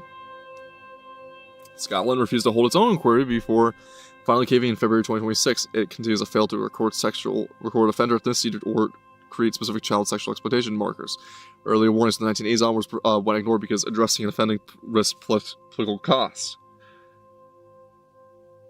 Policies placed retention on power above the safety of children, allowing the gangs to operate with impunity for decades. Politicians received direct briefings, sat in multi-agency meetings, read internal intelligence, and still denied knowledge, blocked inquiries, and silenced critics in order to cleave to Muslim voting blocs. This is not ignorance of crime, but the calculated, repeated, and nationwide abandonment of children. The Labour Party. The Labour Party bears primary responsibility for the longest and most deliberate cover-up. As the former Conservative councillor Liam Bellington emphasized to our inquiry, Labour-dominated local councils and MPs repeatedly prioritized electoral dependence on Pakistani Muslim communities above the safety of children.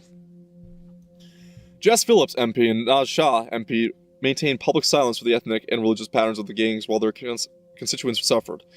Evidence shows Labour politicians prioritize avoiding far-right empowerment narratives and ensuring so-called community relations over protecting victims in Oldham. Labour councillors and leadership received one of our whistleblower social workers' disclosures on trafficking inside council-run and semi-independent units, yet retaliated against the whistleblower and took no remedial action. The same pattern occurred in Rotherham, Rockdale, Telford, Burnley, and Peterborough. Labour councils surrendered streets, ignored parental reports, and allowed perpetrators to operate among the other reasons because Muslim voting blocs were electorally vital. Former detective constable and Rockdale rape gang whistleblower Maggie Oliver has criticized the mayor of Greater Manchester, Annie Burnham, with whom Oliver herself has worked for failing to piece together a full picture of the information necessary to combat the rape gangs that still operate in his area. Despite ordering some preliminary independent reviews of the CSC across Manchester, Burnham stands accused of focusing exclusively on the failures of the past. Oliver's on record further suggesting that the two trustworthy reviewers resigned from the final phase of the Burnham inquiry, dealing with the 2019 dealings with the years 2019 to 2025, because they were blocked by Greater Manchester Police from accessing vital documents and speaking to some survivors. As Oliver puts it, what I had come to see and believe is that whilst the PR machine was wheeled out, very well about was already in the public arena. When it came to the leadership and courage and gripping what was going on now, unfortunately he, Burnham, turned away and we missed a huge opportunity to bring changes that are needed. Even reviews that did produce valuable findings have seldom been followed by decisive action. Commissioned in 2017, Burnham's limited independent review concluded that authorities had failed to protect children from pedophile rings in Manchester, Oldham, and Rockdale. However, no officers were fired or stripped of their pensions for the historic failings exposed, nor has Burnham exercised his powers as police and crime commissioner, a position he automatically holds as an extension of his mayoralty, to prosecute any of the officers found to have failed the victims of predatory gangs. Labour politicians did not merely fail to act, but actively denied that the problem existed, smeared those raising alarms, and blocked local inquiries that would have revealed the full scale. They sacrificed thousands of white working-class girls to its electoral alliance with Pakistani Muslim communities and to the general reputation of multiculturalism among the public. Such institutional paralysis was not accidental but political, for even a few Labour politicians such as Sarah Champion did speak on, but they were dismissed. In Rotherham, Rockdale, Oxford, Telford, and dozens of other towns, Labour-controlled councils and police forces repeatedly shelled investigations, threatened whistleblowers with racism accusations, and instructed officers to not record the ethnicity of the perpetrators. The 2014 J report expressed how Labour councillors and senior officials in Rotherham dismissed the systemic rape of 1,400 girls because to do otherwise would risk alienating the Pakistani community. This pattern was repeated nationwide. This betrayal continued into government. In January 2025, Labour MPs voted en masse against a Conservative amendment calling for national statutory inquiry into grooming gangs. The amendment was defeated by 364 votes to 111. Sir Keir Starmer, I'm going to take that Sir away, Keir Starmer, and his former front bench abstained or opposed the measure, dismissing public concern as far-right agitation. Yeah, fuck yourself. To sustained external pressure, including the damning Casey national audit, this dependent inquiry, and public outrage, to force a U-turn in June 2025. Even then, the government watered down local inquiries, with reports that plans for 5 separate reviews were quietly dropped to avoid offending Pakistanis. Jess Phillips, appointed safeguarding minister, had much to do with a show of contempt by the Labour Party. Survivors resigned from her victims panel in disgust, condemning the process as a slam. Phillips apologized for his delays, but retained a full backing of Keir Starmer. Under her watch, ethnicity recording remains patchy, and the anti-white aspect of these horrendous crimes needs to be downplayed. This is the same Labour Party that's constantly weaponized accusations of the false word of Islamophobia. To silence anyone who stated the obvious, that the gangs were and remain overwhelmingly Pakistani Muslim men. As a result, the nation has suffered decades of state-enabled child rape on an industrial scale. Yellowstone, we are looking at the the Rupert Lowe rape files. Okay? And I have told my chat beforehand, I'm not going to be reading much to you guys in chat unless I'm on my break. And so if you have actually anything meaningful to say regarding to what you're hearing, you may speak up. If it's not anything to it, I'm just going to ignore it. Because we are on a respectful but express train of thought tonight. That's why I put viewer discretion. I can see why Jess was offended by Sargon's comments and she wanted more Circle Snuggle. Oh, fuck yeah. She's afraid.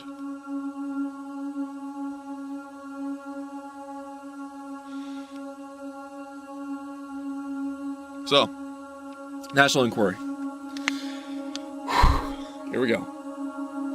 The Labour government's so-called independent inquiry into grooming gangs announced in December 2025 and chaired by Baroness Anne Longfield is a masterclass in institutional evasion. Its draft terms of reference finalized in March 2026 deliberately confined to the scope of group-based child sexual exploitation and abuse. In a handful of relevant local areas, the inquiry is explicitly time-limited, targeted, and proportionate, and framed as an exercise in examining failures of practice and obstruction by statutory services. There is no mandate to examine the national scale of the problem. The overwhelmingly ethnic and religious profile of the perpetrators, the honor and shame-based cultural drivers, or the role of political correctness and electoral cynicism is in allowing the abuse of the flourish for decades. Victims and survivors are notionally played as the center, yet the terms of reference carefully avoid the very questions that the public and the survivors are demanded be answered for decades.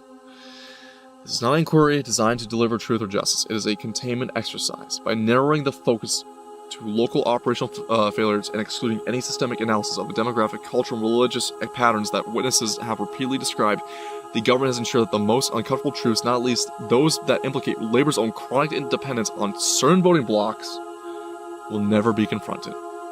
The very government that once resisted a national inquiry has now given us one with terms so tightly drafted that it cannot possibly disturb the political consensus that enabled the rape gangs. None of this will expose what was really happening. It is structured precisely so that it cannot. While the core grooming gangs were overwhelmingly Pakistani Muslim networks operating with political protection, the Labour Party's complicity went far beyond negligence. And in multiple documented cases, both sitting and former Labour councillors and figures were themselves perpetrators of child sexual abuse. Either that or they were directly shielded abusers within the grooming gang ecosystem. This was not a coincidence. It was the inevitable consequence of a party that treated Pakistani Muslim communities as precious vote banks even while its own members were raping children or tipping off predators. Direct perpetrators within labor ranks. Lord Nazir Ahmed. We're just gonna call him Nazir Ahmed. Let's take any honorifics out of the equation. Former Labour councillor in Rotherham and Labourer peer was convicted in 2022 of multiple child sex offences, including rape of a 13-year-old girl, jailed for 5.5 years. Ahmed had been a Labour councillor since 1990 and was elevated to the peerage by Blair. Survivors described him as part of the same networks that enabled Rotherham's grooming gangs, as Survivor publicly demanded that he be stripped of his peerage and truly shamed. The former Labour councillor Liron Velleman pleaded guilty to sex offences against a child, approaching a 13-year-old and asking if she was a virgin. The Labour councillor Carol Clark faced formal complaints after allegedly warning her pedophile son of his impending arrest in a grooming-related investigation, while simultaneously voting on grooming gang matters. The former Labour MP Ivor Kaplan was arrested for grooming a 15-year-old child in 2025. These were not isolated bad apples. They were Labour members operating in the very councils, Rotherham, Rockdale, Oldham, and so on, where grooming gangs were thrived under political cover. Enablers in positions of power. Beyond direct offending, senior Labour figures either failed to crack down on rape gangs or obstructed efforts to do so. Sean Wright, Labour councillor, Rotherham Children's Services led 2005-2010, remained in post despite knowing about the scale of the abuse, resigned only after the J report exposed his department's catastrophic failure. Roger Stone, Labour councillor, leader Rotherham 2003-2014, presided over local government during the cover-up documented in the J report.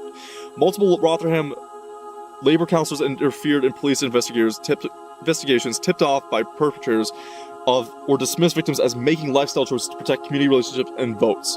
While Keir Starmer was the director of public prosecutions, it has been reported that 13,000 suspected rape gang members of pedophiles were let off with warning letters. As stated earlier, the mayor of London, Sadiq Khan, repeatedly insisted there was no grooming gangs operating in the city. He described evidence from whistleblowers as politically motivated. He told the London Assembly that sexual exploitation in the capital is a far more complex matter and does not fit the grooming style patterns on display across deprived northern towns.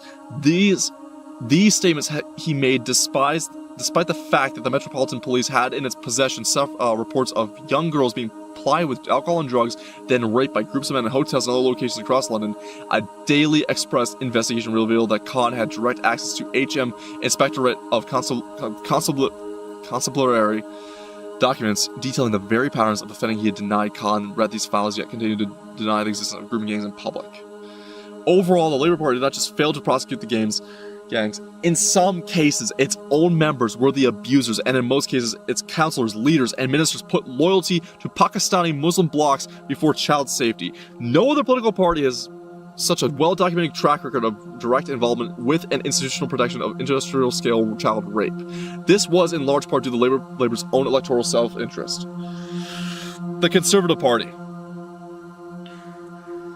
The Conservative Party, when holding national power from 2010 onwards, failed to impose mandatory ethnicity recording for CSE offenders and failed to launch a nationwide statutory inquiry, and despite the scale becoming public through the Rotherham J report and other local revelations. Successive conservative-led governments allowed the same local cover-ups to continue unchecked in non-Labour areas and did nothing to force data, transparency, or protect children outside of labor strongholds. The national political environment under conservative administrations had permitted the gangs to operate for another decade without systemic disruption. A proud Islamophile, the former conservative minister Rory Stewart is a standout example of malaise within the party. That's not malice, that's malaise. That's one of my favorite words to say. Malaise within the party. Stewart often stated on his podcast with Alistair Campbell, The Rest is Politics, that the grooming gang phenomenon is no more than a small-scale blight largely confined to the north of England. At the very least, this downplays the national pattern documented in witness statements from towns and states across this country and reinforces the political reluctance to confront the full scale. Sammy Woodhouse met David Cameron as early as 2015 and told him everything she knew up to, including the fact that many child victims were still being criminalized. A number of prominent figures within the Conservative Party have become more vocal about the rape gangs phenomenon amid the issue's rising political salience. Even so, Conservative Prime Ministers from David Cameron to Rishi Sunak, which is not a British name, mind you, did very little in government. Scottish politics. When I say British, I mean Anglo. John Lamont, MP's evidence to our inquiry shows that the same reluctance operated north of the English border. Successive Scottish governments across parties, but with clear Labour influence in earlier periods, refused to commission a dedicated national inquiry into grooming gangs, failed to introduce specific CSE markers, and fell short of routinely recording the ethnicity of offenders. The data gap prevented the development of any proper national picture and enabled rape gang networks to continue unchecked in both urban and rural Scotland. Pregnancy, abortion, and children born of rape. Here we go, back to the brutal stuff. Gangs deliberately used pregnancy as a tool of control. Girls as young as 4 were raped repeatedly until some of them became pregnant. Perpetrators then exploited the pregnancy to bind the victims to them, prevent escape, and exert ongoing coercion. The victims endured multiple pregnancies while still children themselves. Some miscarried under the physical and emotional trauma. Others were coerced into abortions. Those who carried to term gave birth as children and were left without support, education, or protection. Many of these victims had themselves been born of rape or to mothers who suffered identical exploitation. The state would often remove the babies for adoption or place them into same failing care system while leaving the young mothers in the environments where the abuse continued. Intergenerational trauma became institutionalized. Abortions were sometimes arranged by the perpetrators or their associates, often in backstreet conditions that caused lasting physical damage. Medical services, the pregnancies and injuries, but discharged the girls back to the abusers without safeguarding or long-term support. Social work services and the NHS treated the pregnancies as isolated medical events rather than evidence of organized child rape. The state severed the maternal bond while failing to break the cycle of abuse. Other babies remained with mothers who were themselves still children, producing immediate harm typically involving disrupted education, substance addiction, and mental collapse, and repeated contact with the criminal justice system. Victims who had been born of rape to earlier victims described the same patterns repeating across generations. Every statutory agency encountered these pregnancies. Hospital and sexual health clinics recorded genital injuries, STIs, pregnancies in 11 to 16-year-olds, but made no protective referrals. Mental health services discharged girls after suicide attempts linked to pregnancies without trauma care. Social services closed cases or returned the young mothers to risk environments. Police failed to investigate the rapes that caused the pregnancies, even when the perpetrators were named and known. Licensing authorities allowed the taxis that transport pregnant girls to continue operating.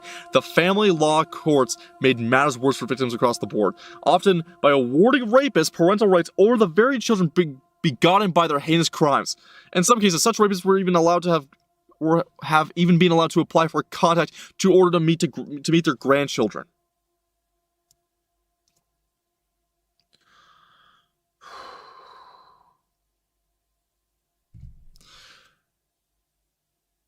The diddly doodler has spoken. I can see why Jess was offended by Sargon's comments. Yes. One more struggle snuggling.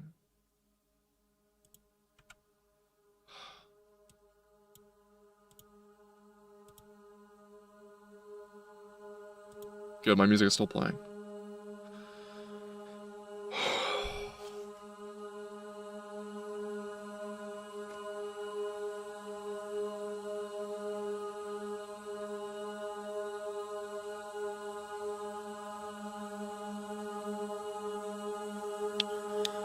Alright, let's get back to it.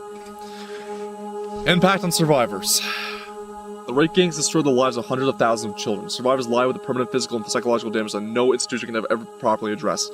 They carry lifelong PTSD, complex trauma, addiction, chronic pain, interrupted education, criminal law records, lost children, and live with permanent fear. Many attempted suicide and sadly, some succeeded. Others lost their own children in the same system that failed them.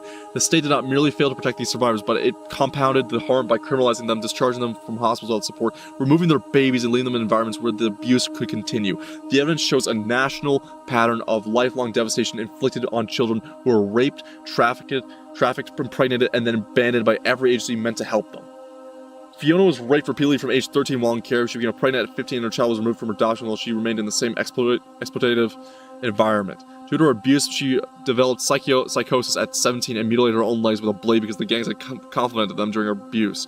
She now lives with profound PTSD, substance dependency, and long-term physical health complications due to her abuse. Michelle suffered nearly daily rape from the age 13, became pregnant 4 times as a child, endured miscarriages and a coerced abortion, and gave birth while still a teenager. She describes her childhood and future as destroyed, and she lives with PTSD that affects her every day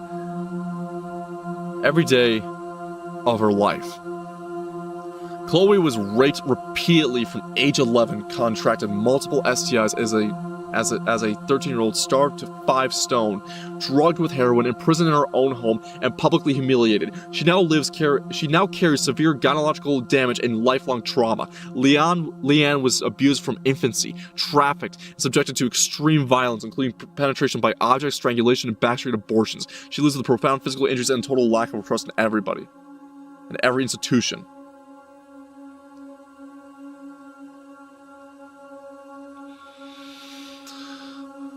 Grace was groomed from early adolescence, raped while intoxicated, entered violent domestic relationships, and watched her own children abused. She suffers severe mental illness, displacement, and ongoing stalking. Kate endured a decade of trafficking, filmed, blackmail, red rooms of torture, animal rape, and witnessed murders of other girls. She received an NRM inclusive grounds, but despite this, was received very little support and lives with trauma that she still has to manage daily.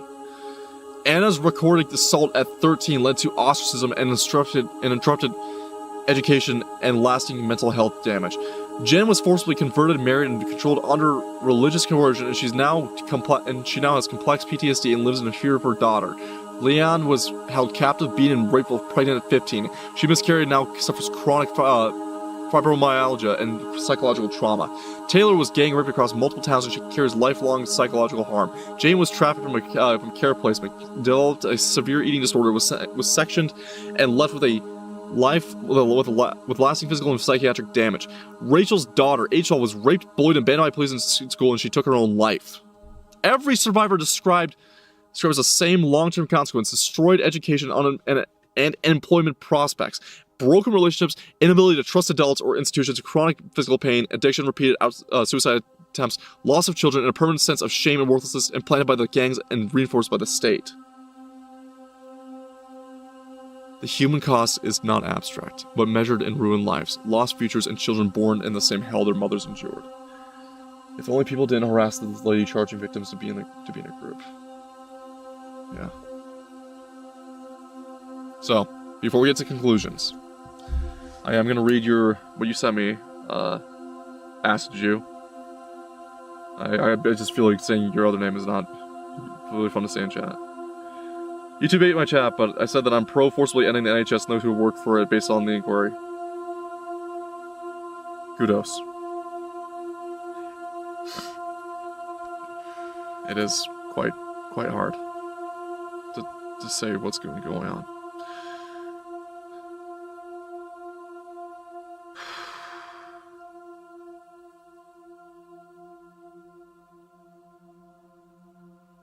So, I'm about to come back into fighting. Here we go. Conclusions. The evidence from high-profile convictions and compiled data on group-based child sexual exploitation indicates a clear overrepresentation of Pakistani Muslim men as members of these rape gangs. I've been glowing since this dropped. Me too, brother. Me too. However, when examining the religious dimension often inferred from published names in our court records and reliable reporting, a proportion of Muslim perpetrators appears even higher than the ethnic Pakistani figure alone would suggest. Analysis of conviction lists, such as those compiled from researchers reviewing cases from as late as 1990 onwards, and found that approximately 9% of those convicted in relevant grooming cases bore distinctively Muslim names, a stark contrast to the roughly 6% Muslim proportion of the overall population. This pattern arises because nearly all documented Pakistani perpetrators in these cases have Muslim names, and additional convictions have involved Muslim names from other backgrounds. Examples given: Somali, Iranian, Syrian, Turkish, and mixed groups for the predominantly Islamic names. Non-Muslim participants remain exceptions, often as isolated incidents in smaller or mixed groups. These recurring observations were drawn from judicial outcomes, inquiries, and other public records, established a basis for advocating proved official data collection on the religion of perpetrators on the group-based child sexual exploitation cases. Current national data frequently lacked robust recording of ethnicity and religion, and even less systematically captured limiting evidence-based analysis and responses. Enhanced mandatory recordings of both ethnicity and religion, alongside other characteristics for suspects and convicted offenders in these cases, would enable clear identification of patterns, better informed prevention strategies, and more proportionate policy interventions, while addressing long-standing criticisms of data inadequacies highlighted in government reviews and reports.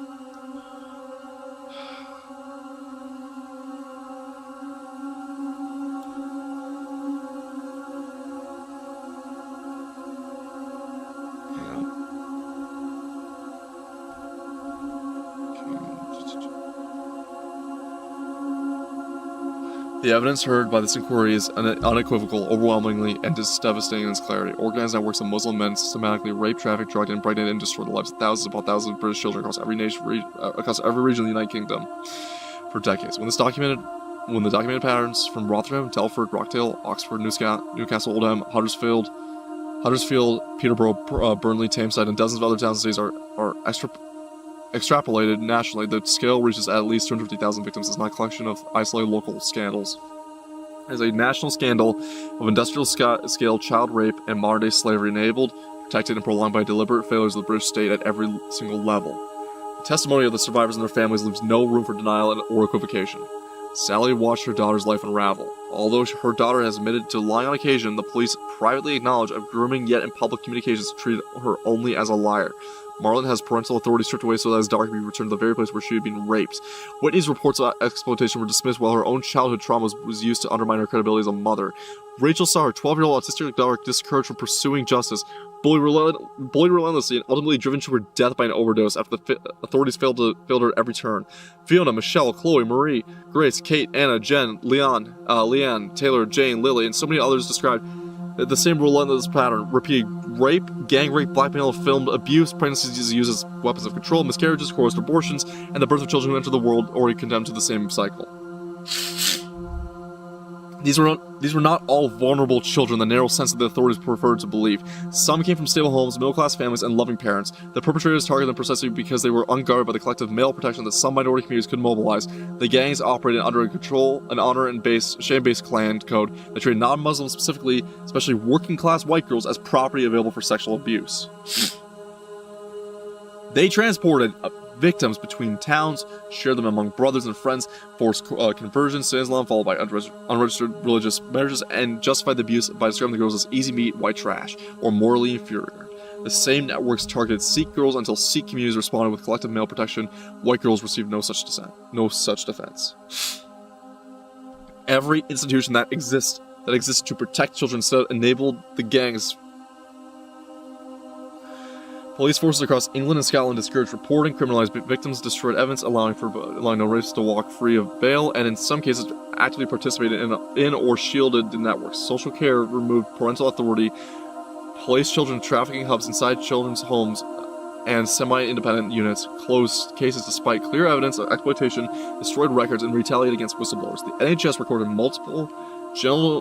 genital injuries and multiple STIs in 13-year-old pregnancies caused by rape and suicide attempts, yet discharged the children back to their abusers the same night with no safeguarding or trauma care. Schools watched older men collect girls at the gates, heard disclosures of rape in toilets, and excluded the victims rather than protecting them. Taxi licensing authorities renewed permits for the very drivers who formed a logistical backbone of the trafficking networks that collapsed in the face of organized protests when basic safety measures were proposed. The media self-censored the ethnic and religious pattern for fear of being labeled racist. Social media platforms became the primary tools for initial grooming. Distribution of rape videos and coordination between perpetrators. Politics, especially the Labour Party, bears the heaviest responsibility. Counselors and the MPs said the very authorities that cover up abuse.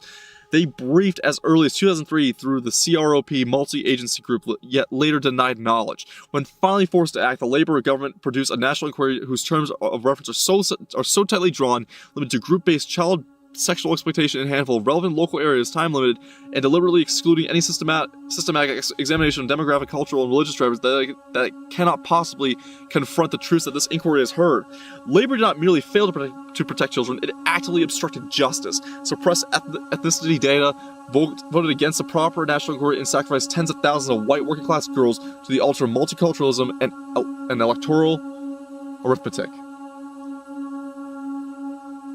All the UK's institutions seem to have made to assist these men. Exactly. It's kind of like the UK it's not just, we can vote these people out. They were also instilled there by something more than just the UK government. Like every other Western and European nation facing this invading crisis right now with mass amount of rape and murder and honor killings.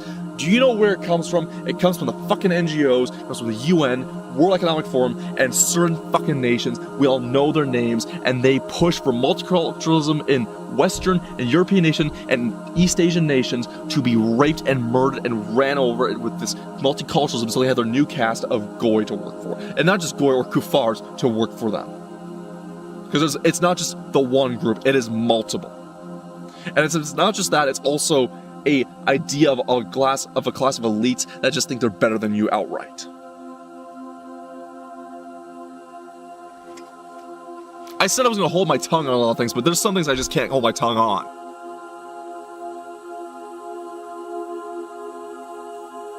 The Conservative Party, while a national government from 2010 onwards, also failed. Did not impose mandatory ethnicity recording, nor did it launch a nationwide statutory inquiry despite the Rotherham J report and other revelations.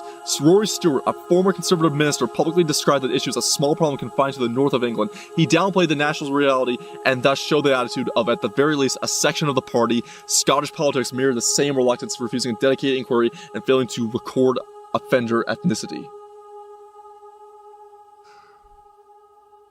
You can find these papers, Yellowstone, on Rupert Lowe's own Twitter. You can go to his Twitter right now for Rupert Lowe, MP.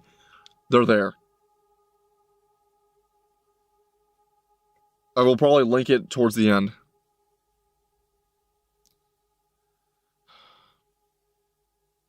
The human cost is incalculable and permanent. Survivors carry lifelong PTSD, complex trauma, addiction, chronic physical pain, interrupted education, criminal records, lost children, and unrelenting fear. Many have attempted suicide repeatedly, and some succeeded. Others have lost their own children to the same failing system that failed them. The gangs use pregnancy as a deliberate weapon of control, and the state compounded the harm by removing babies from adoption or placing them in the care while abandoning the young mothers in the environments where the abuse was continued. Intergenerational trauma has been institutionalized. The state recorded the injuries, the STIs, the pregnancies, and the disclosures, yet chose votes, so-called community relations, and fear of racism accusations over the protection of British children. Whistleblowers who tried to expose the truth, such as social workers, Caven Vines, Tommy Robinson, and countless protective parents, were suspended, bankrupted, subjected to dawn raids, asset freezing, and gagging orders. The rule of law failed, and racial and religious aggravation was almost never applied to the few that were ever convicted. Foreign national offenders were rarely deported, and sentences bore no relation to the lifetime or of destruction inflicted. This inquiry has heard the testimony, has seen the documents, it has recorded the name of the offenders, social workers, counselors, ministers, and institutions that failed. The evidence is now overwhelming and irrefutable. The Gary Peings did not operate in the shadows, but with the active or passive consent of the British state. The betrayal was total. We're getting to Rupert Lowe's recommendations. We'll be right. I will link this here briefly, and we're gonna go right back into it because I might as well just get this out of your hair.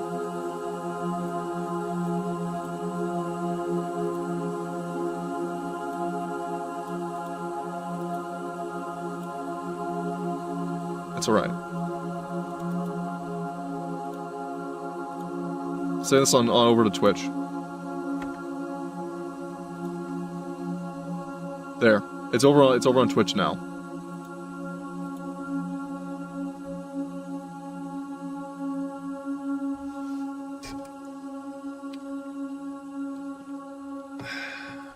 Champion the diddly doodler. Not to say they can't move on, but these people have had horrors afflicted upon them. They will never be the women they could have ever been. It's very much the case. These, with very few rape victim cases, men, women, boys, girls, you don't come out the same. There is no. The only way they could have ever come out the same, this is the most horrific way I can say it, is that if they were too young to even remember in their adulthood, and that's. There's gonna be a part of them that's gonna react out of pure instinct. That's been recorded many times with children of rape victims.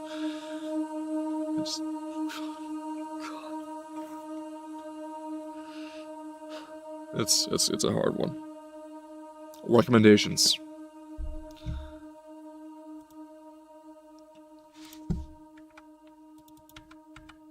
The evidence presented to this inquiry by victims and whistleblowers demonstrates beyond reasonable doubt that the rape gangs operate with either the active or passive consent of public authorities.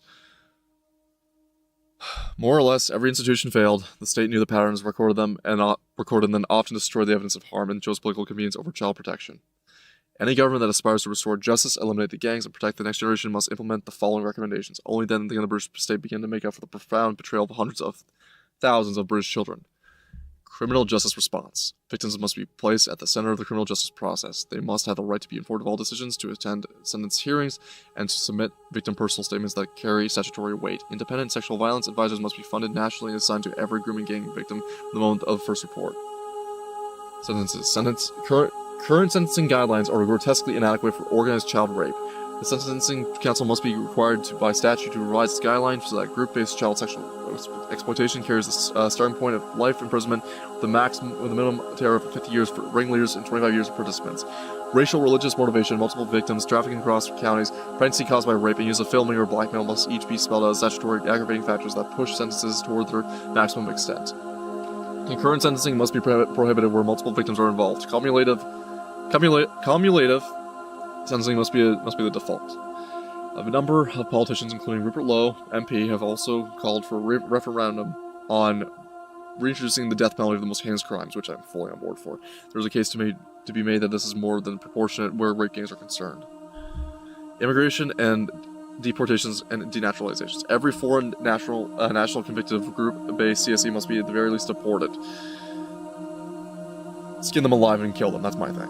Any British citizen convicted of these offences who holds dual nationality must lose their citizenship automatically upon conviction and rendering them liable for deportation. This ought to be applied retrospectively to those convicted in the past too. The Home Office must publish annual deportation figures broken down by national background and offence types. Which Twitter? I just had a thought that tweeted the link to the stream. I don't have a Twitter HTC. I got rid of my Twitter a while ago because it was just annoying to have. I felt rather depressed going even having a VTuber Twitter. You can link my YouTube channel if you wish to link it. I'd be more than happy to do that.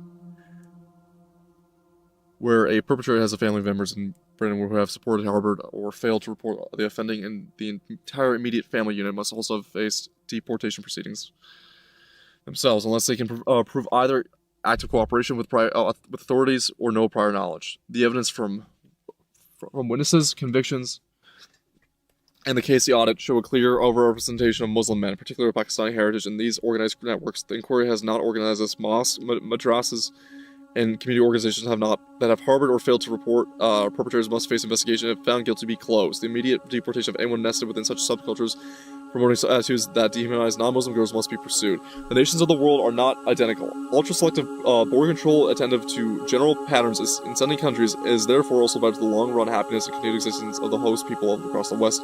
Immigration policy must immediately reflect the evidence. Anyone from a country whose nationals are disproportionately represented in a rape gang conviction must no longer be entitled to a visa. This should be applied ruthlessly. Our young girls must come first. Children giving evidence. Special measures for children witnesses and grooming gang trials must be strengthened. Pre-recorded evidence, remote testimony, and screenings must be the default. Cross-examination that re-traumatizes the child must be prohibited. The court must appoint a specialist intermediary in every case. Intermediary in every case. The Crown Prosecution Services. The CPS must create a dedicated national unit for group-based child for group-based child sexual exploitation, with specialist prosecutors trained in trauma-informed practice. Charging decision must no longer be influenced by community impact or fear of racism allegations. Failure to charge a clear case must be reviewable by Attorney General and should result in criminal liability for those who did not carry out their duty. Overseas Task Force.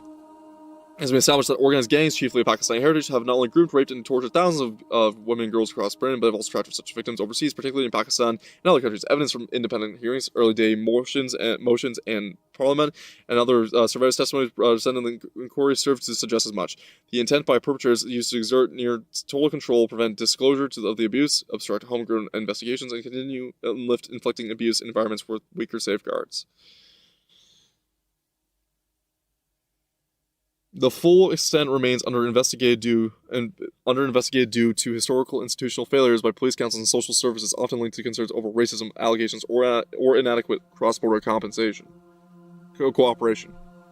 This must be rectified. It is therefore recommended that a dedicated task force be established within the Foreign, Commonwealth and Developmental Office (FCDO), working in close liaison with the Home Office, police forces, and National Crime Agency, and international partners.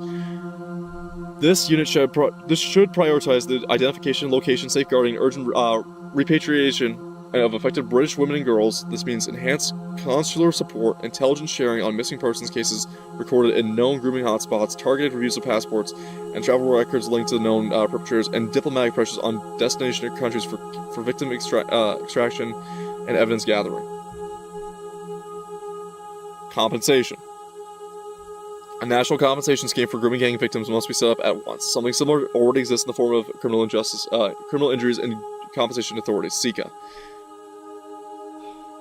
Establishes in a theory to seek compensation on behalf of people physically or mentally injured because of a violent crime in England, Scotland, or Wales. The SICA does so by suing authorities or perpetrators directly, but has proven time and time again to be unfit purposes in all sorts of ways.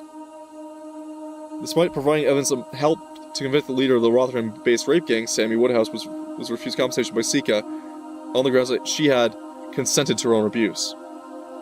In our view, awards should be updated to reflect the lifelong harm documented in survivor testimony, including loss of education, employment, mental health, physical health, and family life. The scheme must be funded by a levy on all convicted perpetrators' assets and by the defined benefit pensions enjoyed by any public servants, either within police forces or social services, found guilty of or dismissed of culpable negligence.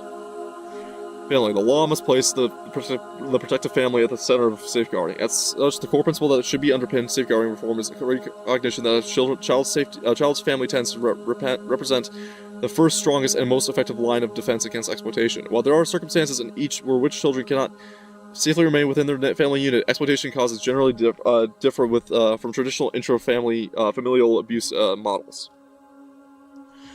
Present safeguarding systems do not always reflect the distinction. Families may experience responses that frame them primarily as contributors to risk rather than as potential safeguards against it. This can result in reduced trust between families and professionals. Parental disengagement from safeguarding processes, delayed information sharing, increased isolation of the child from protective relationships, and perpetrators exploring divisions between children, families, and agencies. Official research increasingly reinforces the relational approaches to CSE, recognizing from that protective networks, including parents, siblings, extended families, schools, and peers, and community relationships, are essential to reducing the vulnerability and disrupting exploitation. Once removed from family and community networks, children are, as a general matter, become more vulnerable to grooming, missing episodes, trafficking, and other forms of harm. A family-first approach is therefore essential. We recommend the construction of a safeguarding framework in which families are recognized as primary protective factors, whether safe. Family support is prioritized, contextual safeguarding approaches are strengthened, and residential care is used proportionally and a last resort rather than a default response to exploitation risk. This proceeds from the understanding, bolstered by our inquiry, that where rape gangs are concerned, parents and carers are more often protected than causative agents. Needless to say, this family-first approach should never prevent decisive intervention in cases where home environments are deemed unsafe. The point is that safeguarding authorities must first establish the unfitness of some family environment before residential placement becomes a response. Parents ought ought also to have a statutory right to be informed of all risks of their child, to receive copies of all assessments and plans, and to challenge any decision that undermines or removes the parental responsibility. Financial and practical assistance, including emergency housing, relocation where needed, must be made available to any parent reporting grooming indicators. The state should not interfere with a family's ability to protect itself from harm. Legislative response. The existing legislative framework is fragmented, inconsistently applied, and deliberately blind to the ethnic and religious patterns documented in this inquiry in the KC National Audit. As we have noted above, the Sexual Offences Act 2003, the Modern Slavery Act 2015, among other relevant statutes, ordained powers that were never used any significant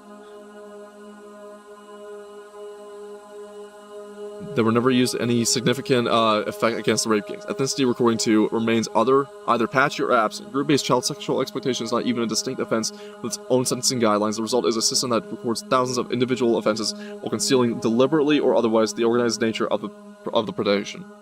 A single comprehensive childhood sexual exploitation act must be enacted at once.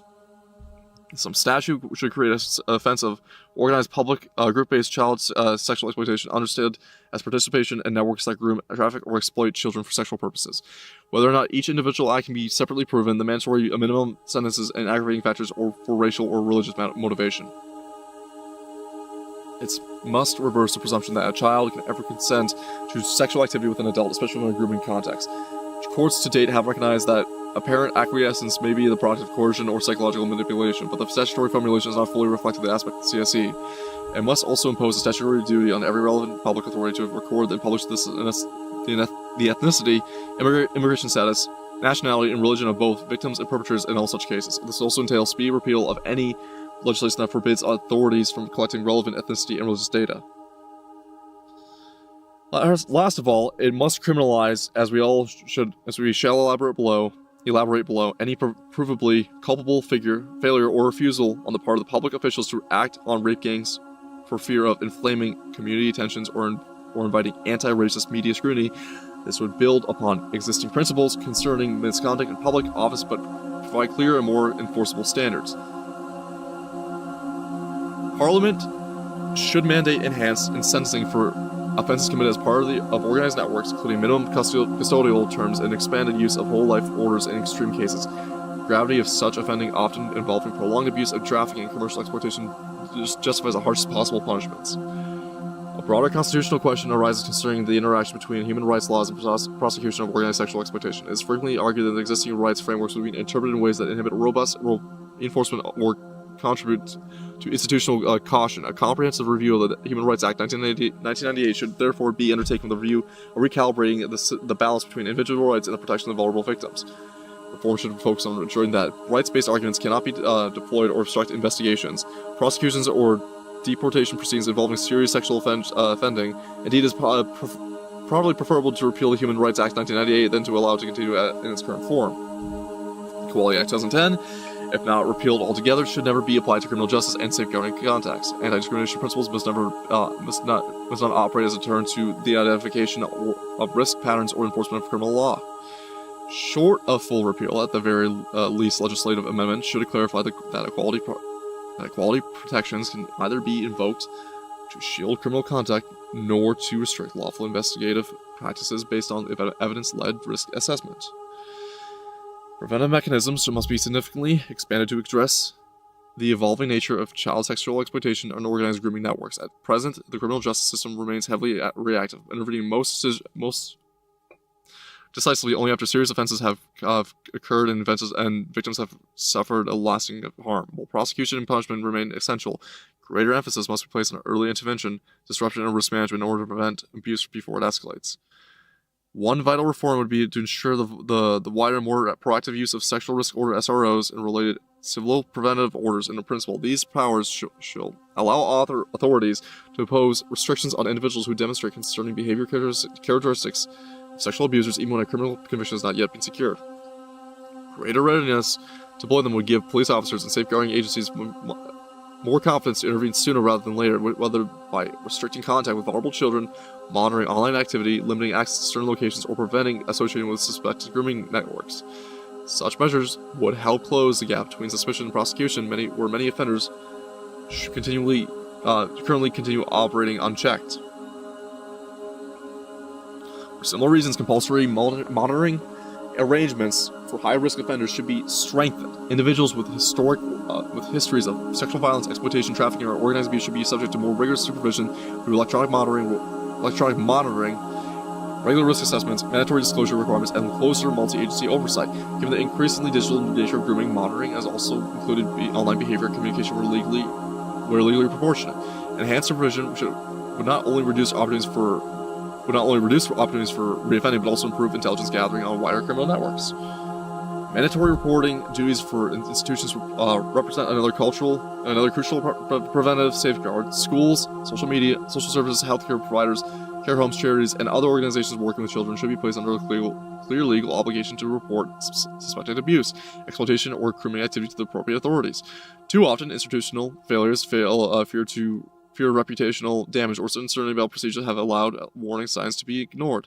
A statutory duty would create a greater accountability, encourage earlier referrals, and strengthen interagency cooperation. Failure to report serious concerns, particularly by professionals in positions of trust, should carry meaningful disciplinary and potentially criminal consequences. Expanding preventive powers must, however, remain consistent with the principles of proportionality, due process, and basic freedoms.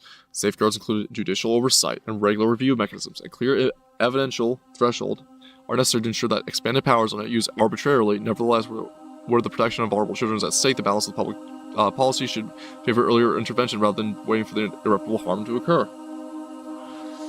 Finally, the overarching legislative objective.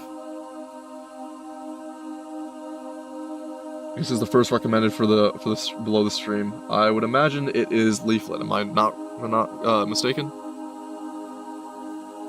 Finally, the overarching legislative objective should not be to recognize organized sexual exploitation as a form of sexual criminality. This requires a shift in both legal doctrine and institutional culture. The law must move from reactive punishment to proactive eradication of networks that exploit vulnerable children. Without such a shift, existing statutes, however numerous or severe in theory, will continue to operate as instruments of retrospective justice rather than effective protection. Oh, why don't you go over and ask her if she wants to actually sit with it live as opposed to just watching Asmongold read out for her. It's a little more proactive than just hearing it, already from a VOD clip. The following principles must be enshrined as the aforementioned Childhood Sexual Exploitation Act. Children can never consent. The Act must prohibit any agency or court from treating a child's previous behaviors, clothing, intoxication, or lifestyle choices as mitigation or consent. Any professional who uses such language in reports or proceedings must face disciplinary action and potential criminal sanction. Accountability encourages competence. The Act must contain greater clarity in law detailing the positive expectation to which public-facing bodies with a statutory duty of care must be held accountable. Among frontline professionals, it is, of course, everybody's duty to safeguard children. The clarification should be as such to require the relevant duty holder, be it an individual, an organization, or some entity, to take proactive affirmative steps to save children from group-based exploitation. Breach of this duty, whether by provable incompetence or deliberate malpractice, must be an offense. Repeated failure to act on known safeguarding indicators has been one of the defining characteristics of the rape gang scourge across Britain. Public bodies must therefore face clear legal accountability where serious neglect occurs. Crimes committed by child victims of grooming at the behest of their abusers, like the mens rea, guilty mind, to count as criminal in the conventional sense. The Act must expunge the criminal records of any child or young person convicted of crimes, including prostitution, drug possession, or public order offenses that occurred because they were forced to do so.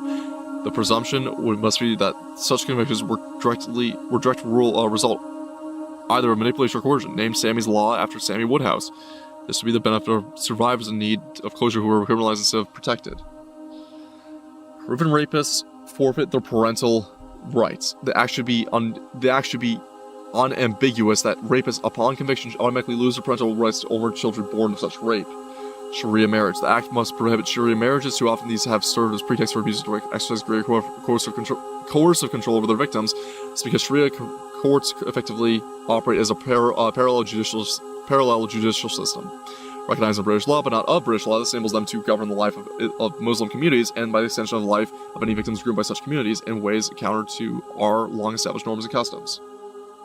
All frontline responses. Oh boy. Taking a sip. Just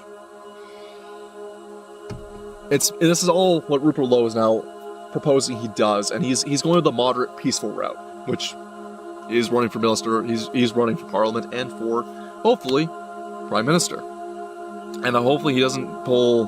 Hopefully he doesn't try to pull the rug under our feet again, because not only does the rest of the world need the last gasp of anyone doing, and I'm talking about across Canada, New Zealand, Australia, any European nation, any really white nation, I'm talking about East Asian nations too, we're pretty much on the last peaceful options.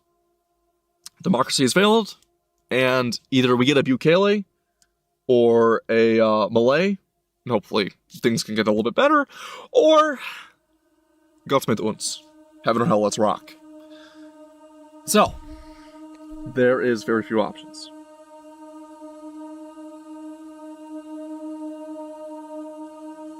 We're just about to begin. All frontline response. I am stretching my jaw a bit. Here we go.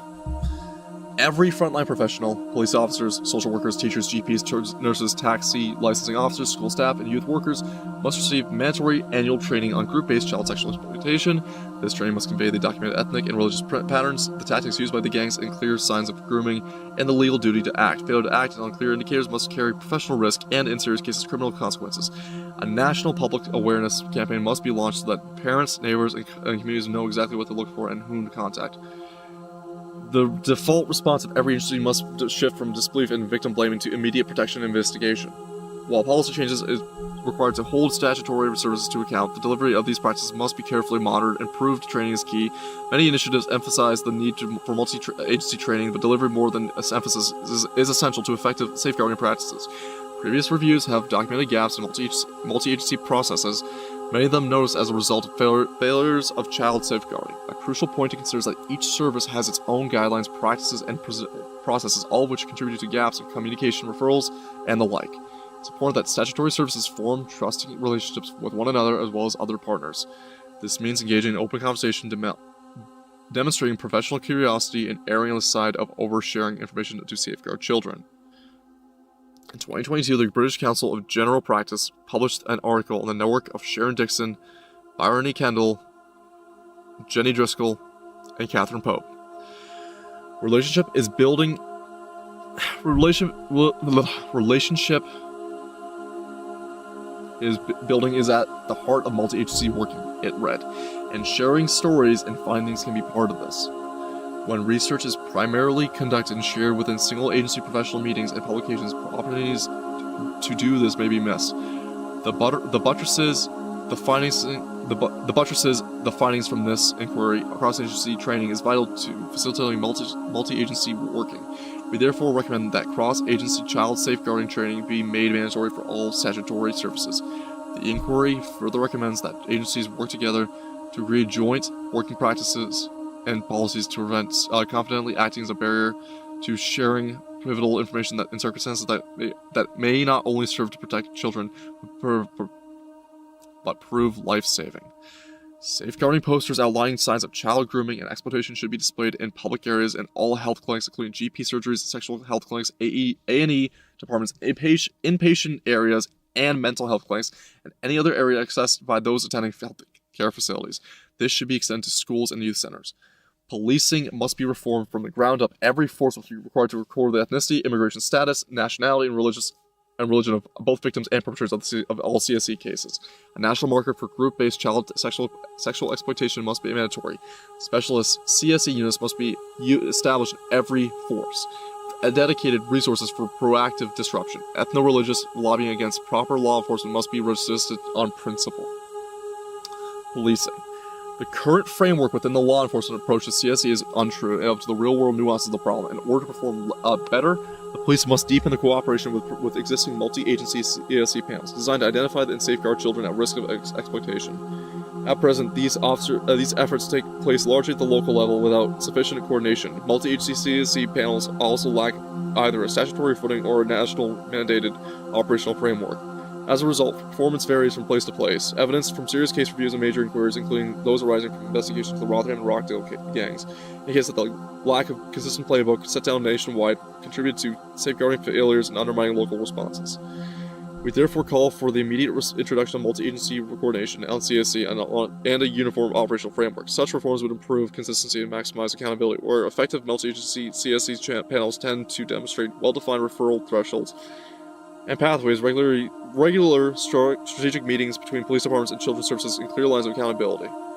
Norfolk is often praised for its track record on these very fronts. There exists a dedicated multi-agency exploitation team embedded alongside policing. The proven model of such success stories must serve as the foundation for any future reforms. Police should be trained to interview rape gangs, suspects in relation to their religious beliefs, and investigate the witness evidence of victims in relation to the religious elements of their abuse. The fear of offending cultural sensitivities should be removed completely from the culture that permeates modern policing. Healthcare. The NHS must be specified in law to owe a duty of care to survivors of rape gangs. Every sexual health clinic, GP surgery, A&E department, and mental health services must trigger an automatic safeguarding referral to any child presenting with STIs, genital injuries, pregnancies, or repeated self-harm linked to exploitation. Discharge of a child back to a known risk environment without a multi-agency protection plan must be prohibited. Trauma-informed care must be commissioned nationally for all rape gang survivors. Backstreet abortions and pregnancies caused by rape must be treated as crimes, not private medical matters. In March 2026, the government published an updated version of Working Together to Safeguard Children, a statutory guidance manual on multi-agency working to help support and protect children. The guidance provides a number of changes within this updated version, as well as an appendix glossary on group-based child sexual exploitation. The glossary defines group-based child sexual exploitation. The group defines group-based child sexual exploitation as two or more individuals, whether identified or not, who are known to or associated with one another, who are known to be involved in or to facilitate the sexual exploitation of children. Being involved in the sexual exploitation of children includes examples given, introducing them to other individuals for the purpose of exploitation, trafficking a child for the purpose of sexual exploitation, taking payment for sexual activities with a child, or letting the property be used for sexual activities with a child, etc. This can be used perpetrated within or beyond the family by both children and adults who can be organized or loosely linked. Trauma-informed care must also be commissioned nationally for survivors of organized sexual exploitation. Survivors frequently experience long-term psychological trauma, addiction, self-harm, homelessness, PTSD, depression, and difficulties engaging with healthcare services, yet support proficiency remains inconsistent. An overwhelming number of the participants with whom we engage with on the inquiry have reported struggles with accessing the appropriate psychological support to process their trauma and facilitate recovery. Survivors need more specifically focused attention with as customary with cognitive behavioral therapy. This report recommends that compassion-focused therapy, CFT, should also form a central component of therapeutic provision for survivors. Survivors commonly present with profound shame, blame, self-blame, disassociation, emotional dysregulation, complex trauma symptoms, substance dependency, suppression, self-harm, and difficulties forming safe interpersonal relationships. These psychological patterns are not incidental. They are frequently frequently the direct consequence of prolonged coercion, humiliation, degradation, violence, and institutional abandonment. CFT specifically targets these psychological patterns. Grooming processes deliberately conditions victims to internalize guilt, complicity, worthlessness, and emotional dependency upon perpetrators. Many survivors consequently describe themselves not primarily as victims of violence, but as dirty, weakless, or beyond help. These shame-based feelings persist even after physical safety has been secured. CFT directly seeks to strengthen this or soothing system through compassionate imagery, emotional regulation training, attachment repair, and reduction of self-attacking or cognition. Emerging evidence suggests that compassion-based interventions are effective in reducing PTSD systems, shame, depression, and self-criticism among trauma survivors.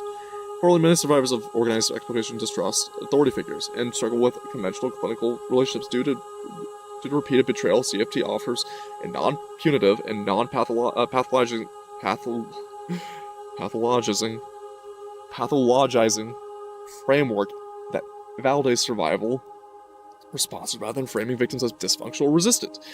This is particularly important for survivors previously criminalized, disbelieved, or blamed by professionals.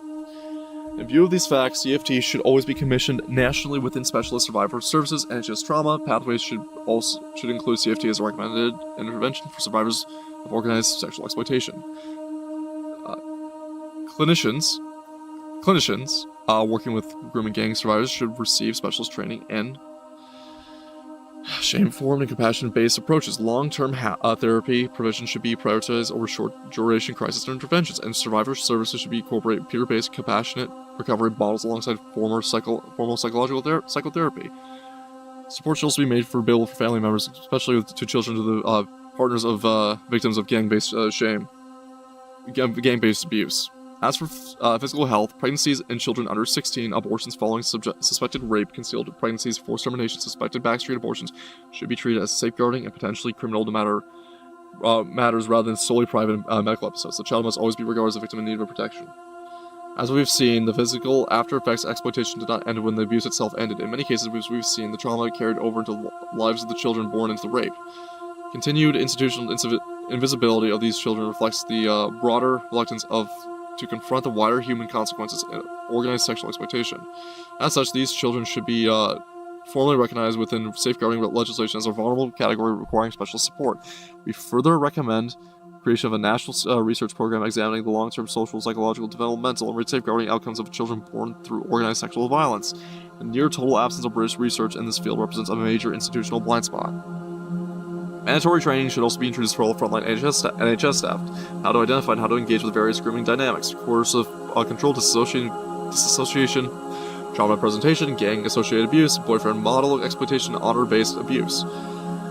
Multiple inquiries have identified a recurring pattern in which professionals failed to intervene because victims were perceived as troubled and consenting or making lifestyle choices. Last of all, we recommend the establishment of specialist NHS child sexual exploitation units in areas with documented histories of organized abuse. These should combine forensic medicine, safeguarding expertise, mental health services, survivor advocacy, and long-term trauma support. Their purpose is not to only be the treatment, but also identification of organized exploitation patterns. Every survivor should be guaranteed long-term access to specialist counseling, psychiatric treatment, sexual health care, reproductive health care, addiction support, legal advocacy, and housing assistance regardless of whether criminal proceedings are ongoing.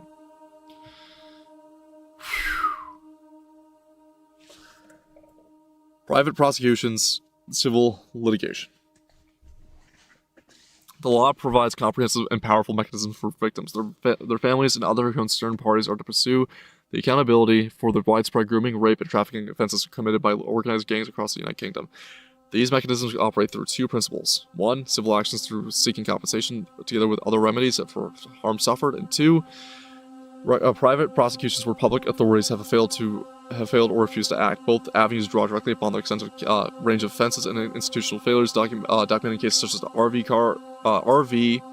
Carrer 2013, where they can be deployed strategically to secure justice, expose system shortcomings, and deter future offending without sole reliance on reluctant state prosecutors or local councils. Civil actions against the perpetrators themselves begin with the core torts of assault and battery. These claims arise whenever non-consensual sexual contact, physical violence, or coercive acts occur, as repeatedly evidenced in the grooming and exploitation patterns that involve extreme brutality. Sustained assaults and the use of drugs to facilitate offending. Victims can recover damages for physical injuries, pain and suffering, loss of earnings, and medical expenses, with courts empowered to award aggravated or exemplary damage where the conduct is shown to have been in statistics or humiliating. False imprisonment forms a further head of the claim in every case involving trafficking or confinement where perpetrators can be shown to have restricted the liberty of victims through threats, induction, or control within the condition for sexual exploitation. This tort directly mirrors the trafficking offenses under Sections 57 and 259A of the Sexual Offensive Act of 2003 and of the Modern Slavery Act of 2015, allowing victims to seek substantial compensation for the deprivation of freedom and psychological trauma that accompanies it. A separate but highly relevant civil claim is available under the rule of Wilkinson v. Downton, 1897. In the intentional infliction of emotional distress, this tort captures the grooming process itself, the supply of controlled substances to lower resistance, the repeated humiliation, and long-term mental health harm inflicted on child victims. Courts have recognized that such deliberate conduct, often accompanied by threats to families, beats the threshold of outrageous behavior calculated to cause psychiatric injury, thereby opening the door to compensation even when physical injury is absent. In addition to these private law remedies, every eligible victim retains the statutory right to apply for payments from the Criminal Injuries Compensation Scheme 2012. The scheme explicitly covers violent sexual offenses, including rape of a child under 13, assault by penetration, and sexual exploitation, and operates independently of any criminal conviction. providing a safety net of state-funded awards that can reach tens of thousands of pounds depending on the severity of the harm. Civil liability extends equally to public authorities whose failures have enabled heinous criminal offenses.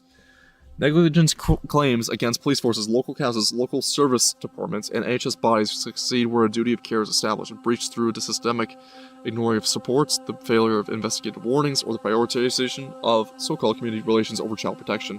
Rotherham Metropolitan Borough Council, for example, has already paid millions of pounds in settlements precisely because its institutional culture prevented effective safeguarding. Misfeasance in public office supplies in traditional and potent tort where claimants can prove that officials acted with bad faith or malice, such as deliberately shelving investigations out of fear of being labeled racist. This tort requires evidence of targeted harm but carries the potential for exemplary damages and personal liability against individual counselors or officers or counselors. Claims under the Human Rights Act 1998 have proved especially effective in the context. Article 3 of the ECHR imposes a positive obligation on the state to protect individuals from inhuman or degrading treatment and to investigate grave crimes such as rape and efficiency with efficiency and promptness. A landmark Supreme Court decision in DSD versus Commissioner of Police of the Metropolis 2018 confirmed that the systemic investigative failures reached this article, giving rise to damages for victims who were let down by the repeated inaction.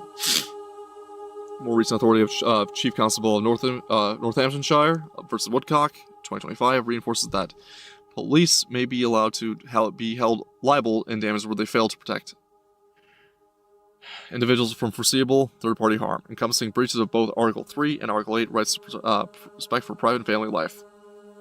These human rights claims they run alongside negligence actions and have resulted in substantial compensation awards while simultaneously forcing policy changes within failing institutions. Further statutory routes arise from under Children Act 1989 and the Children Act 2004, which place clear duties on local authorities to safeguard children and promote their welfare. Breaches of these duties, particularly where vulnerable children in care or groomed or assaulted by these positions of trust, support civil claims for damages. Sections 16 and 19 of the Sexual Offenses Act 2003 create specific criminal offenses for adults in position of trust who engage in or incite sexual activity with children under their care. The same facts also ground civil liability for breach of statutory duty. Vicarious liability principles allow claimants to hold authorities responsible for the acts or omissions of their employees, such as social workers, care home staff, or NHS personnel who either committed offenses or turned a blind eye, or broader policy decisions contribute to the scandal. Judicial review proceedings remain available to challenge unlawful failures to act, providing a route to squash decisions and compel proper investigations. Private prosecutions supply the criminal counterpart to these civil remedies and are available to any person or organization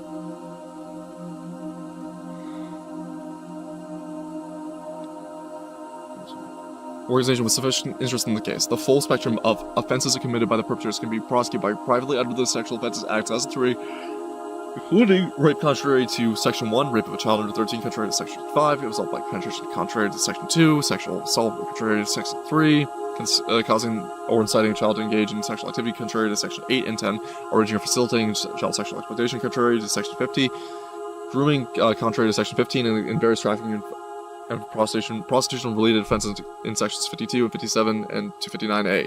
The Serious Crime Act 2015 broadened these provisions by replacing outdated references to child prostitution with a wider concept of child sexual exploitation of a child, while the Modern Slavery Act 2015 criminalizes trafficking for sexual purposes with a maximum sentence of life imprisonment. Indecent image offenses and offenses of causing or inciting prostitution for gain, and even rare but documented cases of animal cruelty linked to the offending can likewise be pursued.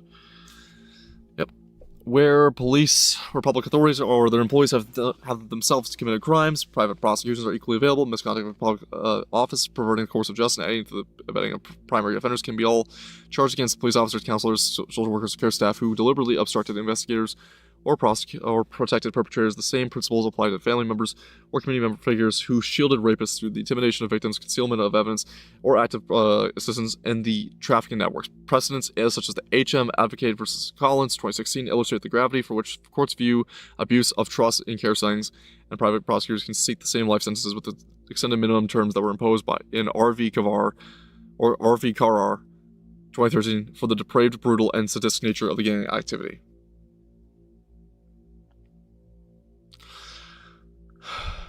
The procedural route for private prosecution is straightforward yet powerful. Summons or warrant is issued by a magistrate's courts upon presentation of the evidence that satisfies the evidential and public interest test, after which the case can proceed can be as any other criminal matter, which the CPS retaining the power to take over, continue to work discontinuement. Mechanism bypasses institutional reluctance, ensures that cases such as these involving absconded offenders or protected family members reach court, and it creates a public record of the defending that can support parallel civil claims. In combination, civil actions deliver financial redress and accountability for harm, while private prosecutions deliver criminal convictions. Long custodial sentences and the public condemnation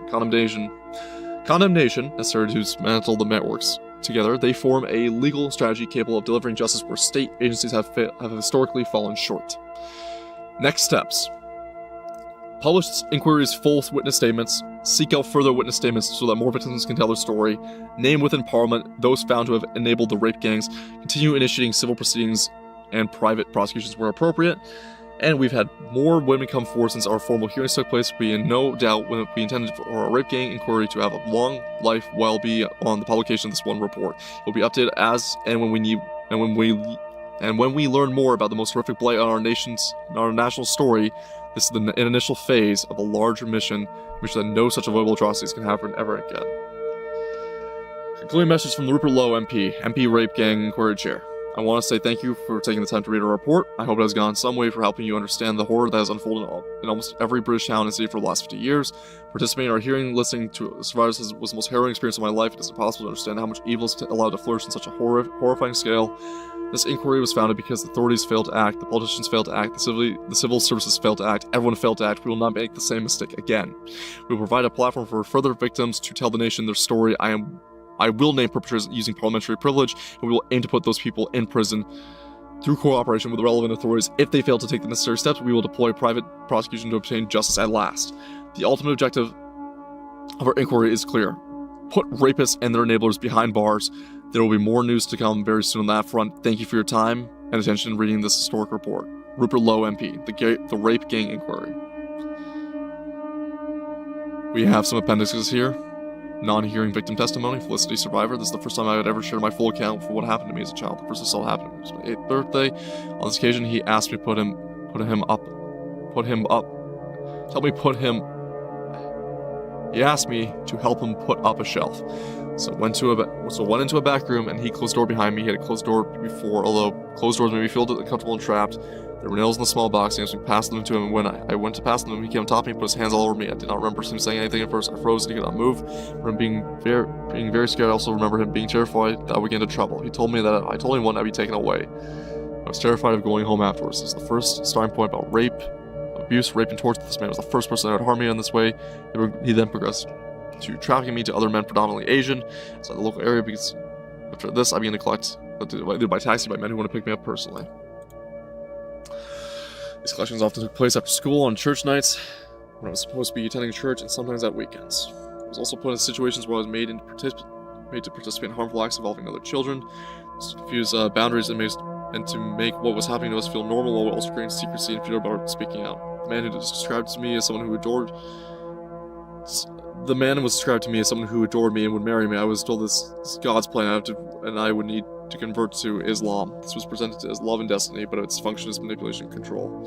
The man linked into my initial period of abuse attended a Christian church. My contact with him was the way of faith with reverence for it is a part of a narrative to gain trust and legitimize what he was saying. I remember at one point given a book about Islam by one of the Asian perpetrators and being told I need to learn it as part of my pressure to convert. Another upstairs room was known to me as a punishment room. I described it as a way because it was a room where girls were taken if they were to have done something wrong. Inside the room, I remember crate like closure similar to appearance like a dog crates. Some were positioned on the floor and others above. I also recall there being various items in the room that were used to hurt, punish people. Entering that room was frightening. I was always understood that taking that there meant serious punishment. I do not recall people always explaining why punishments were happening. Or one of the worst punishments I ever witnessed was another girl was accused of reporting one of the men to the police. At the time, I had answered back, and Shar had stood up for me. She was slapped while this were taken upstairs. We were in the punishment room. when another girl was brought in. The man stated that she'd reported one of them to the police and needed to be taught a lesson. I then witnessed the iron being used on the girl's back while it was hot. I remember seeing severe burns and skin damage to her back. This memory had remained deeply traumatic to me. My recollection is that the girl later died. I remember seeing her being strangled afterwards in that room. I recall there being several men present, approximately 4 in that total room. I was terrified. At one point, both Shar and I were pregnant at the same time, and all these pregnancies ended in miscarriage. I was with Shar when she experienced a miscarriage at the time. Now I probably understood what was happening. I thought she was dying. Seeing what was happening to Shar later, how I understood what was happening was miscarriage. I have experienced multiple miscarriages in my life. When Shar stopped being brought to the house, other girls were brought instead. I asked one of the men where she was. After I asked about her, I was placed in the punishment room. One of the men told me that she would never be coming back. They laughed and said that they had killed her and I would never see her again. However, one of the men also said she wanted to take her away to Pakistan. I witnessed a serious violent incident involving a man I believe to be a police officer. I remember his face and name. A girl was shot in front of me. This recollection was distressing and remained vivid. During this period, I was made to feel that I was completely under the control of the men involved. I was threatened to be extreme violence, told things as such I would be chopped up and fed to pigs because of my threats and the abuse I had already experienced. I genuinely believed that I would be killed if I was to disclose anything what happened or what I had witnessed. At some point during this period, I attempted to end my life with using a gun belonging to one of the men involved. I attempted to shoot myself putting it in my head. I had never used a gun before, didn't know how to use it, pulled the trigger and it did not go off. I remember the adults being extremely angry. I recall being threatened I would be arrested if I felt terrified. Put me in a van with seven other girls, and a crate with 2 boys, drove us into the middle of nowhere, took us all out. I have been told the rules what we will be doing. 4 of the girls will be taken from abroad to be sold here. They didn't speak English. One of them talked about the guy who was going to buy them, and he snapped and stabbed her over. One of them talked back to the guy who was going to buy them, and he snapped and stabbed her over and over and over and beat her. And then he set fire and made us all watch. That's what changed me. That's why I tried to jump out the window. Towards the end, I had to dig my own grave. There was one man I remember distinctly. He would talk about wanting a rose to his Fred. He talked about his idol being Fred West, and how he wanted a partner he could kidnap, kill, and eat kids with. He talked in detail, and I saw him when I was 27. I did try to report him at 27, but they didn't believe me. I recall one occasion where he hung me upside down on my feet and whipped me. He then urinated on me. I also remember him forcing acts upon me, pouring substances over me while laughing, as though he found it amusing. His behavior appeared sadistic and degrading. The house resembled other houses I had previously seen where the other girls were present. I remember seeing a very young girl, approximately 5 or 6 years old, tied up near the kitchen. I could also hear other girls elsewhere on the property. The men I knew as Raz appeared to enjoy watching another man rape me. During the assault, I screamed at him to help me. I recall that he eventually told the other man to stop and instructed him to leave the room. However, once the other man left, Raz then raped me himself. I remember him saying that the night was special. He was celebrating something that I had been purchased the night for the reward for his associates. Over the course of the night, numerous men assaulted me. I remember how many there were. I cannot remember how many there were.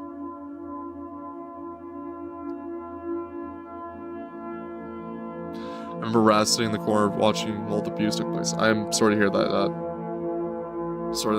going off track. I just flashed over the chat.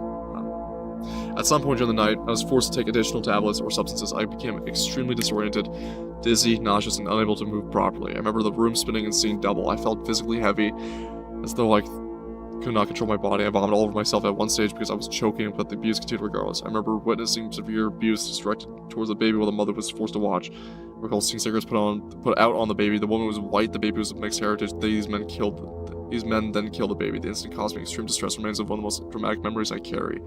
At the time, I felt emotionally overwhelmed and psychologically broken by what I witnessed. I experienced ongoing nightmares, flashbacks, disassociation, shame, fear, and emotional numbness. There was a period of time where I was blocked up by insignificant parts of what had happened in order to cope and survive. I also experienced repeated situations where I felt disbelieved, dismissed, or treated as though I was inventing events which had deeply damaging effect on my confidence and mental well-being. A significant part of my healing has come from finally being listened to, believed, and validated.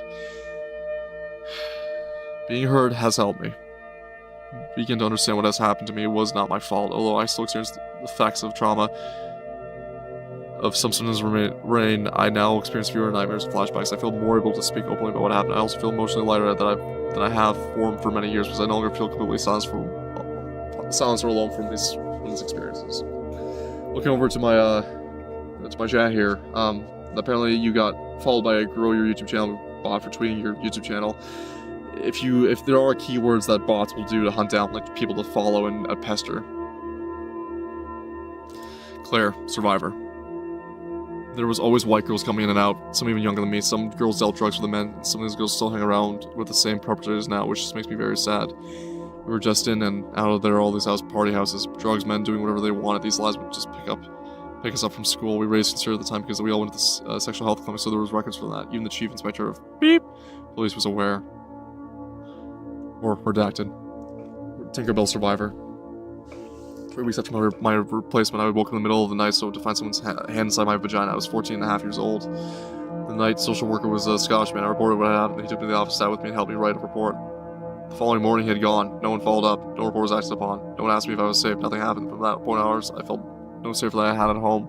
The abuse continued on several further occasions within the care setting. I had vivid memories of nighttime routines in the home, including occasions where one child was selected to stay up and watch a film with staff while the others were sent to bed. I remember being given a glass of lemonade and having no memory of what happened afterwards. During this time, my education collapsed. I had previously been a high-achieving student with aspirations to become an architect. However, I began truanting and disengaging while in care. I also experienced significant chaos, including police informing me that my mother had emptied my bank account by forging my signature.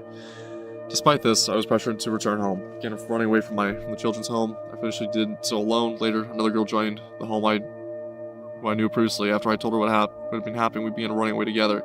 We were groomed by adult men all on the street. These include a Pakistani man and a Polish man, as well as his son. The arrangement was implicit: shelter, food, and cigarettes in exchange for sex. Leah, survivor.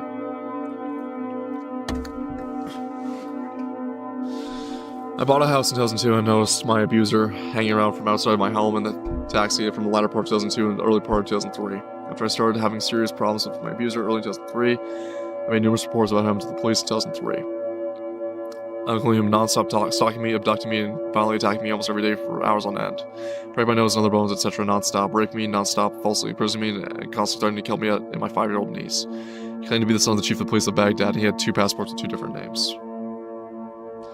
Anonymous turnaround manager. Whistleblower. I am the interim manager. I've worked in this type of role for many years. In around 2019, I was brought to the residential children's services in Lordstown and Greater Manchester on an interim basis for approximately September until March of the following year. My role was to stabilize the service, support carers, identify systemic issues, and exercise professional judgment about whether the service was meeting the needs of the children placed there.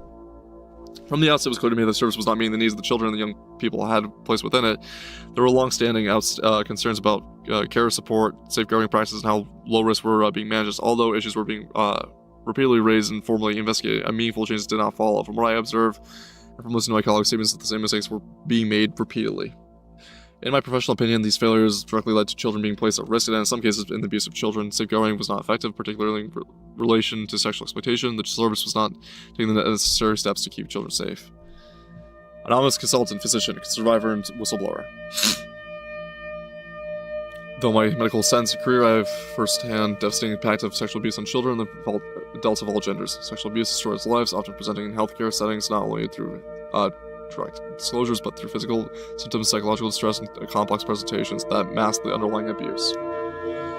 Despite this, at no point during my medical training or professional development was I taught how to identify grooming or trafficking according to the profile later described by Professor Alex J., or more recently referenced by in Cases 2025, 8 audit of grooming gangs of 2025, nor were we trained out in the Alex J. report itself. During this period, I was trafficked to Greece so that he could evade the law and continue abusing me as a child. Religion was used as a controlling mechanism. A distorted form of Christianity was used to instill fear. Omnipotence and obedience with threats of divine punishment, death, and hell if I resisted. The abuser carried a gun, issued threats of violence, death, and suicide, used alcohol, and isolated me almost entirely from society for approximately 5 years, except for education. Even my schooling was tightly controlled through pickups, drop-offs, and intimidation of teachers, and acts of violence towards others. JoJo, parent survivor. There's a widespread belief that children are only groomed or sexually exploited if they come from chaotic backgrounds or are in care. This was not the case for my family. Grooming has no boundaries. I had 5 children. All of them were well respected, have good jobs, and have families of their own. My daughter did not come from a broken home. Another disturbing pattern emerged. We would find her dumped on our doorstep in the morning, intoxicated men giving her alcohol and drugs. We questioned her about this so-called boyfriend. She told us she loved him. We asked to say she thought he was around 25. She talked about meeting his family. She was a young teenager. I couldn't understand how a family could accept a grown man being involved with a child. I'll never forget being told by police officers she carried on as she was, she would end up in either dead or raped. Despite saying this, they could not recognize her as a victim. They did not arrest the adult man since he was found, men she was being found with, even though she was only 13 or 14 years old. When my daughter was 15 years old, police came to my door and I was told she'd been raped by 4 Asian males that were Pakistani men. We rushed to her. She was in a terrible state and could barely walk. She'd been plied with a large amount of alcohol. She was raped, had curry powder thrown over her at this place during a hotel during Eid. Staff at the hotel saw my daughter being escorted to the hotel room by a group of Asian men. It was a hotel manager who contacted the police, who contacted me. My daughter's perpetrators were charged and the case was prepared for trial. On the day of the trial, they were told the case had been dropped. We were told over the perpetrators had been very good solicitor. No written explanations were provided. This moment destroyed her. She felt like she had not believed she felt that she had not believed and had not received justice. Her drinking escalated. In 2022, my daughters found her sister deceased in her flat. She was 33 years old. She died alone. I believe that the grooming rape institutional failures and collapse of this justice process directly contributed to my daughter's death. Phoebe, survivor. Over the past few years, everything has been taken away from us, and none of us were prepared for it, especially me. It's been a huge cultural shock to watch our old life gradually disappear, particularly as a result of what happened to me as a teenager. It's hard for me, my dad, to put into words, it affected him, but I know it changed him deeply, and it changed all of us. Even though we've tried to move forward and rebuild our lives, nothing's ever really been the same sense. We had expected to be taken seriously by the police, but we believed that the law that was to protect us. It was deeply shocking to discover that violence had been deleted from the phone we had to hand over. This was beep, police. Ross, parent of Phoebe. What happened to my daughter Phoebe is in the process of following, including the complaints procedures are subject to access requests and prolonged delays without proper investigation. I have had profound impact on me and my family. These experiences have affected me emotionally, physically, and mentally, and financially. They've affected my relationship, my ability to trust, my sleep, my caring habits, my eating habits, and the way I think. These impacts have continued over the last 3 or 4 years and are ongoing. I had to focus on protecting Phoebe, attempting to repair the damage done to her, while at the same time committing myself fully to navigating complex complaints processes and gathering evidence to understand how we were treated.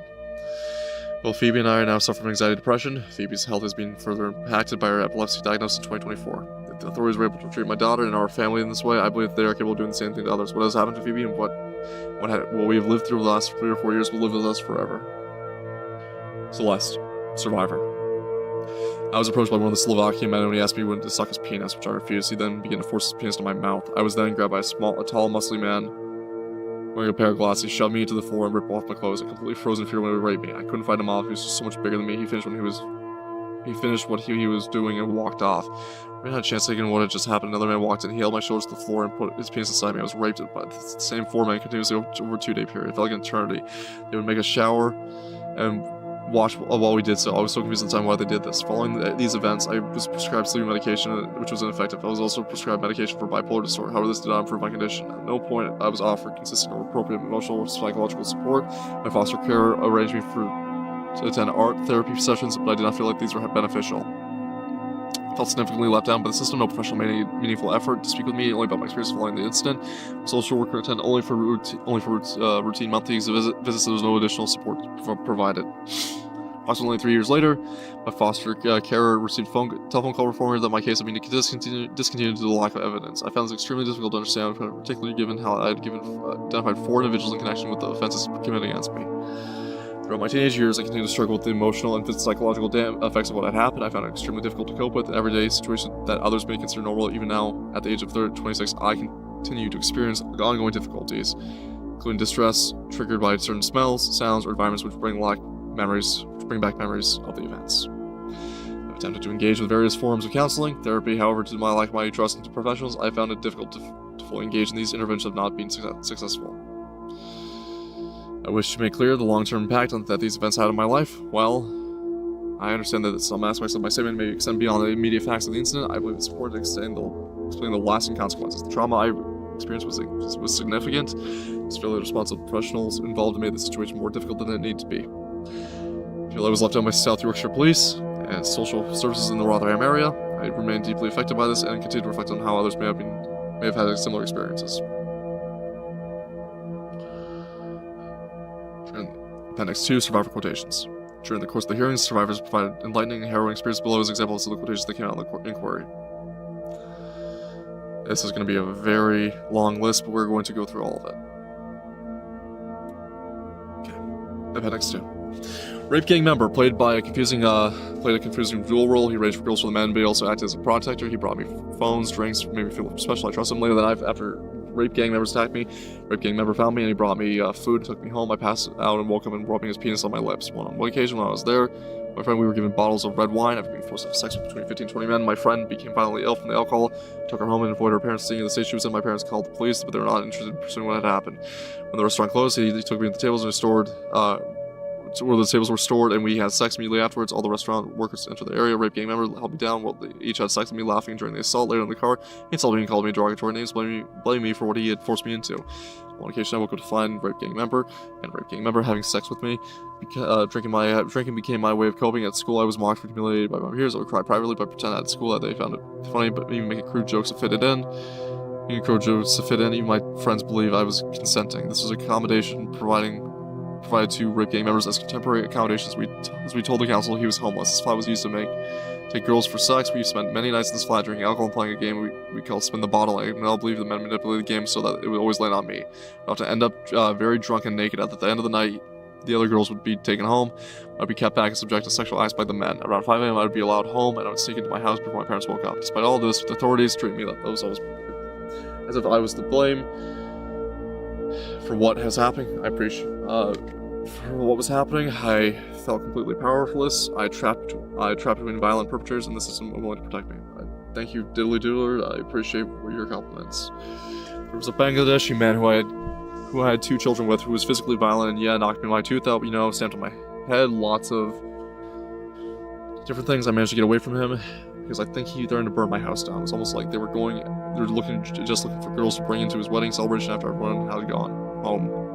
I heard lots of stories from Western women where their children had been kidnapped and you never seen them again. Western women had been married, got to the Middle East, their children had been taken. It was all like girls in every home that I went to. I mean, I've seen girls locked. I remember the man opening the back of a van. I saw maybe 15, 20 girls locked in like dog cages. They looked like they were on drugs. The age, I think it was like 16 or 17. They said to me, they said to me at the sexual health clinic that I was checked out, I was diagnosed with polycystic ovaries. As they said, the chances of me ever having a child were very, very, very, very slim because of what I've been through. So because of my chlamydia, because of the state of my ovaries, and because of the pelvic inflammatory disease, I had a very, very bad environment in there. Basically, that they probably couldn't hold a child. I feel sick knowing that that's still going on, that nobody's wanting to do anything about it even now in 2026. We're still having this conversation. We're still trying to get people to talk about it. They like to take my passport and my documents ID. They do insurance claims for car accidents with my name and that I've been in. I'd done medicals where I had to walk in and claim that I'd been in the store and they would get the money for it.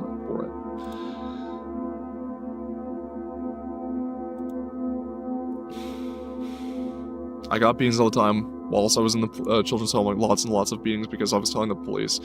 I was beaten to the point where I got an aneurysm. My hair fell out. If it wasn't me, it was someone else. Inquiry panelist. You were 15 at this point? Rape gang survivor. Yes. The one in the picture with the leather jacket. He's the one who took my virginity. Panelist. How old was he? Survivor. About 33 at the time. I have experienced retaliation and hostility within my professional role. Raising concerns, I have been warned against speaking publicly and told that doing so could result in disciplinary action or dismissal. Taken to the bathroom by a girl who had brought me there and told to shave, and she then told me that we were going to be sold to men for sex. I had not known this beforehand. I did not want to participate, but I was frightened, trapped and complied out of fear. I cannot describe the deal I was going afterwards. Happened in the bedroom. I was sexually exploited and abused by adult men. Afterwards, we were taken to the mall, sleeping in a small child's bed after belonging to a toddler. King Survivor disclosed secretly directly to the staff at the children's home what was happening to me, including several sexual exploitation that repeated trips to flats, involvement of rape of adult men. The exchange of money and the reason for my rapid and dangerous weight loss. I explained I was frightened, I felt trapped, I was told words to the effect that I did not constitute trafficking, I was over 16, and what happened to me was a matter of choice. Police were not going to contact at the stage, and no immediate protective action was taken. So, rape gang members like, do you want to kiss me? And I'm like, no, not really. Not really. He's like, okay, we can get on. And I was like, no, I said I'm on my period. That's the first thing that came to mind. I was like, but that was my first excuse. He's like, oh, it's okay, it doesn't matter at all. I was like, no, push him away. Pulled my legs forward, so I was almost late. I'd like slouch, and he pushed me back and pulled my pants down and got on top of me and raped me. And I was saying, no. I was kicking at the same time. I was 12 years old. This guy just, so I can clearly say this, it was taken to trial and caught up. He was put on retrial and walked away but he's now walking the streets. They would toot the horn of the car, and then a child would be taken to the front door by a staff member of the children. Inquiry panelist, was there any other objects that they raped you with? Rape gang survivor, Coca-Cola bottles, case for some reason. Someone tried to put a baseball bat up there. Panelist, do you think they were doing these things for sexual gratification? Survivor, it's about harm. They don't care. They don't care about you. They usually try doing these things once they've done a sexual bit. What the fuck? Do these things that they've done a sexual bit they wanted to do. Once they're finished, that's it. That's what they can do, what they want to. That's how it seems.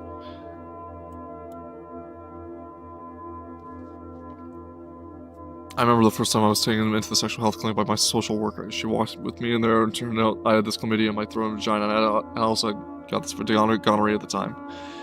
At the same time, they also diagnosed me with genital warts, and then a few months later I was taken back again. I was diagnosed with chlamydia again, gonorrhea again, but at the same time it was also pelvic inflammatory disease. Never once did any nurse or doctor question any of that. There was a circle of Pakistani nationals that were pointing out to the children as if they were choosing them. Inquiry panelist, when you were picked up, what happened? Survivor, the male staff at the children's home would just keep taking the children to the arcade and done up in nice clothing. Panelist, so you're saying that the staff at the home were selling to these four men? Survivor, yes, it very much looked like it. Something that was being set up. They knew the names of the children. They were all hanging around in the back taxis. Yes, loads of times they used to do this.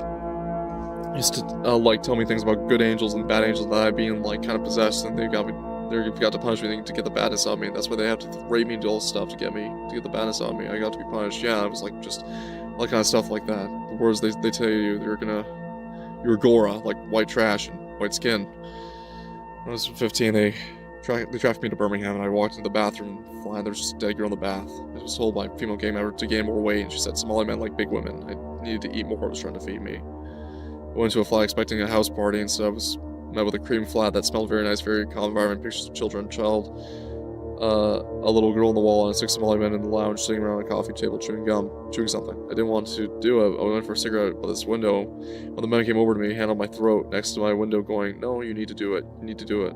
I thought, I'm going to get out of this fucking window if I don't know what I'm told, so I did. I mean, got asked to get married with someone from Pakistan for money.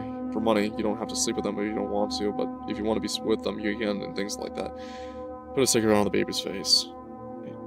I remember closing my eyes, and then every now and then I peep out, and all I can just remember just seeing his face, like, it's like he's really like trying to force it in, and then after he did, I just remember being in so much pain and bleeding and loads, and it was just really bleeding.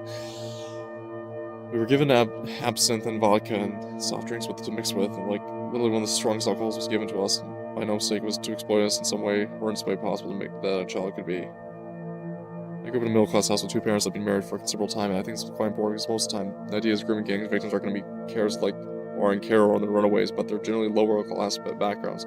So this defeats the presumption that's only stereotypically vulnerable girl can be groomed, because perpetrators are insidious. They'll target anyone that can find weakness vulnerability. And it happened when it was summer 2014. I was about 14 when I first met the second group of perpetrators.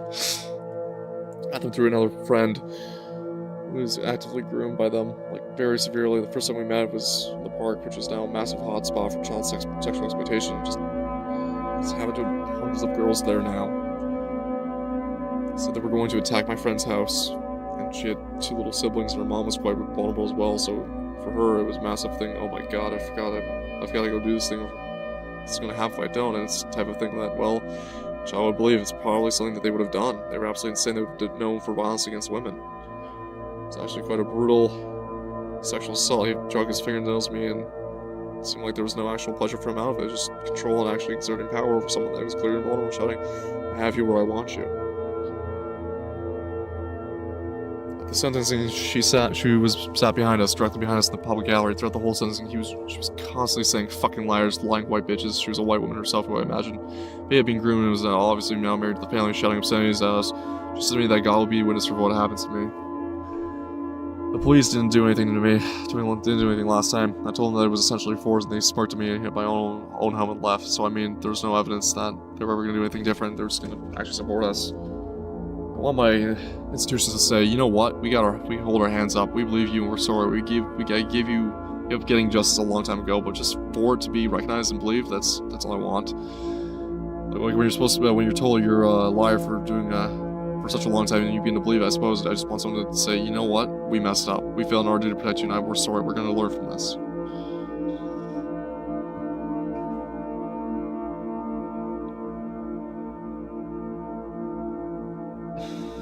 One of the assaults that actually happened to my friend was she was in the house and she was forced into it by a 24-year-old woman who said, go in the room and have sex with him now. Go and fucking do it. I remember her screaming so loudly coming back half dressed and saying that she was bleeding in pain. Worst people that exist in the situation, apart from the perpetrators of the horrendous abuse, are the people that are in these positions within those authorities had every opportunity to do something about it and chose not to do it. When you do that for over several decades, then it results in situations like this, then that's how it's thrived. That's how its cultural beat has. It's how it was born, it's how it thrives, it's how it's surviving, it's how it will continue. Started when I was 13, I was raped by possibly 600-700 different men over 3 years. Inquiry panelists. Did the NHS play a part where you were able to talk to them? Rape gang survivor. I went when I was 13 with chlamydia and I got genital herpes and I had a miscarriage. That was all that happened between 13 and 15, so they all knew something was going on. I did go once to explain to the doctor because I was like, hey, can you give me something for the antidepressants or something? And the doctor said, well, I don't think you were that warrants enough to give you those when you're too young. The NHS is complicit. Very much so. Rape gang survivor. The gangs are untouchable. They are, because nobody wants to admit there's a problem. They don't want to be deemed as racist. Also because it goes higher, but they don't want to be blown. They don't want that to be blown open. They said they want to take me back to meet their family, so luckily I didn't have a passport. Otherwise, I might not be here right now. Alright, panelists. The imams who run the mosque, do you think they are aware? Rape gang survivor. They know 100% because my friend was when she was 15. She was sleeping with a guy who was older. She had a baby by him, and his dad was an imam. His dad knew. And he got his son married and said that he wasn't allowed to see the child. They took after their own community. They looked after their own community. I remember being with my friend. She lived in a children's home, and they would come and pick us up from the outside, and they'd carry her home, and I would ring the police, and obviously call them. The police would come out, and they would call us prostitutes. I don't think the service even down to social services. I don't think they really cared. I think they had the same thought as most other people.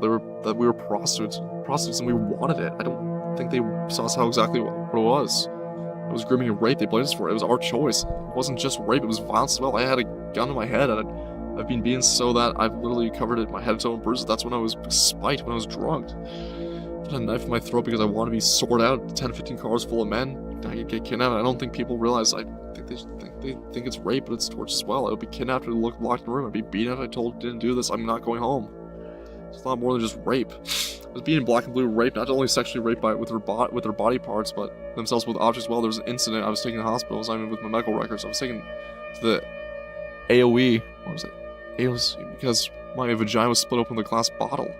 I just wanted to stop. It's not going to happen to any other children, but for other people to naturally act and do something and stop being so scared. Inquiry panelists, how many different men do you think raped you over that period when you were 16? Rape gang survivor, about 100. And that was when you were 16? Yeah. Rape gang survivor was just like getting more and more non-stop phone calls. Everyone knew who I was. When I walked in the street without cars, that stuff would happen. Panelists, they'd rape you, yeah, and they couldn't take no for an answer. It was like a daily basis. It was like, you'd be in one car, and then you get to the phone call. You better come out and meet me now. To get out of the one car, you'd be in the next car, and the next car, and the next car, and the 10, so it'd be 10 in the night. Sit around 100 men. What races were they? Mainly Pakistani. Were there any white men? Survivor? No. They were speaking about religion? Yeah, loads of times. They used to like tell me things about the good angel and the bad angel and other stuff. Maybe they're kind of possessed. You gotta punish me and get me all the badness out of me. That's why they have to rape me and do all sorts of stuff to get the badness out of me. I've gotta be punished, yeah. It's all the kind of bad stuff. The worst say you gore like white trash, like white skin. The taxis would drop a girl off, then go up to the shop, and the taxi would leave clear, and the taxi would pull up girls after, and they're just getting the taxi. Think it's the same thing. You're gonna being tucked to a place, get raped. And there's a chat. And there's a group chat for all the drivers that were all communicating with each other. Mainly Muslim taxi drivers. I was actually married to an Asian guy and fully converted.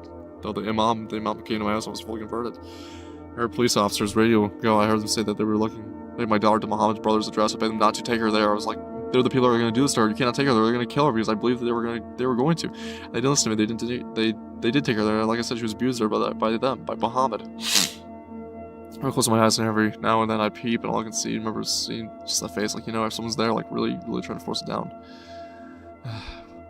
Just being in so much pain, bleeding low, so it's really, really, really bleeding. Mother of rape game survivors. We've had to firebomb proof or letterbox because we've had Threats to have our house burnt down. We've had threats to get her throat slashed. I've had threats to get my throat slashed. This has been continuous for 4 years constantly. Father of rape gang survivors. She'd already been raped to the point by a gang. Most of gamers went to her school. Fuck. We're not done. Appendix 3. Institutional failures. Police forces nationwide ignored repeated reports of rape, false imprisonment, and exploitation. Officers often arrived at houses late to reports of missing children that refused to take statements from victims. Closed cases without examination. Girls were often arrested for drunken, disorderly behavior following assaults with the gang members. Bail conditions, silenced whistleblowers. Whistleblowers, the well-known perpetrators received no conditions or surveillance. Two-tiered policing operated openly. Police's forces surrendered to threats of disorder from certain communities, fabricated events against critics, and allowed officers linked to the gangs to retire with pensions. The evidence was from the majority of the witness statements that shows that police forces across England and Scotland knew there was organized crime and grooming rape of children, yet repeatedly failed to protect victims, investigate perpetrators, or act on clear intelligence. Officers discouraged reporting, criminalized victims, destroyed or ignored evidence, and allowed perpetrators to walk free. There was also disturbing evidence that serving police officers were active members of rape gangs, while those who went out of the way to protect the rape gangs. There was not an isolated area, it was systemic across multiple forces, while lasted for decades. Below is a fraction of the incidents of which the inquiry has been aware. West Midlands Police. West Midlands Police failed. Redacted officer. Redacted was directly involved in earlier missing episodes. Despite serious reports of child being taken by older boys, no written statements were taken by the mother or child. The matter was never properly investigated. Officers attended missing episodes, but it took between 2 to 4 investigates. But even when the mother explicitly stated that her child was suffering sexual exploitation. Greater Manchester Police, including Tameside. Manchester Police reportedly failed. Redacted PC. Redacted later dismissed. Attended a multi-agency meeting and showed redacted to stop reporting his daughter missing. He did this in front of professionals. Officer missing from home. He frequently failed to return calls. CCTV captured officers discussing not waking the father when they attended when they attended at 3 a.m. The force failed to force bail. Conditions on unknown rapist immediately rang Redacted's daughter and threatened her life, especially the perpetrator attended the family home. Police responded to the delay and dismissive. Redacted's daughter was left to the company of groomers on multiple occasions. The force treated Redacted as a problem, as the dutiful parent trying to protect his child. West Yorkshire Police failed multiple victims, including Redacted. In Redacted's case, the force closed early recorded sexual assault on a 13-year-old with no investigation, the creation and distribution of child sexual abuse material, CSAM, child pornography. In Redacted's case, officers continued to routinely recover the child from cars with adult men, allowed the men to drive away without question. In Redacted's case officers, Redacted among others, failed to act on extensive stalking logs, threats, and evidence of grooming gangs. The force repeatedly minimized disclosures, lost evidence, and treated victims as unreliable. Named officers in Redacted statement include those who ignored years of harassment and failed to link cases. South Yorkshire Police. South Yorkshire Police targeted Tommy Robinson with downright raids on family homes on bail conditions. Robinson suspected to this day that the force often timed their actions against him to disrupt lawful protests. A South Yorkshire Police officer PC Hassan Ali is alleged to have broken a no prosecution deal with the child abuser Arshad Hussein. Under its terms, Hussein handed over a missing underage girl to police at a petrol station in exchange for not being arrested or prosecuted for abduction. The force is being reportedly linked to early knowledge of all rape gangs, at least from Sammy Woodhouse's case in 1999. In other words, yet they still have produced no protection. Officers discouraged missing reports and protected perpetrators. Merseyside Police. Merseyside Police failed Redacted's daughter and his family, and her family. DC Redacted and PC Redacted discouraged the 12-year-old rape victims from pursuing justice. They emphasized paperwork relying on her word against his as reasons are not to proceed with the prosecution. Justice for a 12-year-old who was raped and deemed too much hard work. This led to her daughter withdraw her complaint. The force failed to act on the video evidence of assault, threats, and ongoing harassment after her daughter's death. The family faced continuing intimidation and inadequate protection from the police. Police Scotland. Police Scotland failed in the Redacted's case. DC Redacted received extensive digital evidence of civilian specialist Redacted showing a man advertising as a Quran tutor who was grooming a child despite the evidence. Redacted relocated abroad, reappearing continued activity while under investigation. The police has systemic data failures and no specific marker for group-based child sexual exploitation. It's recording of ethnicity data. This prevents proper understanding and the disruption of networks. Metropolitan Police failed. Redacted officers attended the home after her reports of coercion and recorded sexual assault of the 13-year-old, but took no further actions and disclosed the case without either investigation, recording, or its distribution. Forced the alleged assaulted Redacted when she was restrained during an arrest. NHS Services. the NHS, including its mental health terms, teams, sexual health clinics, hospitals, GPs, and emergency departments repeatedly failed to safeguard children presented with clear physical injuries, repeated STIs, suicide attempts, self-harm, disclosure of rape. Staff reported the evidence, treated the symptoms, discharged the children back into the hands of their abusers without triggering, safeguarding, making referrals, providing trauma care. This was not occasional oversight, was consistent practice across multiple regions and services. Hospitals recorded physical injuries were consistent with sexual assault, and yet no protective action sent the children home and were the same night. ADHD, autism, and autistic addiction directly linked to exploitation received symptom-only treatment with no connection made to the grooming. Quick discharges returned physical traumatized children to the environments where the abuse continued. Physical and psychological harm from repeated rape went unaddressed, leaving victims without coordinated medical or psychiatric care across the country. In addition to showcasing chronic lack of professional curiosity, officials with NHS also demonstrated a lack of collaborative, multi-agency, and multidisciplinary coordination. Said NHS services tended to work in silos with their own departments, such as physical services, A&E, sexual health clinics, and the like, failed in many cases to collaborate with such share information with mental health services. NHS Sexual Health Services, West Yorkshire. NHS Sexual Health Services treated redacted for multiple sexually transmitted infections, including gonorrhea, chlamydia, when she was only 13 years old. The clinics diagnosed and medicated her, but she was never triggered safeguarding procedures or reported the fact that the child was being repeatedly raped by adult men. No child protection referrals made. The children treated the infections as medical issues rather than evidence of organized child rape. Dr. Redacted, GP, General Practitioner, Telford area. General Practitioner saw redacted with clear indicator of sexual exploitation, including injuries, behavioral changes consistent with repeated rape. Dr. Redacted failed to safeguarding questions, failed to make any referral, and failed to protect the child despite the obvious red flags. Medical professionals, general practitioners, surgeons, and consultants redacted treating teams. GPs, general practitioners, surgeons, and consultants repeatedly recorded physical evidence of sexual abuse on redacted from infancy, genital rashes, bowel problems, invasive treatments, and later severe injuries, extreme violence, anal rape, penetration with objects, strangulation, biting, and cutting. These professionals attributed these injuries to psychological causes, performed repeated invasive examinations without safeguarding action, and failed to protect her. Hospital and psychiatric services, multiple victims, including redacted and others. Hospital staff across several regions discharged children after serious suicide attempts, overdose, and self-harm, requiring stitches without safeguarding assessments or protection. In Redacted's case, psychiatric detention and hospitalization occurred, which was heavily medicated. Police interviews took place in the state that with no trauma support, physical injuries consistent with sexual assault were recorded, but no protective action followed. Children were sent home with the same night.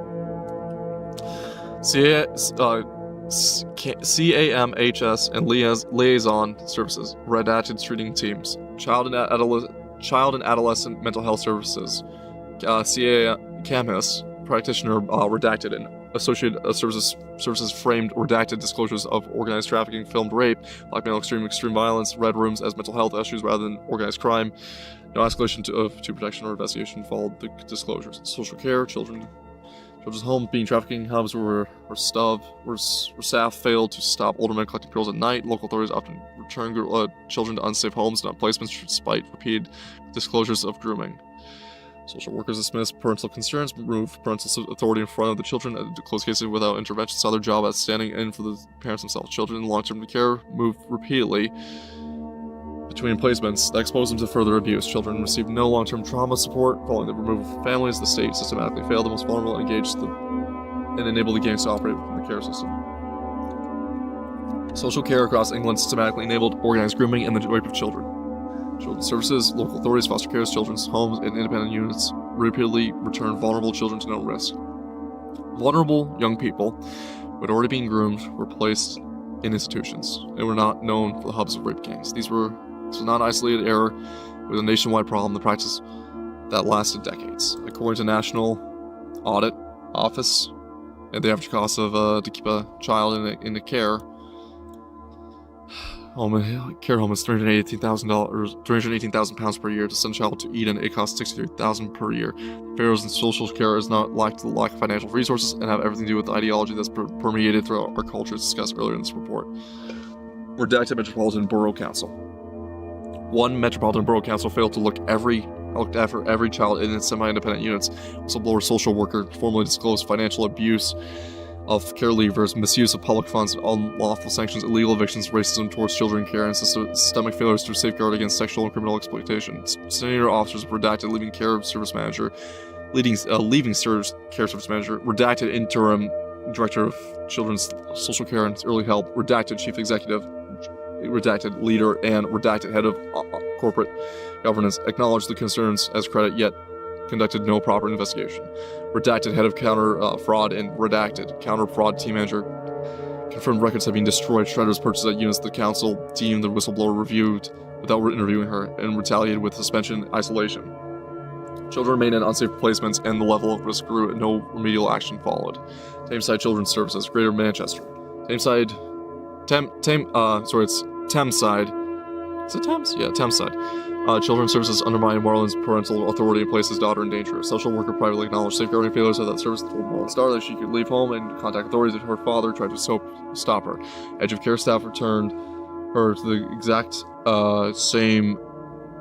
farm where she had been raped, destroying forensic evidence. After rapist threatened her life on bail, no prosecution followed in Marlon's daughter's case. Senior social workers redacted, imposed deprivation of liberty safeguards, restricted family contact, dismissed disclosures of misrepresented records. Agency social worker redacted, signed reports believed to have been authored by redacted. Social worker redacted, failed to report Marlon's daughter's rape, incomprehensibly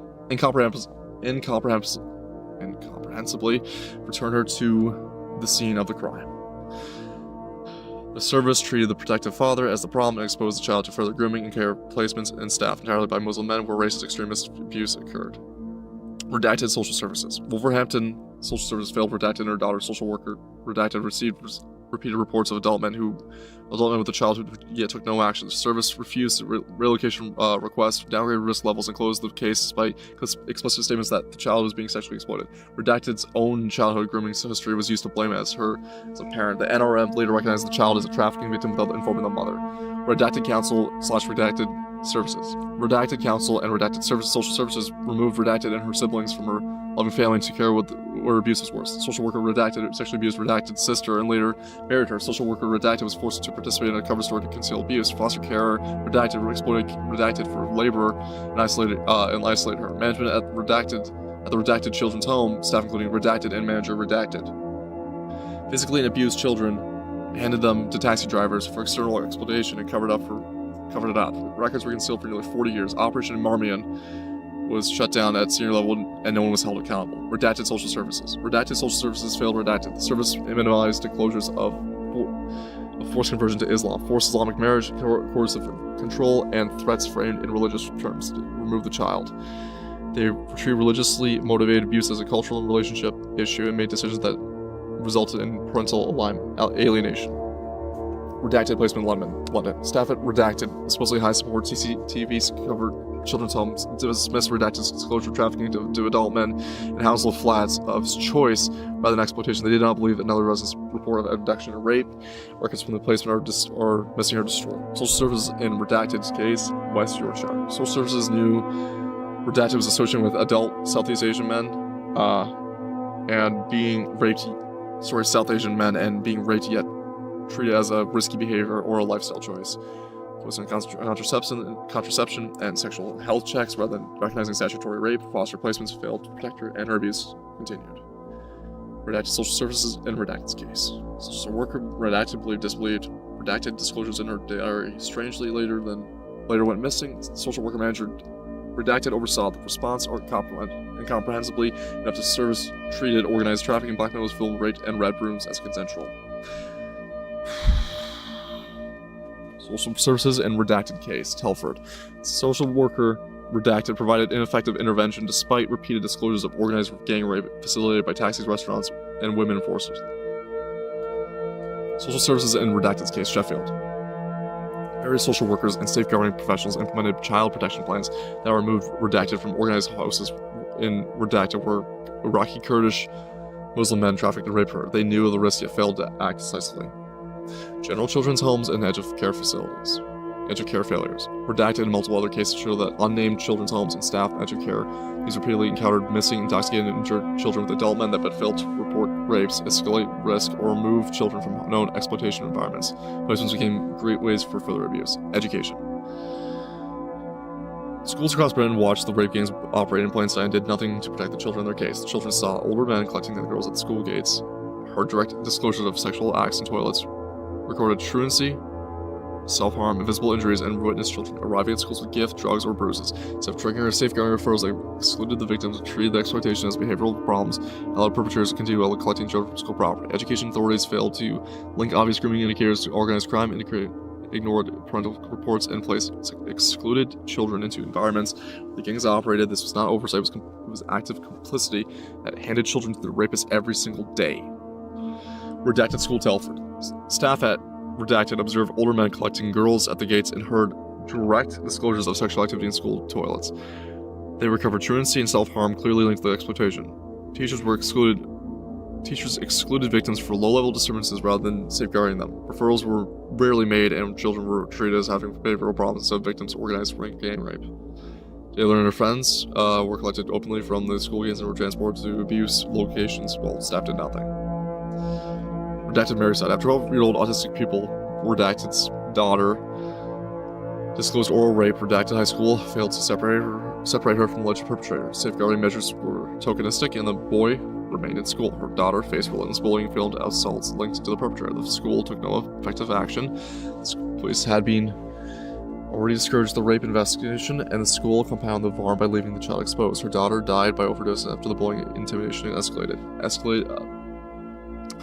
Redacted's daughter.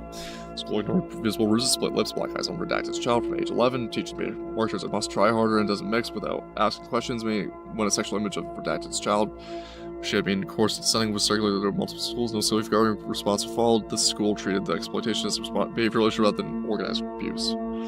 Taxi licensing. Taxi licensing authorities across Britain knowingly renewed and failed to revoke licenses for vehicles and drivers who formed the central transport and operational backbone for the rape gangs. Perpetrators used taxis, private hire cars to collect children from school gates, care homes, and streets, carried them between towns for gang rape, supplied drugs and alcohol, or return them to the injured or unconscious. Licensing bodies possessed repeated intelligence, linking named drivers to firms to organize exploitation, yet took no enforcement action, ignored background check failures, and surrendered to organized protests when basic safety measures such as CCTV were proposed. This failure was the act of facilitation of child trafficking on a national scale.